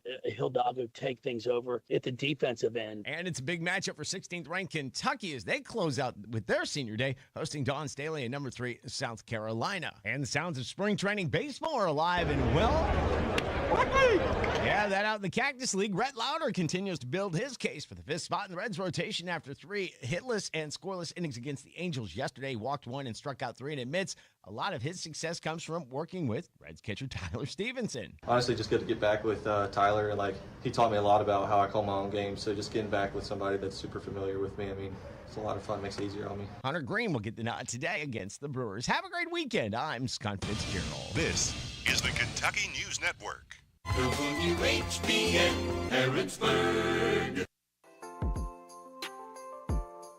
Ready to remodel your home with new kitchen, bath, or lighting, but costs are holding you back? Good news. The Big Deal Store and HometownLive.net can help you get started with your remodeling dreams. You can now save money on gift certificates to Lux 218 in Danville. You're a new headquarters for luxury remodeling for less. They have a wonderful showroom of ideas to kickstart your home remodeling job this year. Don't let price hold you back. Get true luxury for less at Lux 218 and then get extra savings by buying gift certificates at the Big Deal Store. You can get $100 for half price when you buy 5 or more. So get $1,000 for just $500. For all the details, visit the Big Deal Store and HometownLive.net. Remodeling just got easier and so much more affordable when you team up with Lux 218 and the Big Deal Store. Hey, it's your radio back again. Been a little busy putting up Wi-Fi hotspots everywhere. Do you realize more people are now streaming radio via the internet? You might say I get around. And if you run a business and want the word to get around about your products or services, you should consider radio advertising. Do you want to reach new customers? Well, radio advertising has the best ROI of any media to get the word out about your business. And radio encourages repeat business. We give your customers reasons to return to your store instead of someone else's. Now, if you want to generate more traffic, that's where radio can really help. Also, the advertising you do today is selling customers who might make their buying decision weeks or even months from now. Radio advertising generates new customers and sales now and in the future. Hey, and back to Wi-Fi. You want to drive the neighbors crazy? Just name your Wi-Fi Police Surveillance Van. Promote your business to thousands of potential customers every week. To learn more, go online to advertisecentralkentucky.com. That's advertisecentralkentucky.com. If you're feeling hopeless, alone, and broken, maybe empty inside, Chloe's Petals for Hope. Hi, this is Susan Rogers with Chloe's Petals for Hope. When you call 988, a counselor will ask if you are safe. After they ask about your safety, your counselor will listen to you, understand how your problem is affecting you, provide support, and share any resources that may be helpful. Call or text 988 or chat at 988lifeline.org. It's free and confidential. Harrodsburg Tire and Automotive is a full-service auto center providing a wide range of tire and auto care services. They provide customers with tires of all brands and sizes. Harrodsburg Tire and Automotive can accommodate vehicles from small cars to dually trucks. They offer a lot of auto maintenance services, including brakes, front-end work, alignments, engine repairs, computer diagnostics, tune-ups, oil changes, and so much more. North College Street next to Napa. Give them a call, 734-4563, 734-4563 for Harrodsburg Tire. Measles cases are on the rise, but there's good news. The MMR vaccine is the safest way to protect yourself and your community from measles, mumps, and rubella. Measles isn't just a rash. It can lead to serious health issues like pneumonia and brain swelling, even in healthy kids. That's why doctors recommend 2 MMR doses for lifelong protection. And cost shouldn't be a barrier. Many vaccines are free, even without insurance. Call 855-598-2246 to find a provider near you. This message is paid for by Kentucky Voices for Health, the Kentucky Broadcasters Association, and this station. WHBN Harrodsburg. There's a new blood test that may indicate whether older people have a high chance of living longer. Researchers at Duke University published their findings in Aging Cell, and they showed that certain small RNA molecules in the bloodstream can predict whether older adults are likely to survive at least 2 more years. The study involved more than 1,200 blood samples in adults 71 and up. The team found that lower levels of certain RNA molecules resulted in a strong chance of surviving at least 2 more years. A new report from the United Health Foundation shows that Louisiana ranks last in the nation when it comes to women's and children's health. It looks at things like child obesity, and both smoking and drinking rates, the report shows that 1 in 3 Louisiana children are considered overweight or obese. Health Update, I'm Sarah Lee Kessler. We just want to have enough money for retirement. And travel to visit our grandchildren. I understand. That's why at Fisher Investments, we start by getting to know each other so I can learn about your family, lifestyle, goals, and needs, allowing us to tailor your portfolio. What about commission-based products? We don't sell those. We're a fiduciary, obligated to act in your best interest. So how do your management fees work? We have a simple management fee based on the value of your portfolio, so we do better when you do better. We appreciate that kind of transparency. We also check in with you regularly to keep you up to date on the markets and your portfolio. What other services do you offer? As a client, you have access to resources on investing, financial planning, estate planning, Social Security, Medicare, and more. Wow, it sounds like Fisher Investments has everything we need. At Fisher Investments, we're clearly different. Learn more at FisherInvestments.com. Investing in securities involves the risk of loss. The WHBN weather forecast is brought to you by Southern Heating and Cooling. Keeping your home cozy is their priority. They're veteran-owned, family-operated, locally trusted. Go online to southernheatingcooling.com. Beautiful Saturday in store for us with sunshine and a high today of 65. Partly cloudy skies tonight, low of 40. Tomorrow, partly sunny. 50 is your high, low of 33. Monday, chance of rain showers, a high of 43. Tuesday, chance of rain, mostly cloudy, and a high Tuesday of 58. It's 54 degrees. WHBN Harrodsburg. The following is a paid program. Good morning and welcome again to the Message of Grace. Thank you for tuning in. We pray you'll stay tuned for the entirety of our broadcast this morning. We're going to be continuing a message we started on last week's program from Luke chapter 10, verse 33, entitled, He Came Where He Was. But while you're turning your Bible to Luke 10, let me invite you to come and be with us at Grace Church tomorrow. We meet in the morning at 11 o'clock, and we sing the old hymns of the faith and preach from the Word of God, and just are blessed with God's people and people that are seeking after God, people that are concerned about their souls. You come be with us. We'll also meet on Wednesday nights at 7 o'clock for a time of prayer, followed by a verse-by-verse Bible study. And we try to be a help to you and make the Word of God as simple as you can so folks can learn. Last week we began a message from Luke 10:33 that said, But a certain Samaritan, as he journeyed, came where he was, and when he saw him, he had compassion on him. We've been talking about that good Samaritan last week. We're going to talk about him again today, that he set a proper example. You know, Christ has given to sinners an abundance of teachers. All around us are people and things that God puts among us to teach us.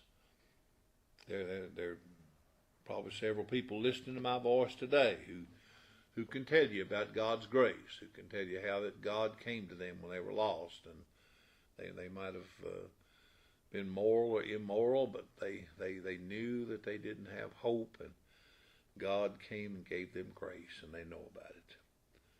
The Lord Jesus Christ meets sinners where they are. He meets them in my life. He met me just like I was, and he gives pardon to those who are undeserving. I've been wondering for 50 years why God saved me. There is no good reason except that he wanted to. And that's a blessed truth. This morning I want to start on another trail, and let's talk about the fact that there is no reason for God to save such sinners as we are. There's nothing good in us, and there's nothing good out of us. There's nothing good about us, nothing good in us. You know, Jesus meets sinners, and he puts together all the pieces of his great mercy. Christ finds in his own heart the motive for saving sinners. We don't need to give him one. He has one of his own. The bigger the sinner, the more glory that it brings to Christ. John 15:21 says, "But all these things will they do unto you for my name's sake, because they know not him that sent me." God shows them that while they have absolutely no hope in themselves, still there is a prospect of hope to be found in Christ.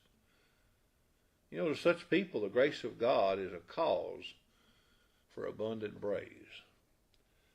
For years, I've been aiming to get some little pens made that say Grace Case and give them to believers when I run into them.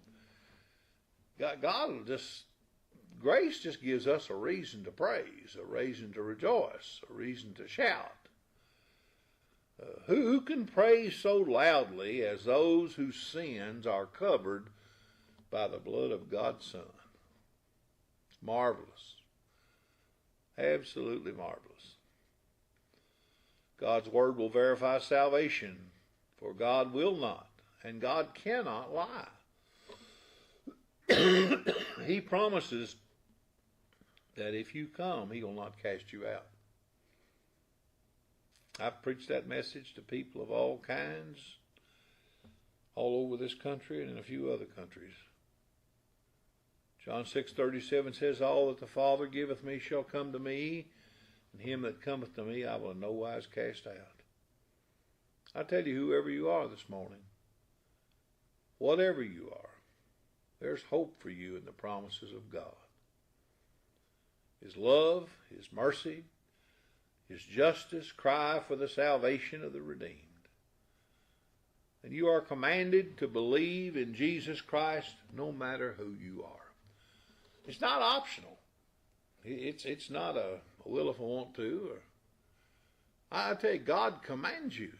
The holy, sovereign God who sits on the scepter of universal authority, ruling and reigning over this entire world as we know it, he commands every man and woman to repent of their sins and come to Christ. But they don't. God's word will verify salvation because God can't lie. He promises that if you come, he'll never cast you out. And whoever you are, there is hope for you in the promises of God. His love, his mercy, his justice cry for the salvation of his chosen people. You're commanded to believe in Jesus Christ no matter who you are.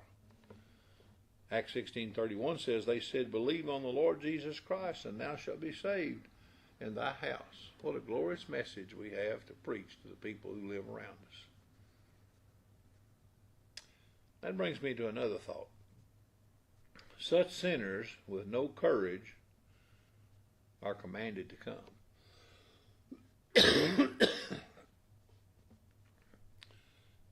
I was in a restaurant the other day, and there was a little girl in there. She's cute as you could be. And I was trying to talk to her, and she looked up at me, and I'm way too big for her. She said, I don't know who this thing is, but it sure is big. And she was scared to death of me. But you know, God commands you to come. If you're frightened by his holiness, still come. If you're frightened by his justice, still come. If you're frightened by his holy wrath, still come. His invitations are to men and women who are hungry. His invitations are to the thirsty, to the needy, to the humble, to the helpless. This Savior comes with tears streaming down his face to call such sinners. Someone once wrote, I'll to the gracious King approach, whose scepter pardon gives. Perhaps he may command my touch, and then the supplicant lives. He has put his invitation to you in the form of a command. Believe on the Lord Jesus Christ, and thou shalt be saved in thy house. God commands men and women to do what they should do anyway, but they won't. To come to Jesus. He often adds threats to his commands to draw sinners to obey, but they still won't come. The Lord has many others to set as an example to your heart. You know, others have been saved and cleansed under the same command as you are. Think about people in the Bible, about Lot. My favorite is an old man named Manasseh. He lived longer than any other king among the Israeli people. He was wicked and evil, hated God till he was an old man, and God broke his heart and humbled him. And he lived the last years of his life and died as a believer. Saul of Tarsus, they were outrageous sinners, just as you are. In the book of 1 Corinthians, chapter 6, I want to read a few verses to you there. From verse 9, he says, Know ye not that the unrighteous shall not inherit the kingdom of God? Be not deceived, neither fornicators, nor idolaters, nor adulterers, neither effeminate, nor abusers of themselves with mankind, nor thieves, nor covetous, nor drunkards, nor revilers, nor extortioners shall inherit the kingdom of God. And such were some of you. But you are washed, you are sanctified, you're justified in the name of the Lord Jesus and by the Spirit of our God. Whatever you've been in your life, whatever you are now, there's mercy in Christ. Mercy in the blessed Lord Jesus Christ.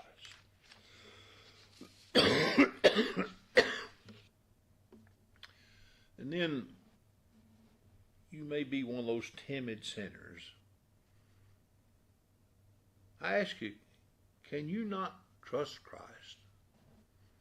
Can you not trust Christ? I mean, we've read to you of his majesty and his glory, and let me read you a couple of verses from the book of Titus, chapter 3, verse 3. For we ourselves also were sometimes foolish, disobedient, deceived, serving diverse lusts and pleasures, living in malice and envy, hateful and hating one another. But after that the kindness and love of God our Savior toward man appeared, not by works of righteousness, which we have done, but according to his mercy he saved us. God's words speak even to the dead, not physically dead, but those that are dead in trespasses and sins. Trust as Paul did. Be saved as he was. Ephesians 2:1 says, You hath he quickened who were dead in trespasses and sins, wherein in times past you walked according to the course of this world, according to the prince of the power of the air, the spirit that now worketh in the children of disobedience, among whom also we all had our conversation in times past in the lust of the flesh, fulfilling the desires of the flesh and of the mind, and were by nature the children of wrath, even as others. 1 Timothy 1:13, Paul wrote, Who was before a blasphemer and a persecutor and injurious, but I obtained mercy because I did it ignorantly in unbelief. One of my favorite lines in an old song is this: Let not conscience make you linger, neither of fitness fondly dream. You don't have to be fit. You don't have to be fit. Just flee to him.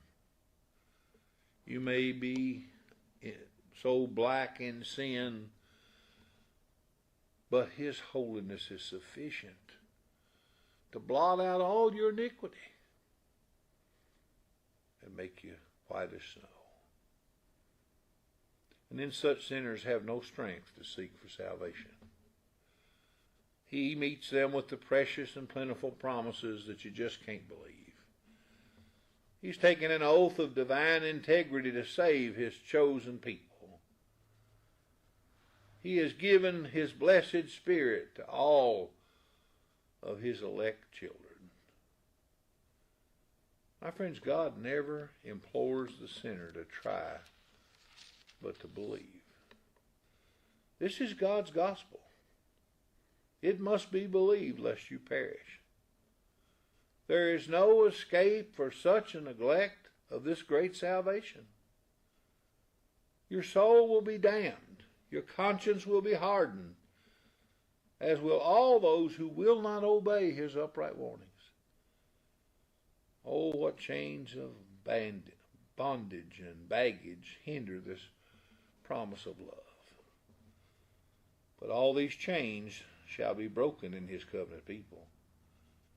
God's sheep will hear his blessed voice, and they will follow him. All humanity deserves God's wrath. All humanity deserves to perish under the curse of divine justice, but thank God that he sent a blessed Samaritan who came where he was and had compassion. Praise God for his marvelous, marvelous grace. Oh, this blessed man, this blessed Samaritan. The priest went by on the other side of the road.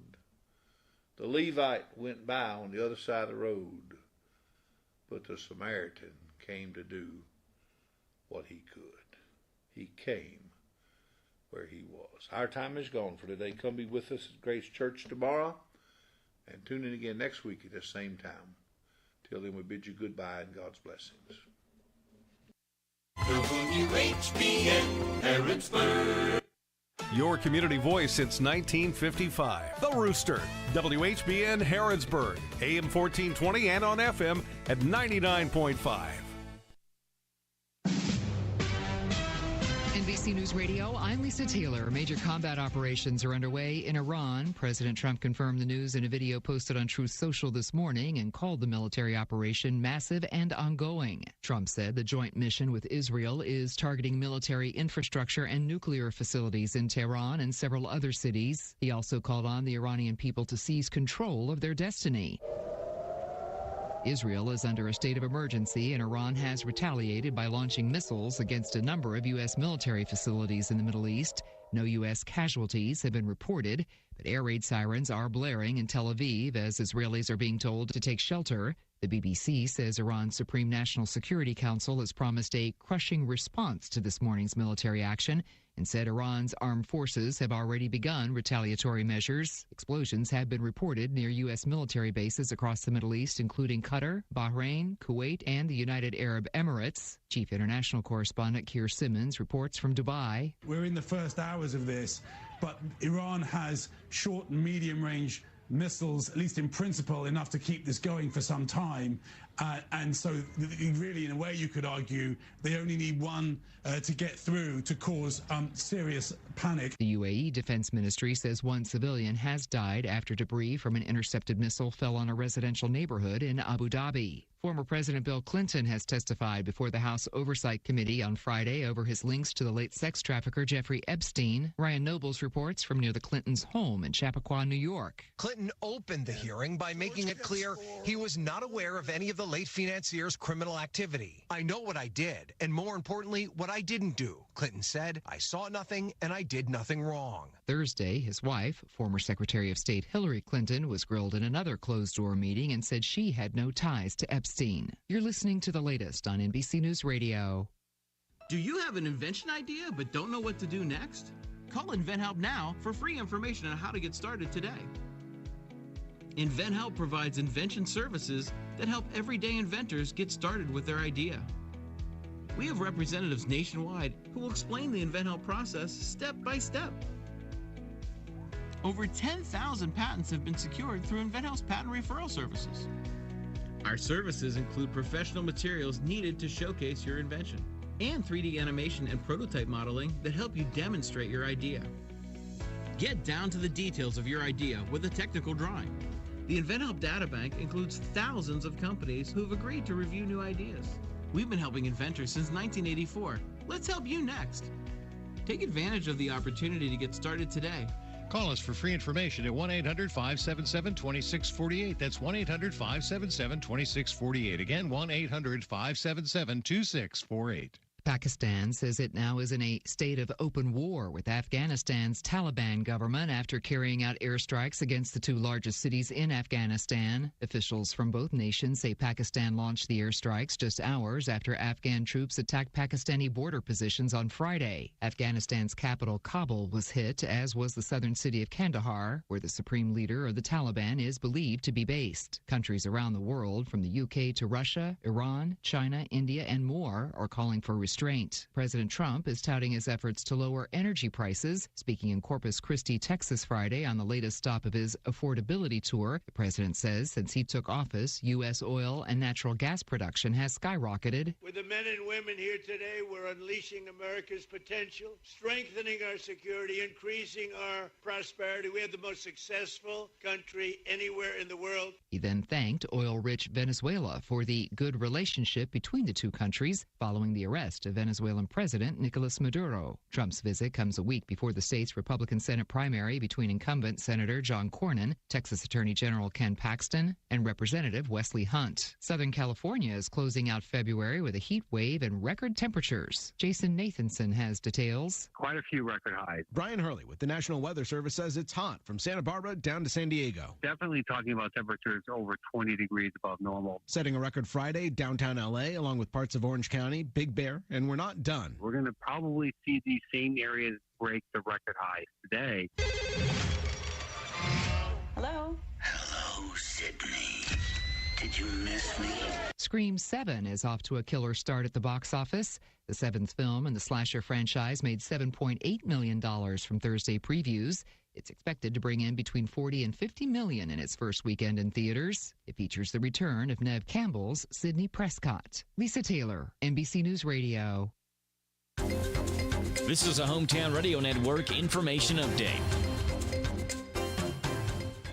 Kentucky Attorney General Russell Coleman can move forward with his lawsuit against TikTok. Earlier this week, a Scott County judge denied TikTok's motion to dismiss a lawsuit that alleges some features on that social media app, such as algorithmic recommendations and infinite scrolling, may contribute to excessive or compulsive use among the app's users. TikTok tried to file a motion to dismiss that, arguing that the court lacks personal jurisdiction, that the lawsuit violates their First Amendment rights, as well as on grounds that Coleman never stated where relief could be granted. The court rejected that motion to dismiss, though, ruling the state had shown sufficient enough evidence that the company intentionally designed TikTok to exploit young users. And we're in store for a beautiful day today with sunshine and highs into the mid to upper 60s. Reporting for the Hometown Radio Network, I'm Joe Mathis.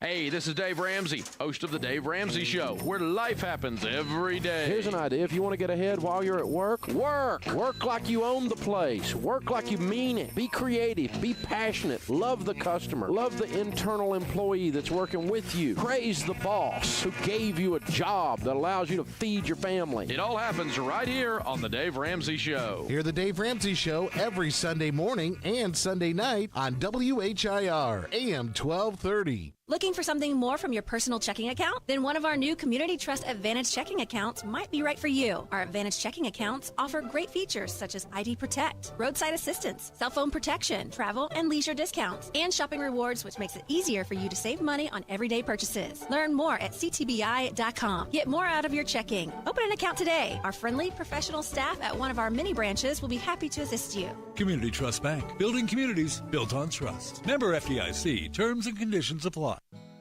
My name is Chase Harrington, and I'm from Nicholsville, Kentucky. I've been singing for about 7 years. When I got into performance, I came to Studio G. I've been learning how to look good on stage, how to bring out my voice more in the songs that I sing, how to get confidence. I hear an immense difference in my voice compared to when I started coming here. Studio G is the performing arts place. To learn more, call 859-734-4394. Studio G. The G stands for growth.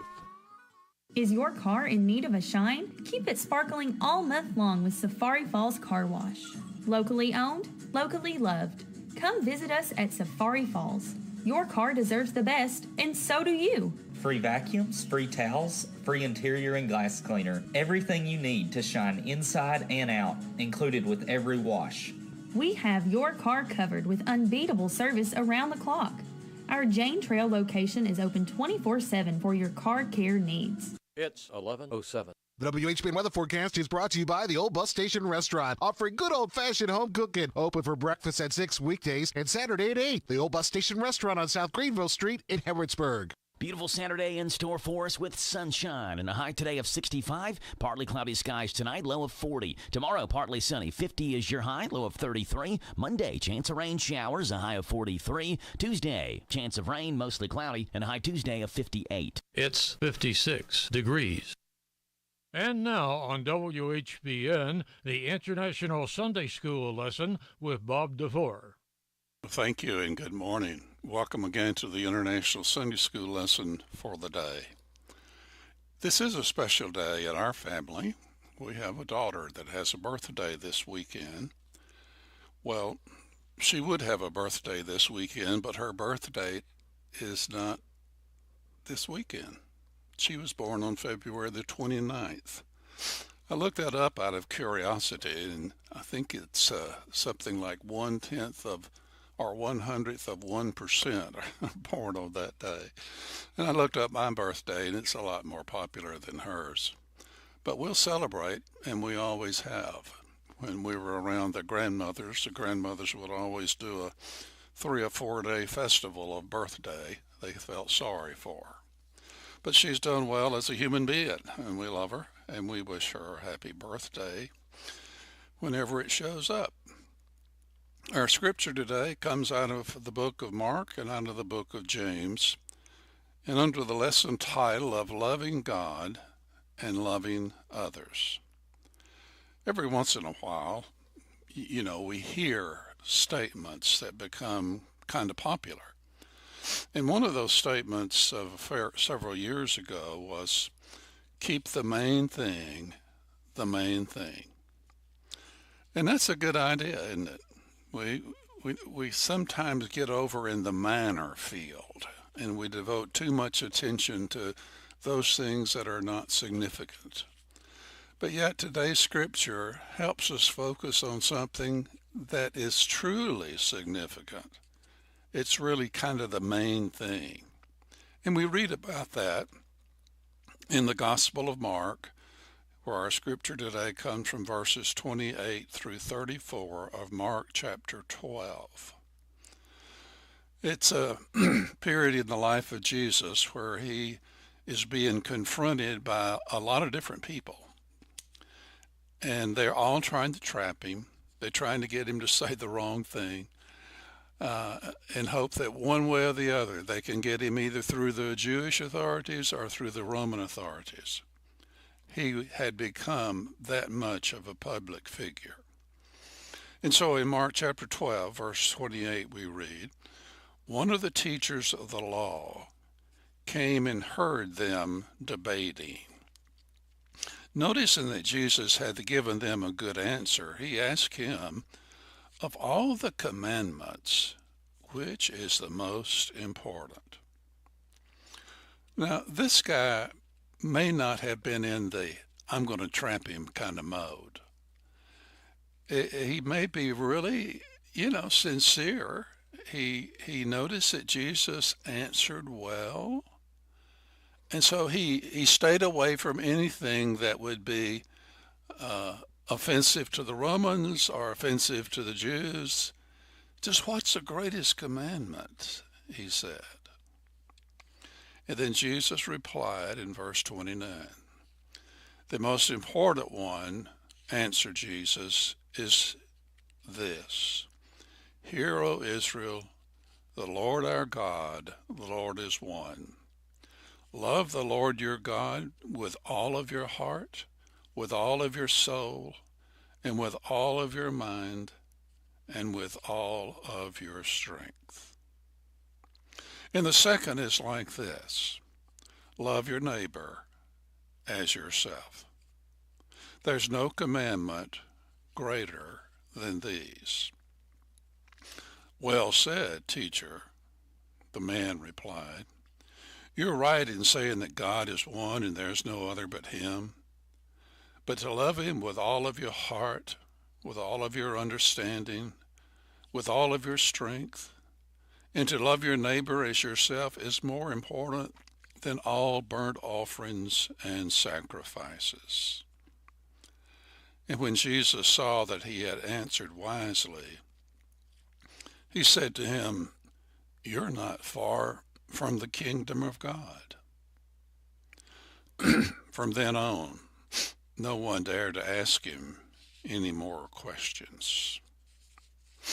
Now that's an interesting passage, isn't it? What is the greatest commandments? You know, sometimes in our society we get into things, like we're going to pass laws to establish the 10 Commandments. Well, the truth is there's one of the commandments that most Christians break every time, and that is the Sabbath. But I don't argue about should you post them or not, but I think if I were had the ability to get every Christian to post something, it wouldn't be the 10 Commandments. It would be the commandments that we see right here in this passage today. To love God with everything you've got and to love your neighbor as yourself. As we said, the main thing, loving God and loving others. And this guy kind of had it. He kind of had it figured out. He answered well. And that is good. That's good to be sure. And Jesus commended him. And he said, "You're not far from the kingdom. You're not far from the kingdom of God." Now, that reminds me of another story about Jesus in Matthew chapter 19. You may remember that story. We call it the story of the rich young ruler. And they got into this same kind of conversation, and the guy wanted to know what he needed to do to get eternal life. And then Jesus told him, sell what you have and give it to the poor. And you remember what the scripture said? The man went away sorrowful because he had great possessions. And this man, he said, "You're not far from the kingdom." I remember another saying some years ago that the saddest words of tongue or pen are these 4 words, "It might have been." The saddest words of tongue or pen are these 4 words, "It might have been." The rich young ruler, what potential was in that person? It might have been. And this guy, one of the teachers of the law, Jesus didn't say he was already in the kingdom, but he said, you got it figured out pretty well. You've got it down. And I think we want to commend him. That's the kind of thing that we need to do. We love God with all of your heart. Now, it's kind of interesting in what Jesus said. He said, you love God with all of your heart, with all your soul, with all your mind, with all your strength. Now that really is a quotation out of Deuteronomy chapter 6, verse 5. And it's kind of interesting because Jesus did not quote that passage exactly the same. Now in Deuteronomy chapter 6, verse 5, the mind is not there. Jesus added the mind. Yeah, you love God with all your heart, with all your soul, with all your mind. He added that phrase, the mind, with all of your strength. Well, all the aspects of verse 30 of how you love God just simply mean, I think, you love God with everything you've got. And we don't really try to isolate each of those, but just know that it's so comprehensive that there's no doubt that we need to be a lover of God. And then he goes on to say the second is you should love your neighbor as yourself. There's no commandment greater than these. And the guy got it right. The guy got it right. Now, loving your neighbor encompasses so much, so that I think the writer of the little book of James, I think the writer of a book of James was a brother of Jesus. There's some doubt about that. But there are several persons named James. But we have another scripture in James today, in James chapter 2, verses 14 through 17. And they pick up on the theme of loving your neighbors. In verse 14 of James chapter 2, we read, "What good is it, my brothers and sisters, if someone claims to have faith but has no deeds? Can his faith save them? Suppose a brother or sister is without clothes or daily food, or if one of you says to him, 'Go in peace, be warm and well fed,' but does nothing about their physical needs, what good is it?" In the same way, faith by itself, if it is not accompanied by action, is dead. Well, I think these are examples of loving your neighbor.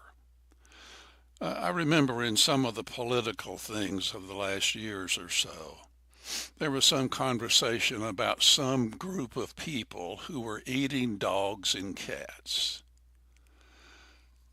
Now, it turned out that was not true. I'm sure somewhere, someplace, sometime somebody's eating a dog meat, or they eat a cat. But, there was that furor about that, and people started throwing rocks about to those folks, and found out that that was not true. But let's just suppose that you were a Christian, and that was true, and you lived around some of those people, and they were having to eat dogs and cats. What would be the Christian response? I think you know the answer to that. If you know that someone is so desperate that they have to do that, what can you do to make a difference in that person's life? It's kind of what James is saying. If you claim you have the faith, if you claim that you're loving God and you're loving your neighbors, but you're ignoring the people who have genuine needs, and that's what James is saying. Without clothes, without daily food, it's cold weather, and you say, "Well, peace, brother, I'll pray for you." But what about a coat?